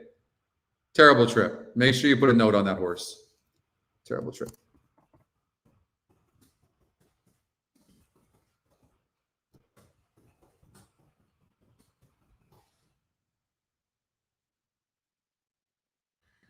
They do. $10 try. Look at you guys with your tries. Damn. You guys are killing my pool. Let me ask a question. Thanks so much. Did anybody put the 5 in the 3rd spot like I did? That's what I do in the tournaments all the time. Did anybody do it? I'm just curious. I mean, I know you had the 5, but did you put the 5 in the 3rd spot? That's what I want to know. Did anybody have the cojones to do that? It actually floated up, Alan? Sweet. You got shut out? Oh, God. You're killing me. Va boom. Va boom. That was fun. We've had less of those tonight, I know, but we're going to have more on Saturday, hopefully. You did, Tom? You guys did, Pat? Nice. Okay. Okay. That was a cover bet, by the way. That was our cover bet.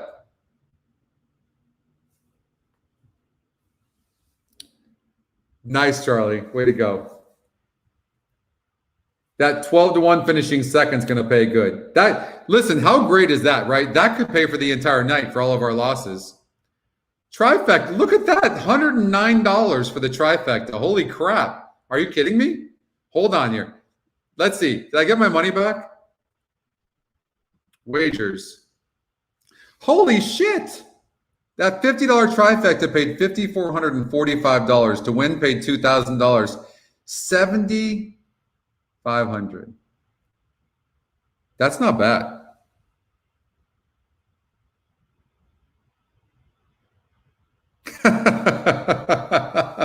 You were listening, Jim? 50. Wow. Okay, nice. Wow, that's huge. Holy crap. Did I just win 7,000 on that little bet? Well, I mean, it wasn't really little. Yeah, the 8,200 in my account. That's not bad.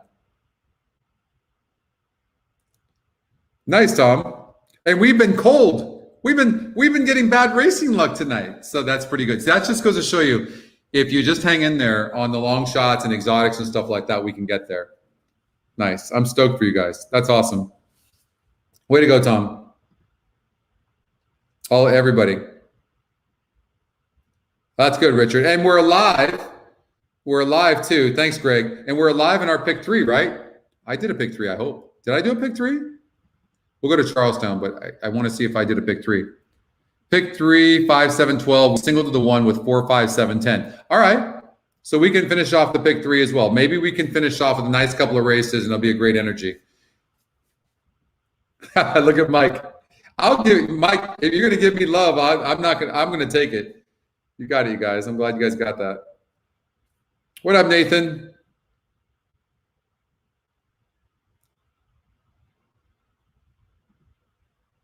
Missouri in the house. Nathan Gerling, my man. I love that good fight. God, there was something about that horse. And that 5, I got on that 5 late, but the 5 did you see how good that 5 ran considering he had to check up? And we put that son of a bitch in the 3rd spot. How sick is that? Keyed him in the 3rd spot. Hey, Timothy. Thank you very much. Hope you had that.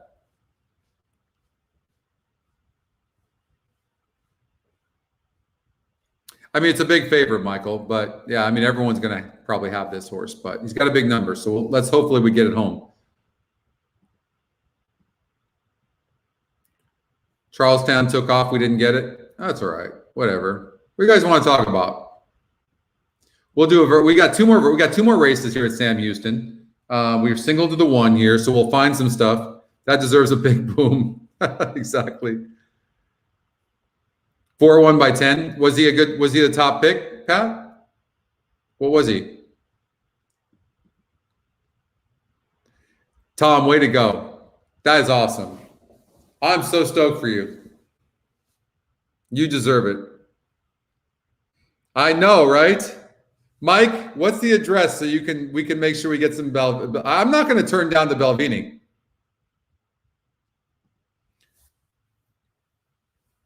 Barton, I might sound like a moron right now, but I don't know who the hell Senor Buscador is. But if I'll go look at it if you tell me. I always say this in my defense. I am so busy, and my skill set is handicapping a race at the moment. I don't remember a lot of I couldn't Caleb, just amazing. He could tell you who won before he was born, right? I'm not good like that. I can't remember horses very well. Thanks, Jerry. So if it's run recently, we can look it up. I'd love to look at it, Barton. But I'm really bad. I don't know who the horse is, though. Is this a horse coming up here soon?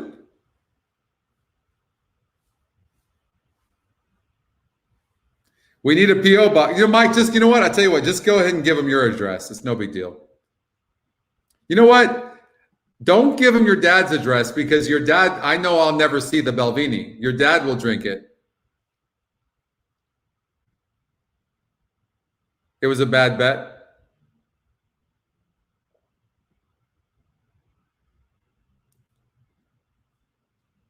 Oh, he's a 3-year-old on the Triple Crown Trail. Got it. Oh, by the way, on that note, just so you know, we have, I don't know if you guys saw it last year, but we're going to have something that's going to show up here soon, and it will show you the Kentucky Derby preview. So you're going to see all the horses that have run, and it'll show you what their current odds are. It'll show you all the horses. It's so cool. That's coming up. Mike, I don't know when that is, but I think Brad's looking it up. Your dad turned me on to Belvini? I don't think so. That's not true. Your dad has that good lemonade vodka, whatever it is. I think David, my stepfather, turned me on to the Belvini. He's not racing for a couple of weeks. Let me know, Barton, too. I'll definitely follow that.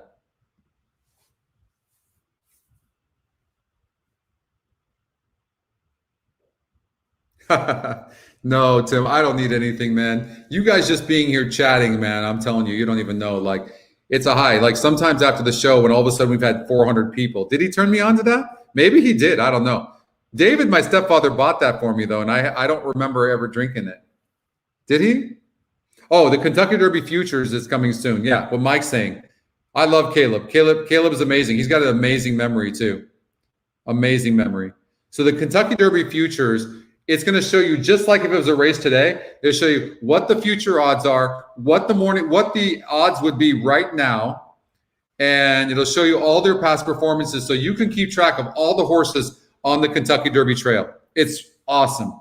And I don't know when it's coming out, but it could be anytime.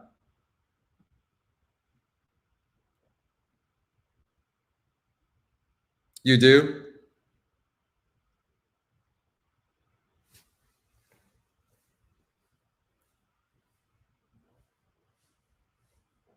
No, Jerry, you don't owe me any. No, you guys tweeting and being a part of this, man. So are you serious? And the community and sharing with everybody. I'm like the luckiest guy ever.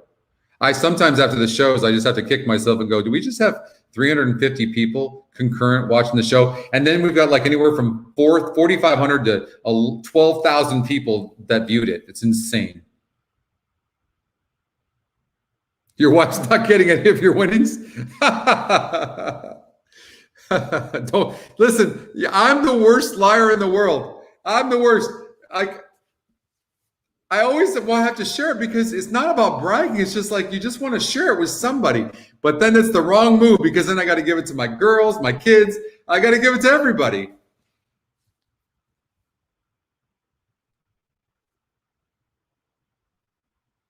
By the time I give the money, I don't have any money left.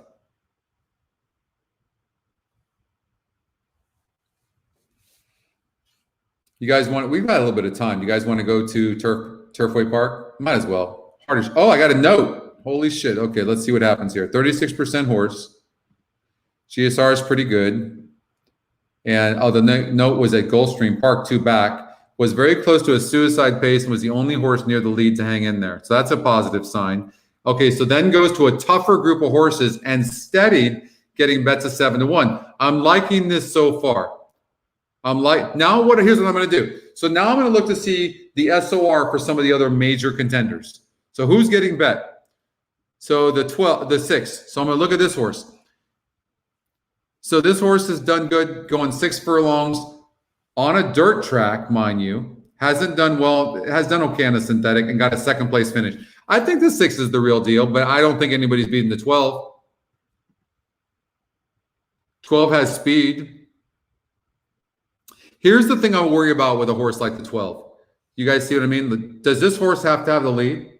Where has this horse ever passed a horse after the second call? Loses ground every time. Do you guys see what I'm talking about?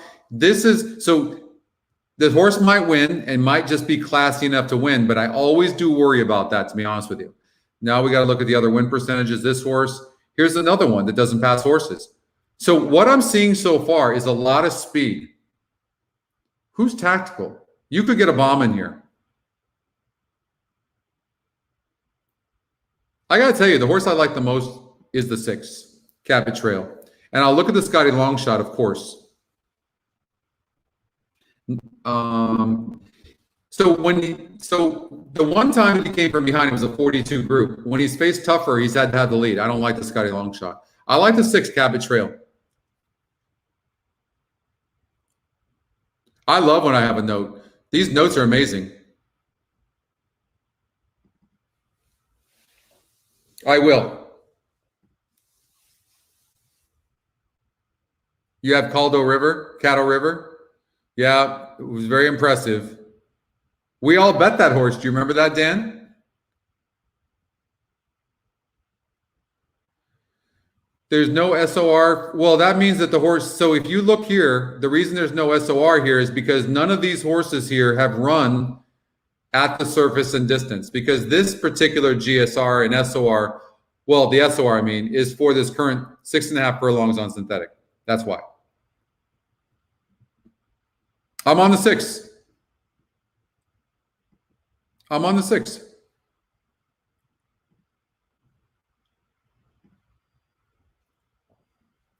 I would do a win. I'm going to do $200 to win on the 6, 7-2. And then I'm going to do a cover bet, exacta, 12-6. Just for action. And if I did a trifecta, because here's the thing. Watch this. You could do something like this. You could do a 10-cent superfecta, 6. Who are the other horses? Let's try it. Let's do a superfecta, 6, because you could get bombs in here, no doubt about it. Let's try $20. And what we're going to do is we're going to single the 6 right now. Sorry for the slow internet. Watch.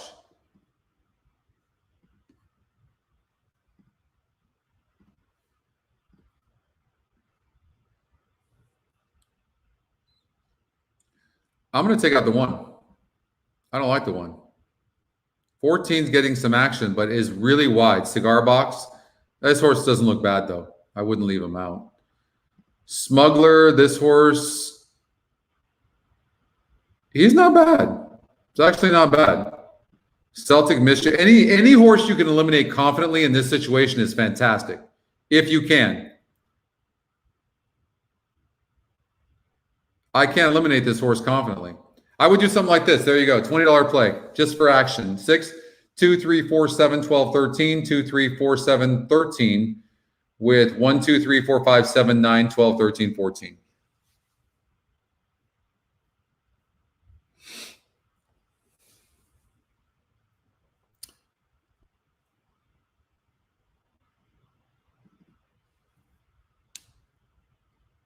It's the best, isn't it? Yep. So the 1 horse is got a good GSR on a wet track. This is not the worst looking horse in the world. I will say that. Just never been on a synthetic track. It's not the worst, but it's in the 4th spot. So 6, and then I bet the 1 or the 6. I mean, I might do that. I don't know if I can get it in. Let me see. I don't want to miss the race. All right, a little bit of time. So I'm gonna do that. So 10 cents, 6. It's almost like all, right? $72. You could just go 6 all. That's what I'm doing. Why not? And then I'm gonna come back. I just think it's gonna be bombs here. I'm gonna do a superfecta for 10 cents, and I'm gonna do all. But I'm gonna put the 6 in the 2nd spot. Get rid of that and put the 6 here. But I mean, I'm doing pretty well, so I'm just gonna play it bigger. But here's the ticket. But I do like the 6.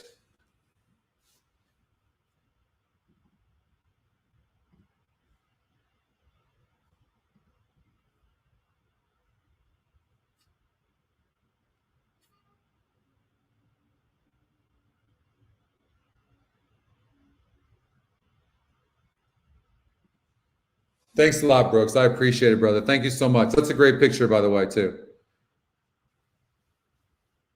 We are doing every week, too, Brooks, by the way. By the way, congratulations on your hit, too. That was awesome. What was it, $10,100, something like that, Brooks hit? You hit that? That was awesome. Stoked to see. And thanks for tweeting that out, too. That was pretty cool. Those things go a long way. You'd be surprised. Something like that, all of a sudden you get a bunch of people signing up. But I'm more happy for you. We're going to get there either way. But that's awesome when you do that. I appreciate it. Goes into the outside. Couple of horses. All right, good luck, you guys. Let's get it. The gray, super high voltage, your favorite, has broken open the front of the starting gate. Good job by the assistant starter to hang on to that one. Also, the 7 of Ribbon Officer charged as well. Now he's settled. They are resetting the front of the gate as Quest for Fire opened his gate as well. So a couple of horses there, a bit anxious to go. I think the 6 is going to run good. I really do. Hey, listen, if we get a bunch of long shots, I don't care if the 6 comes in second. I might prefer that. Reset his gate as well. So all set. They are racing. Horrible beginning for High Cheerio. A fast start for the middle for Smuggler. 6 has got some speed, but broke a little bit slow. As they leave the chute, they straighten up to the main course. And it's Smuggler's Ghost shows the way, but has company as Zip Away comes on through to confront. And he seems to have horse, too. Celtic Mischief away in the 3rd position.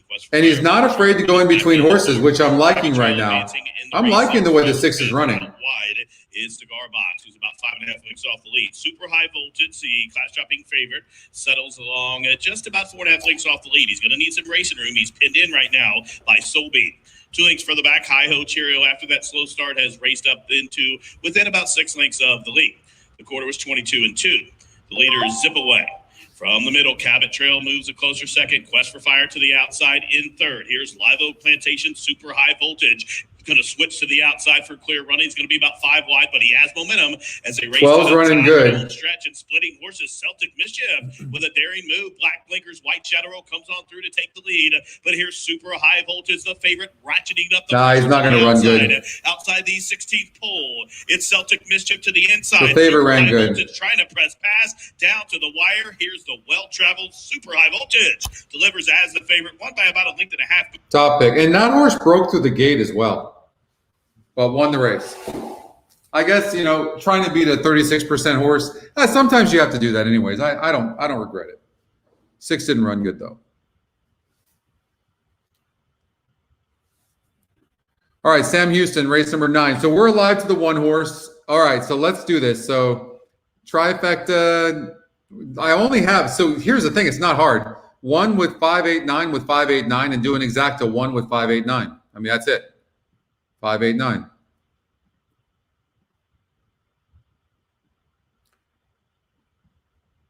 One, 5, 8, 9. And then a trifecta. 1, 5, 8, 9. Just like that. Now you could, if you really want to have some fun, 1, 5, 8, 9 with 5, 8, 9 with 5, 8, 9. And you could do it all. I mean, if you get the 2, 3, or 4 to come in there, you're killing it. I mean, you could go like that. That's $600. I'm not going to do that. What I am going to do this bet, but then I'm going to come back with a superfecta for $10. 1 with 5, 8, 9 with 5, 8, 9, and then I'm going to do 2, 3, 4. That's kind of like a little cover bet, right? So I'll do that for like $5. $6. Feeling daring. Okay. Now, for those of you that want to protect, you can, and you can. I mean, source is 1 to 9, but you could do a 5, 8, 9 with 1. You could do that. How about this? And I missed this, but I'm just seeing it now, and maybe that's a mistake. You guys seeing this? The 4 horse is Scotty's second pick. He's Scotty's second pick. Here's the thing about this horse. I think the reason I don't like this horse, I think there's enough speed in here to go with the 4. And I think the 4 has to have the lead. That horse, I don't know why he's got his second pick, but it's a little scary to me. A little scary. Not to win, but a little scary. I'm going to play against it, but you might want to include that 4 horse somewhere, possibly.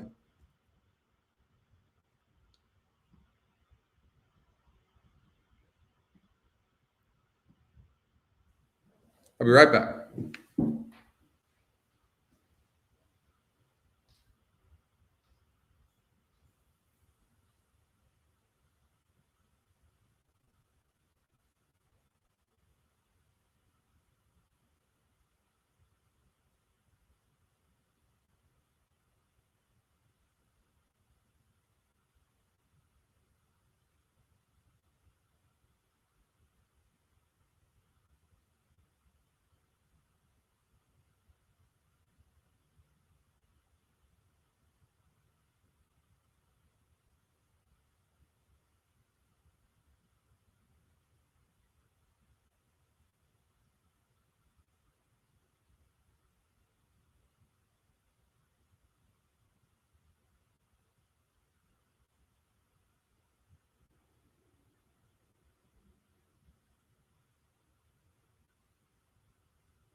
All right. So I was thinking about my Uncle Eddie. God bless him. You know, I used to think I was a tough guy, right? And I hired this trainer, and he was a boxer, and his name was Barry. And he, so I just wanted to box. I didn't want to train necessarily. I just wanted to box to get into shape, right? So, and he was a lot smaller. I'm 6'3". At the time, I was like 250. I want to say he was 5'10", maybe 190, 200. And I'm like, can we just box? And he's like, no, he goes, here. And he gets a pot out and he starts boiling this mouthpiece. And he goes, we're just gonna, boil this. And then he puts the gloves on and he does all this. And I'm like, I just want to box and have fun. He goes, no. He goes, do me a favor. So then we're in the garage. We're in his garage. And he goes, here, tie my right hand behind my back. I'm like, what? He goes, tie my right hand behind my back. So I tie his right hand behind his back. I'm like, what the hell is he doing? I tie it behind his back, right? Puts the mouthpiece on me. 40 pounds lighter than me, 50 pounds maybe. 5 inches shorter than me. With his left hand, he's right-handed, by the way, just literally beat the living crap out of me. And I'll tell you what made me think of that. You can't mess with these people are like lethal. My uncle was that way. He was a Golden Gloves boxer. Can you imagine? Barry was not a Golden Gloves boxer, and he beat the hell out of me with his left hand. But I also did learn this too. I was a pretty good basketball player, and he couldn't play basketball, but he was in really good shape. So we would play one-on-one. So I'd be like, okay, I'm going to play you in basketball. Let's go play. And he would just beat on my body, and he'd tire me down, and I'd just be exhausted.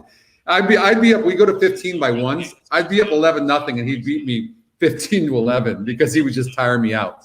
So I did learn that, they're in really good shape, but yeah, brings back a lot of memories. Thanks, Brooks. Happy for you, though. No, that was a great hit, though.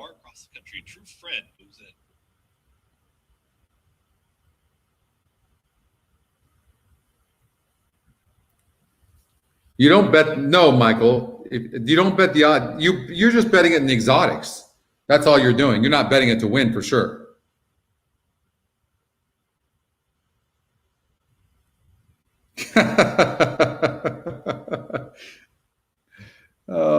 Race number 9 has been brought to you by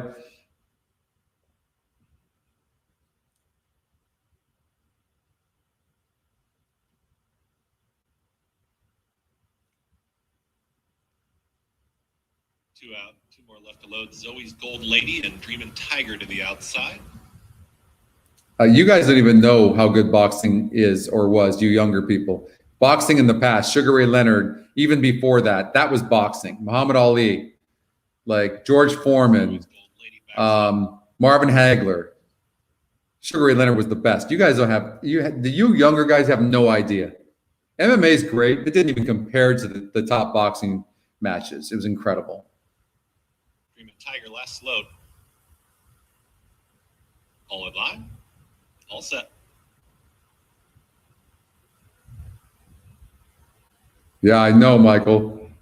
Come on, 1. 1 to 9, huh? Wow. And they're off. That's slow there for D's Locomotion. Metallic Silver's got speed, but has company from the outside there. Enfant de Pac also in the early free run ballerina. I mean, you don't want to see your 1 to 9 shot on the rail in second to last. I can tell you that right now. Zoe's Gold I mean, that's just crazy. True Friend is second to last and about 5 off the lead. And at the back, D's Locomotion. I mean, at least he's getting to the outside right now, and he should start coming on. And these horses do stop. Right there in the 2-path, 3-path comes Run Ballerina. Launching 4 wide comes Dreamin' Tiger. True Friend is now within 3 of those leaders with less than a quarter mile to go. 4 of them across the But now he's going to have to go 18 wide. Metallic Silver's kicked on the inside. Run Ballerina. Dreamin' Tiger. Now True Friend kicks it into high gear. Still an 1/8 of a mile to go. I mean, he's not a cinch at all at this point right now. Come on. No, he's not getting there. Gosh. Dreamin' Tiger's in third. It's 1 to 9? Ballerina to the outside. Run Ballerina 21 to 1. Run Ballerina gets the win. Metallic Silver for second. Dreamin' Tiger and Wow. True Friend in 1 minute, 0.17 seconds. But yeah, the barbecue guy. Boom Boom Mancini. He was a lower level fighter, but he definitely was hard knocking. Oh my God. What just happened there? You had the 8, Brad? How the hell did you have that horse? Ay, ay, ay. 1 to 5. True Friend. Who are the connections here? Steve Asmussen, Stuart Elliott. I mean, that was just a nightmare. How this horse just lost this race.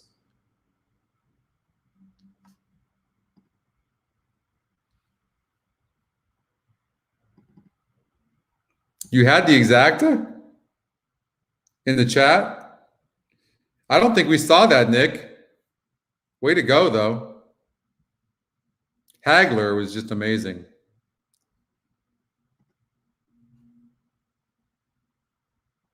You had that, Mike? Wow. How the hell did you have that?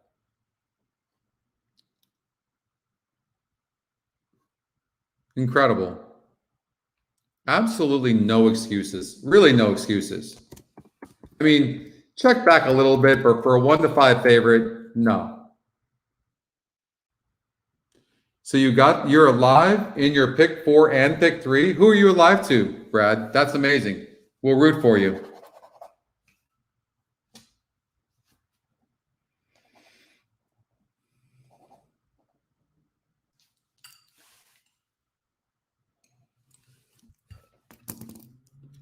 Bryn Shuppers. Oh, yeah, that's true, Howard.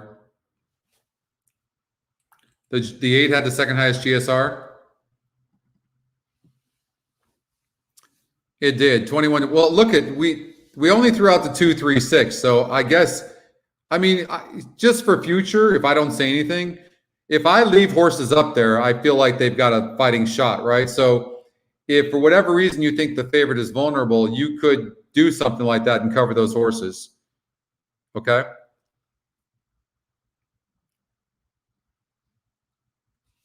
Incredible.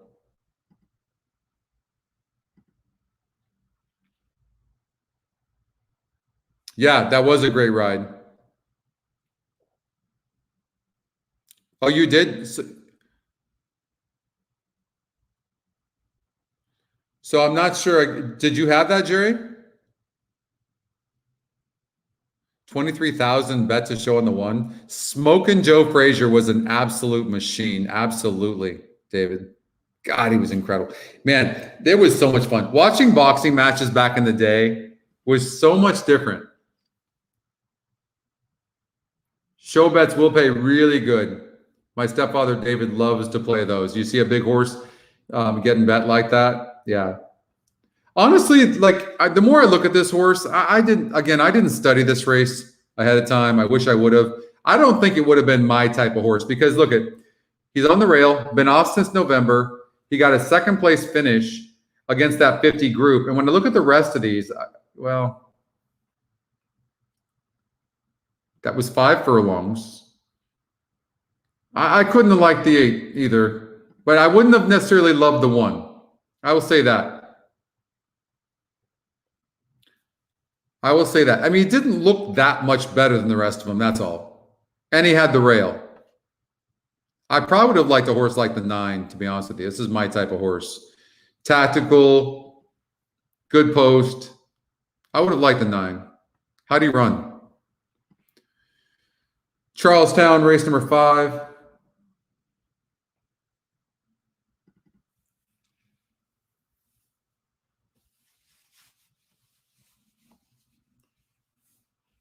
No.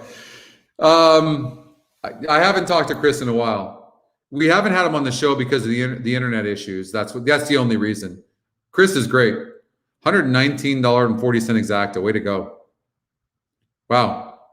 Great job, guys. Listen, this is only for future. I'm not going backwards, but I left these horses here. So if I leave them, these are horses I think have a shot. So just remember that when you're seeing that. Now, at 63% horse, I gotta, I'm gonna single him probably all the time, but it depends. Sometimes I'll try to beat horses like this if I think I have a key in another race. But I mean, how great would it have been to key that 7 horse and then cover all these in here? That would have been fantastic. God, I wish I would have thought about that. Again, I'm going to be more prepared on Saturday and Sunday. I'm going to put a lot of time into the handicapping, which sometimes helps. Sometimes it's overthinking, but I'm going to be prepared. I'll tell you that right now. You're not going to want to miss Saturday or Sunday.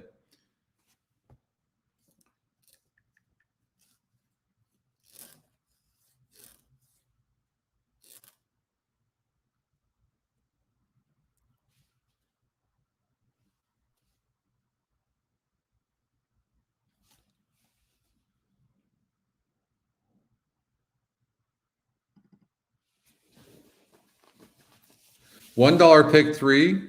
Jared, did you hit this? Almost $1,400. Incredible. Great job. How did you come up with that? I'm just wondering.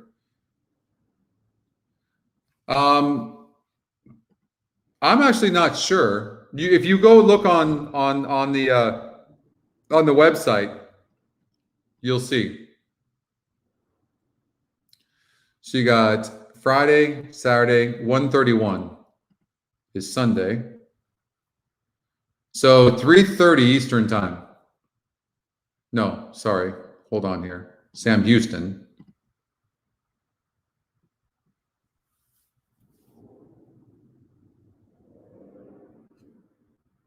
There it is. All right, 2:45 is Sunday's show, Eastern time. On Saturday, it is at 7:45 p.m. Wow. That's going to be a late night. You guys ready for that? I'm not doing a Saturday morning show, Anthony. I'm just going to do Saturday, 7:45. And Sunday's show is going to be fun, and that is at 2:45. Both these are all Eastern time.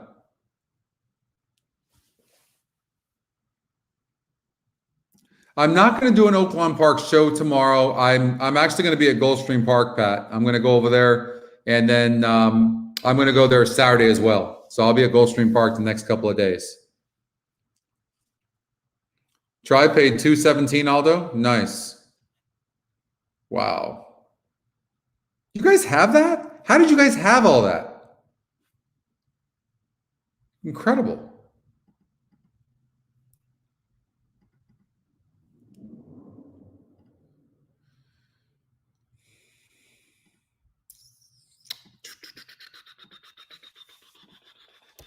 This is exactly the way I handicapped in the tournament. No pre-handicapping, nothing.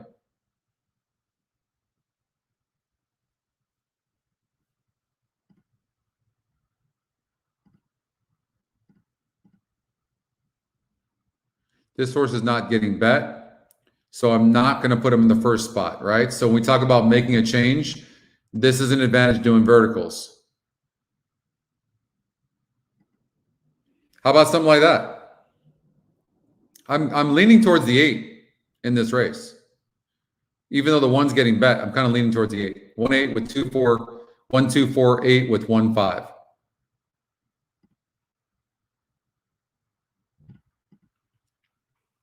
Zap Mama goes up and in. There in the gate. Nice, And Pat. Bob. Perfect start. The second GSR, that's why. Early speed. Or outside Shackletown and Waterloo. That's amazing, There goes Nick. Classy Lexi, you had that too? Where's the boom? Lexi, you're only about an hour late after the race, and now you come up with a boom? That turn, but it will be Signature Dish and Classy Escort. You know what? I'm going to try to get, if we don't, I just don't know. The thing is that with the internet issues, it scares me. I'm going to try, I'm going to talk to Mike about it, but I think we might try to have Chris on Sunday. I feel bad that we haven't had him on, but it'd just be really bad if all of a sudden we have him on and we go black. 15 lengths away from the speed of Signature Dish and Classy Escort. These two pop noses up top.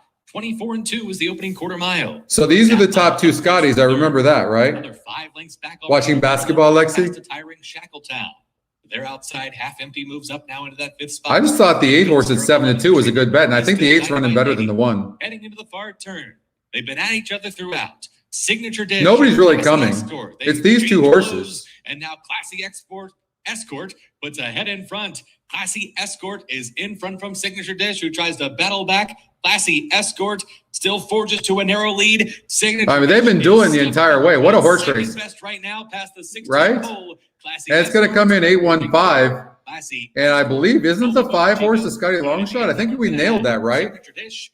Pretty sure. And Cerebellum in 120. Something good happened. Oh, don't you start doing this to me now. All right. I'm just trying to get out of the video. That's all I want. Just let me out. Show me 8-1-5. Look at that. How's that? 8-1-5 in the 3rd spot. That's the ticket generator. Bam.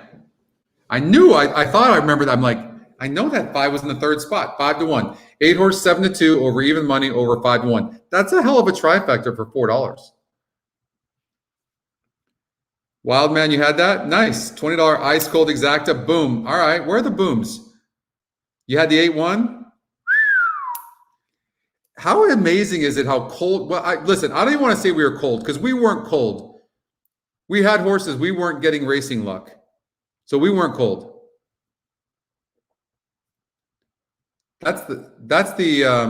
All I did was do some eliminations on the 3, 6, and 9. That's all I did. And then that happened. And then I generated the ticket. That's it.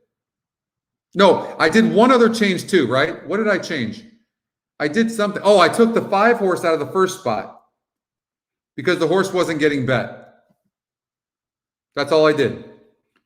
You see, when you're doing these verticals or horizontals, just make 1, maybe 2 changes. Don't make it unrecognizable. You didn't make it, Pat? Everyone else did.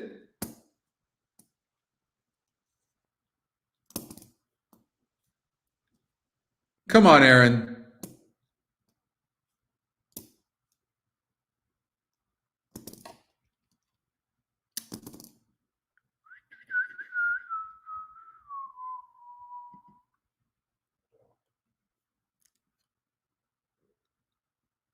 George killed the super.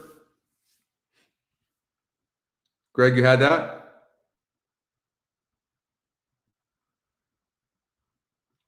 That was nice. We did that quickly. You see how fast we did that too? That was pretty cool. Look I'm just eliminating these 1% and 2% horses. Maybe when they start getting higher on the GSR, I start going, okay, well, maybe I'll consider them. This horse is getting bet some, so I do have to look at it. EE morning line's 15, 12-1 on the morning line. That's just a double check system. I know everyone's betting this horse because they see it, but it was a 46 SOR. So now I'm going to look at the 2 horse. I mean, he's facing 58s and 60s and running good. And this guy's got a, no, he's out. They can't see what we can see. 5, 13, out. Let's look at the 6 horse, Scotty Longshot. I can't judge this horse very well. He faced tough horses in the last couple of races. He's not getting bet, but I don't love him on the win end, but he could be in there. You see how fast we can do this? Price play and top pick. I don't think I've ever seen a price play also be Scotty's pick.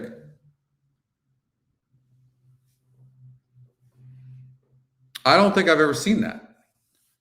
So morning line was 10-1, and we've got him at 7-2. Good call, by the way. Wow, 125? And you, holy crap, Tom. Way to go. I'm so happy for you. That is awesome. That's an amazing payout. You got it, guys. No, thank you. I'm so happy for you guys. Wow. No wonder you guys are all these booms. Wow, I can't believe what that paid. Sometimes when you have a lot of horses that you have middle price horses, have you ever seen like pick sixes that pay off and it was like a single ticket and you're like, there was really no big long shot? It's because nobody could really zero in on a horse and the big favorites weren't winning. That's what happens. I've always said, beat a big favorite that everyone's keying and it'll pay more than a horse that goes off at 10-1.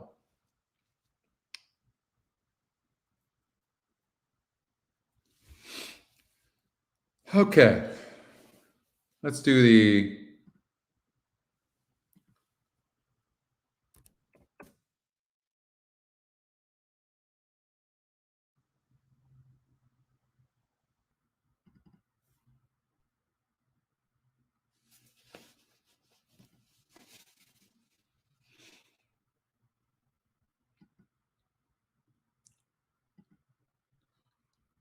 two, 4, and 11. All right. So the 4 has a big GSR, is a price play, and Scotty's top pick, and 7-2 on the EE morning line. Holy crap. I mean, don't we have to play this blindly? The horse is 8-1 right now? This horse wins, I'm going to lose my shit. We have to bet it. I mean, look at, I want to say this. Maybe do 2 separate tickets, okay? But you have to at least do this just in case. You got to have the balls, and you just got to do this. You have to. Just in case, okay? Do that. And then you might, if you want to, you could come back and do the exact same ticket, but just reverse the first spot and the second spot. Put the 4 in the second spot, okay? 6, 7, 11, 12, 2, 6, 7,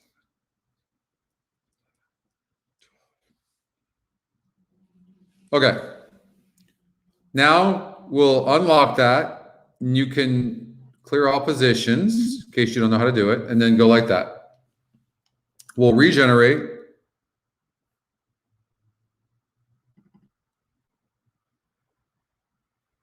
Good luck, Aaron. I mean, we look at if you play horses like the 4, and here's the thing too. Look at this. I like the 2. Do a 2-4 exacta box too. But here's the thing about the 4.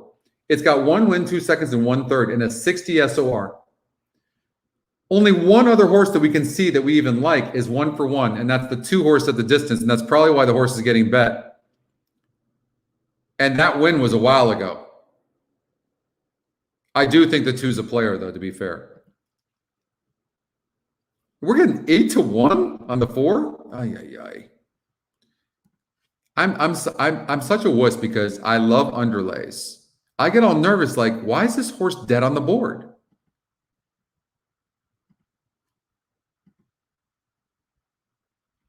Like, I feel more comfortable when a horse is getting bet. And the horses have reached the starting gate. It's post time. 12-5 claimers to go a mile and 16th. 8 for 5 on Tap the Mojo. Live Oak Plantation looking to go back-to-back here. This one trained by Mark Cassie. 1-2 in here for Cassie. Chris Landeros up top now, 3-2. This one exits a third place finish against 18 claimers. Drops in for the 12-5 here. Federal Law, the other Cassie charge. That one owned by the Quintessential Racing. All right. Sea Admiral. Santiago Ramos moving forward. Murray Spur. McKenzie and Smith. I did, Gary. I kind of bet like the 4 and the 2. I like the 2-4 exacta box. I bet the 4 to win, and I keyed the 4 in the third spot. You know, I like to take one horse and key it in the first, second, and third spots. That's what I like to do. Good luck, you guys. He's in, and they are at the post.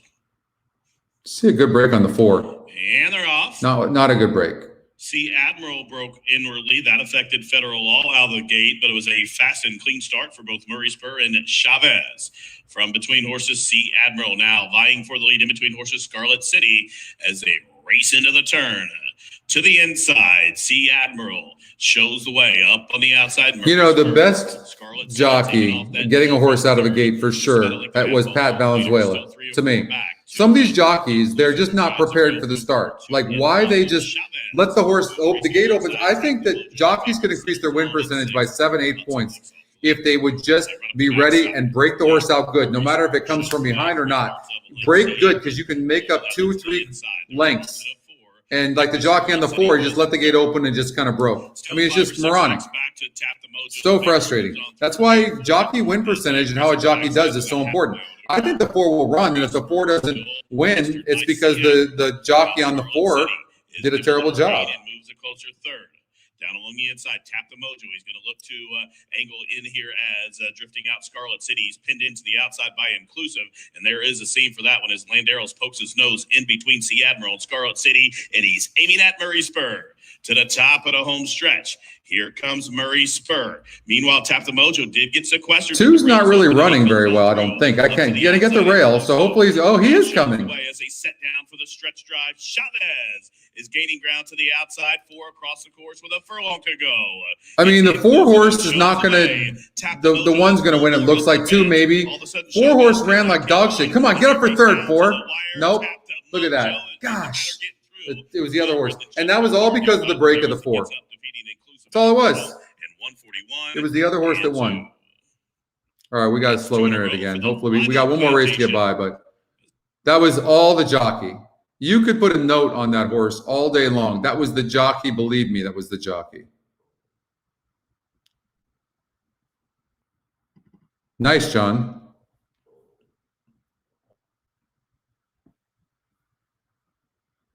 Who's the jockey? I mean, it's just terrible.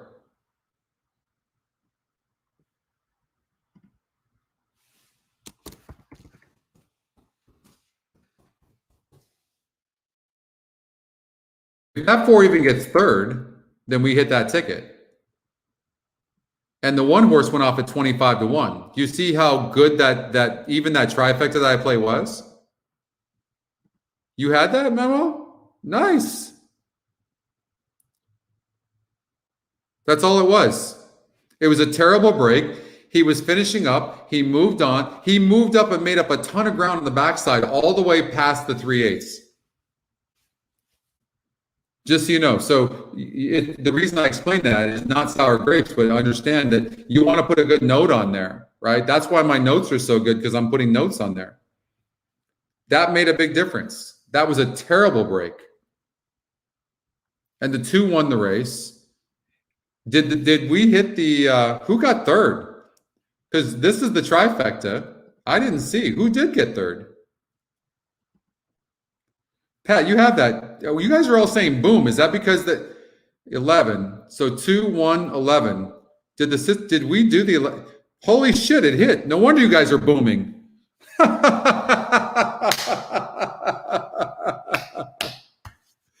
That's really nice. That's actually a good payout. Way to go. That is hilarious. I'm like, what are you guys booming about? How did you guys have that? You guys are better than me. You got a boom, Andy? Sweet. Nice. Winning tickets on the screen. I know. I didn't see it. That is so funny.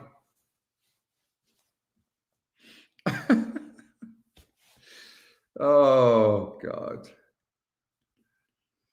Well, that's awesome. Well, hey, listen, I'm glad so many of you had that. That's really good. That's what makes this so great is everyone that's why we do the tickets, just in case everyone's playing differently, you know. I was keying the 4 horse in the first and third spots. Yeah, he did. He broke bad too. All right, let's get out to Sam Houston. One last race. Yep. Good luck, Nick.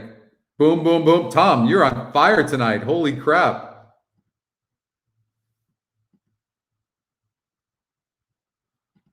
It's so cool to see all you guys hitting like that. Wow. Oh, you're welcome, Tom. It's my pleasure. Yeah, you are. Hey, listen, I'm just kind of like the narrator, right? I'm just kind of like I'll do the ticket generator, maybe make a couple of changes here and there. You guys bet. You're better than me.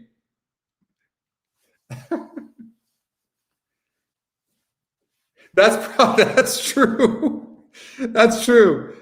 I had no. Well, you guys didn't tell me you were playing the trifecta. You were playing the ticket up there. I didn't even know. I'm kind of using it as a guide. You know what I mean? That's what I was doing. All right, so we've got Sam Houston, race number 10. You know, I mean, only like 4 horses. I guess we can run this and see what it does. Don't feel free in the. Okay, look at. I will say this: if I gave you any tip in this race, you can use the other horses, but use them in the 3rd spot, or if you play a superfecta in the 4th spot, but use the 4, 5, 7, 10 in some combination in the 1st and 2nd. And the 7 horse is 25 on the E morning line, and he's 11-1 right now.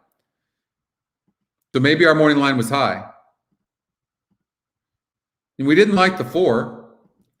And the morning line was 6-1 on the 5, and we had the horse at 8-5. I mean, I'm all over the 5. Scotty Longshot, 24%. EE morning line, 8-5. I don't even look at anything else. See, this is why I have to study, you know, because I can find these little things that'll make a difference. And I didn't do that. Had all week. Shame on me. But you guys are still winning, so it's great.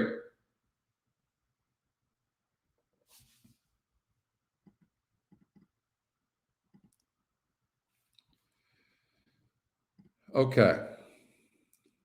So we're going to do.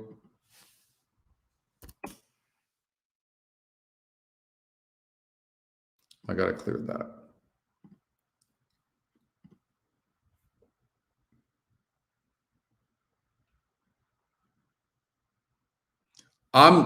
Yeah, I didn't do that, by the way. It singled it on its own. Now, what you could do, I would probably add the 7 in the 2nd spot, okay? But you can do, I would do 5 with 4, 7, 10 with 4, 7, 10. And you know what I would do? I would make the 5 the key horse. The Scotty Longshot. I'd put him in the 1st spot, and I'd put him in the 2nd spot. And if you could, so what I would do is I'd play a bigger trifecta this way. Then I'd play a little bit smaller, putting the 5 in the 2nd spot. But then I'd also come back with a 5 on top, with a 4, 7, 10 with maybe an all. Because if you get a 30-1 shot that comes in 3rd, you're going to get a big payout. So that's the way I would play it.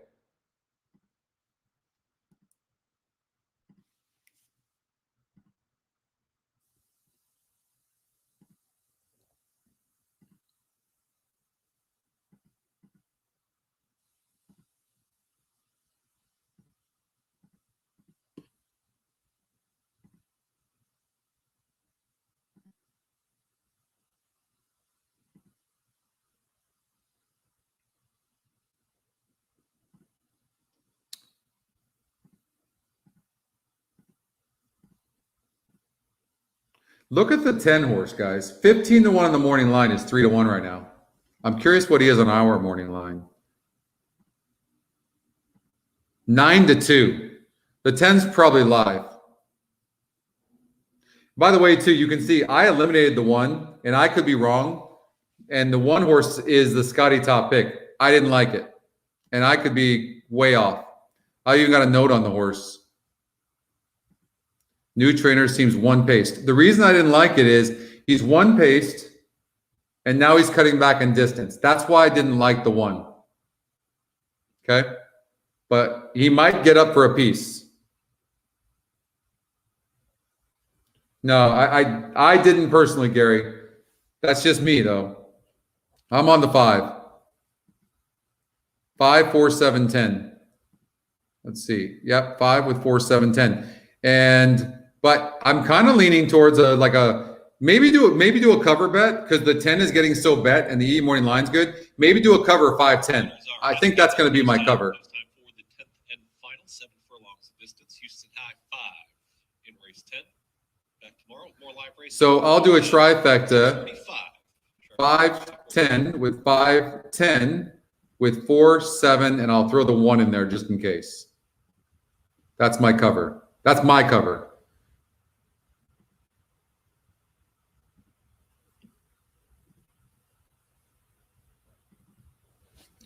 All right, Brad. So you need the 4, 5, 7, 10. That's going to be huge if you get that. 4, 5, 7, 10. Good luck, brother. That's a good one. Trey Styles, we talked about him in Shark Time. Trey Styles is going to be joined by Keith Jones, former Parks announcer. He will be in the SHRP studio. Good luck, Cole. Analysis of who he likes. Justin, good luck. Looking forward to welcoming Keith Jones and 2 Hall of Famers there in the SHRP studio. Manny, good luck.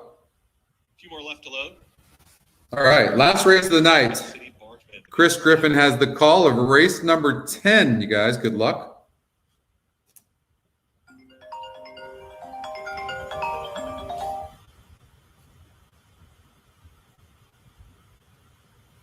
Secret Blarney and Bargeman, last 2 to load.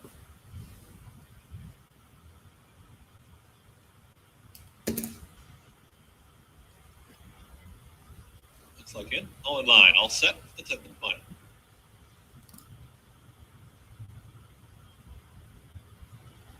And they're off. Speed from the outside from Secret Blarney, also Wicked City in the early mix, trying to move through towards the inside. Comes Pearl Mountain. Pearl Mountain Green Silks will take the front. Here comes Kataruski to apply pressure. Also in the early fray is Poncho's Lucky Boy. Wicked I'm really surprised in the jockey in the 5. He could have had the lead either very easily, and then he like pulls the horse back. Like, I just don't get it. Mountain to the inside. Like, I hate that. Between runners also is Istan Warrior, who's gotten into the mix. Istan Warrior challenges for the lead. Action-packed first quarter. Now settling off the pace comes Poncho's Lucky Boys in 5th. Bargeman. He's looking around. I hope he doesn't look around again. We've seen this before.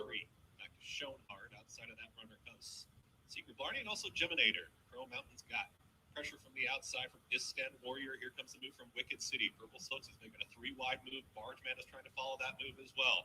Losing a touch of ground there. Poncho's Lucky Boy, Kataruski. I can't tell. I honestly can't tell how much horse this he has. Wicked City's got a nose in front. I think he's done.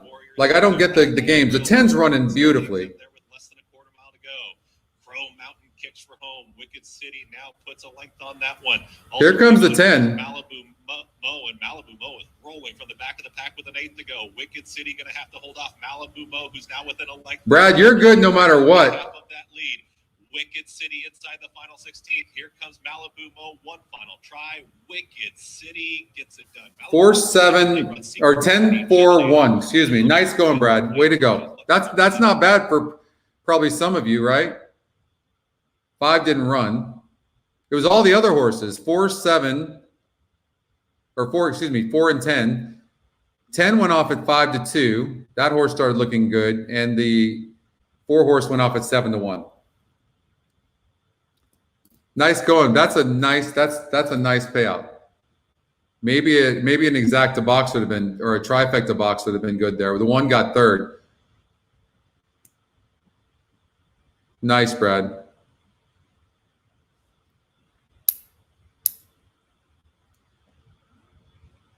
Yeah, that was a nice hit. 5 didn't run. I mean, he looked to have a lot of horse. He's playing around. I hate that. Like, why did it? Look at who's on that horse. Who's the jockey that always looks around every time he's on the lead? Nice, Ellen. Way to go. Lane Luzzy. Every time this guy. What's he looking for? You know, I was really looking for him to lead and the jockey standings, and I never really watched Lane that much, and I got to tell you, like, he literally could have taken the lead easy. Now, it might have made a difference. It might not have made a difference. But for me, not a fan.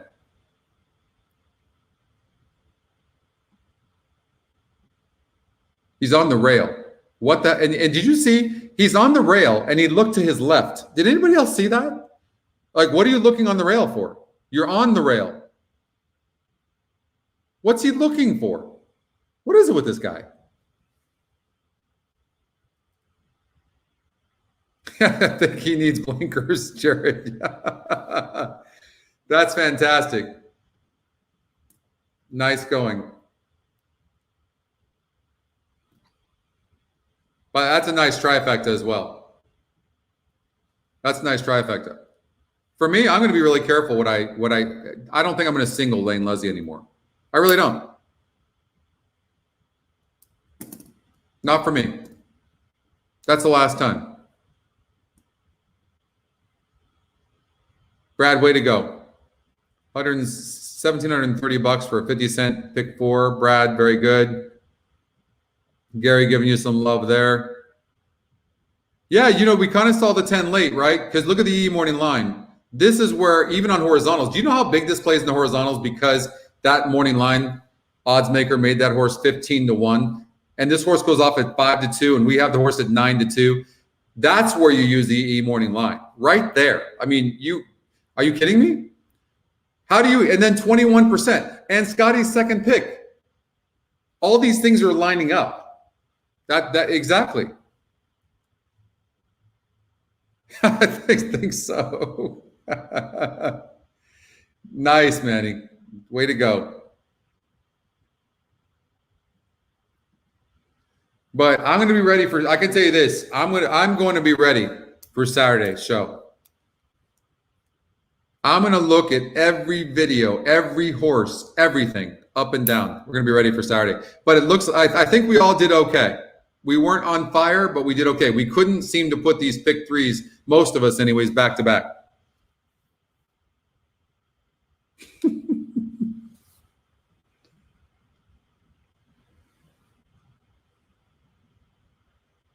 But yeah, a lot of times too, if you don't like the top Scotty pick, immediately look towards the second Scotty pick and the long shot. And then if other things match up. So I think in retrospect, since I don't like the 1, and then I see the EE morning line on the 10's good, and he's Scotty's second pick, and he got 21%, I probably should have known.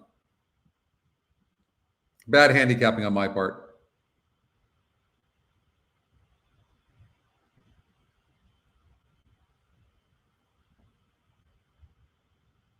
Yeah. I think I messed that up. I could have done much better on that one. Sorry, guys. How did I do today? I started with 5,000. I have 52.62. All right. You guys want to play Charlestown, then we'll call it?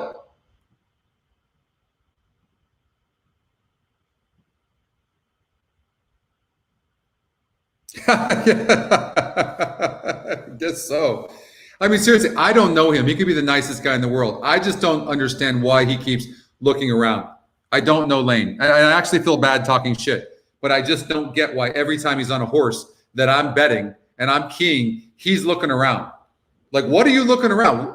The rail's here and you're looking this way. What the hell are you looking for?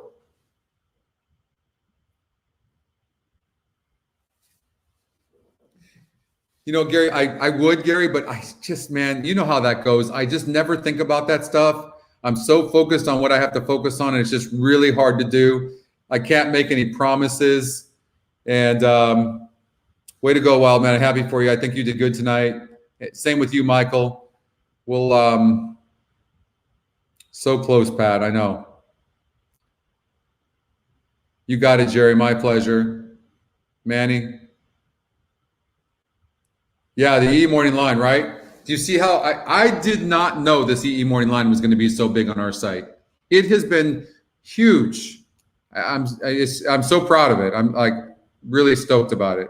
All right, we'll just play one more race here at Charlestown for those of you that want to hang out, and then we'll call it.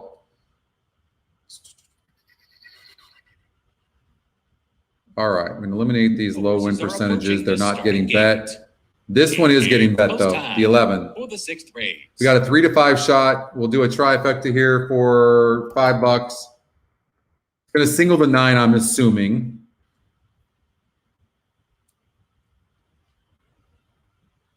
It's not. It's saying the 3 horse who's not getting bet. The E morning line though, the 3 horse is 3-1. So first thing I'm going to do is a 3-9 exacta box.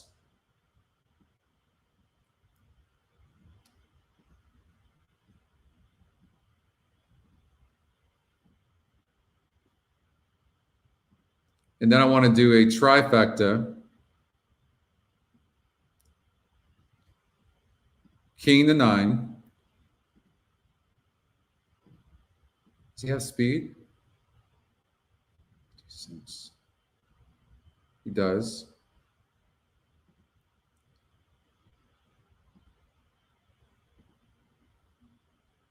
I kind of like the 4 a little bit, the Scotty long shot. I'm going to do an exacta Just a couple box more 4-9 as well. Here. Teach. Gone in now, and the last one to load will be my. So I just did a 3-9, 4-9. Lion Lord or even money favorite. All right, Tom. Hey, way to go tonight. Hi, Bernie. I felt like I was so off tonight, Tom. It's unbelievable. You won so much. Good job. That's all you. Thanks, Jeff. Don't forget to hit the like button, everybody. Follow us on YouTube. Subscribe to our channel and click the bell. You'll get our notifications as well. Okay. Be careful, Tom. Heading home. Okay. Number 4 is also a little restless, but on a chain reaction, a couple other runners acting up.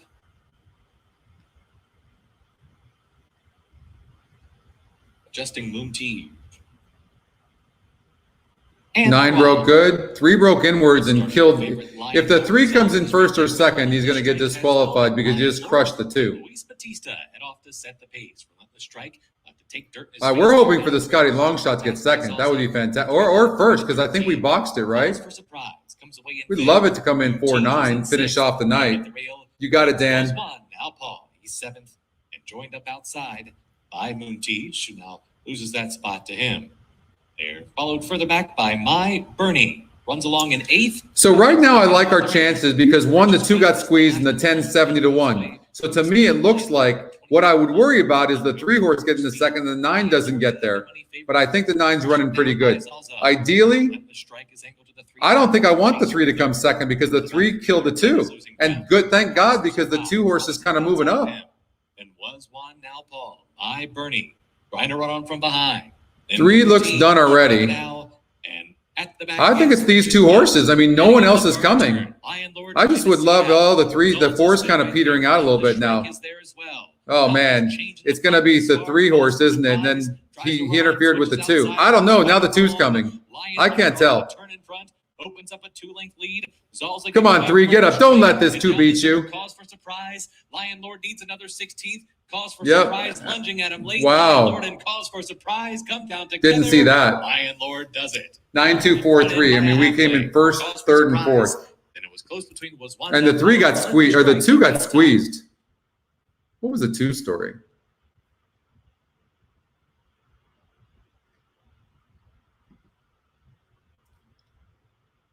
Ran huge.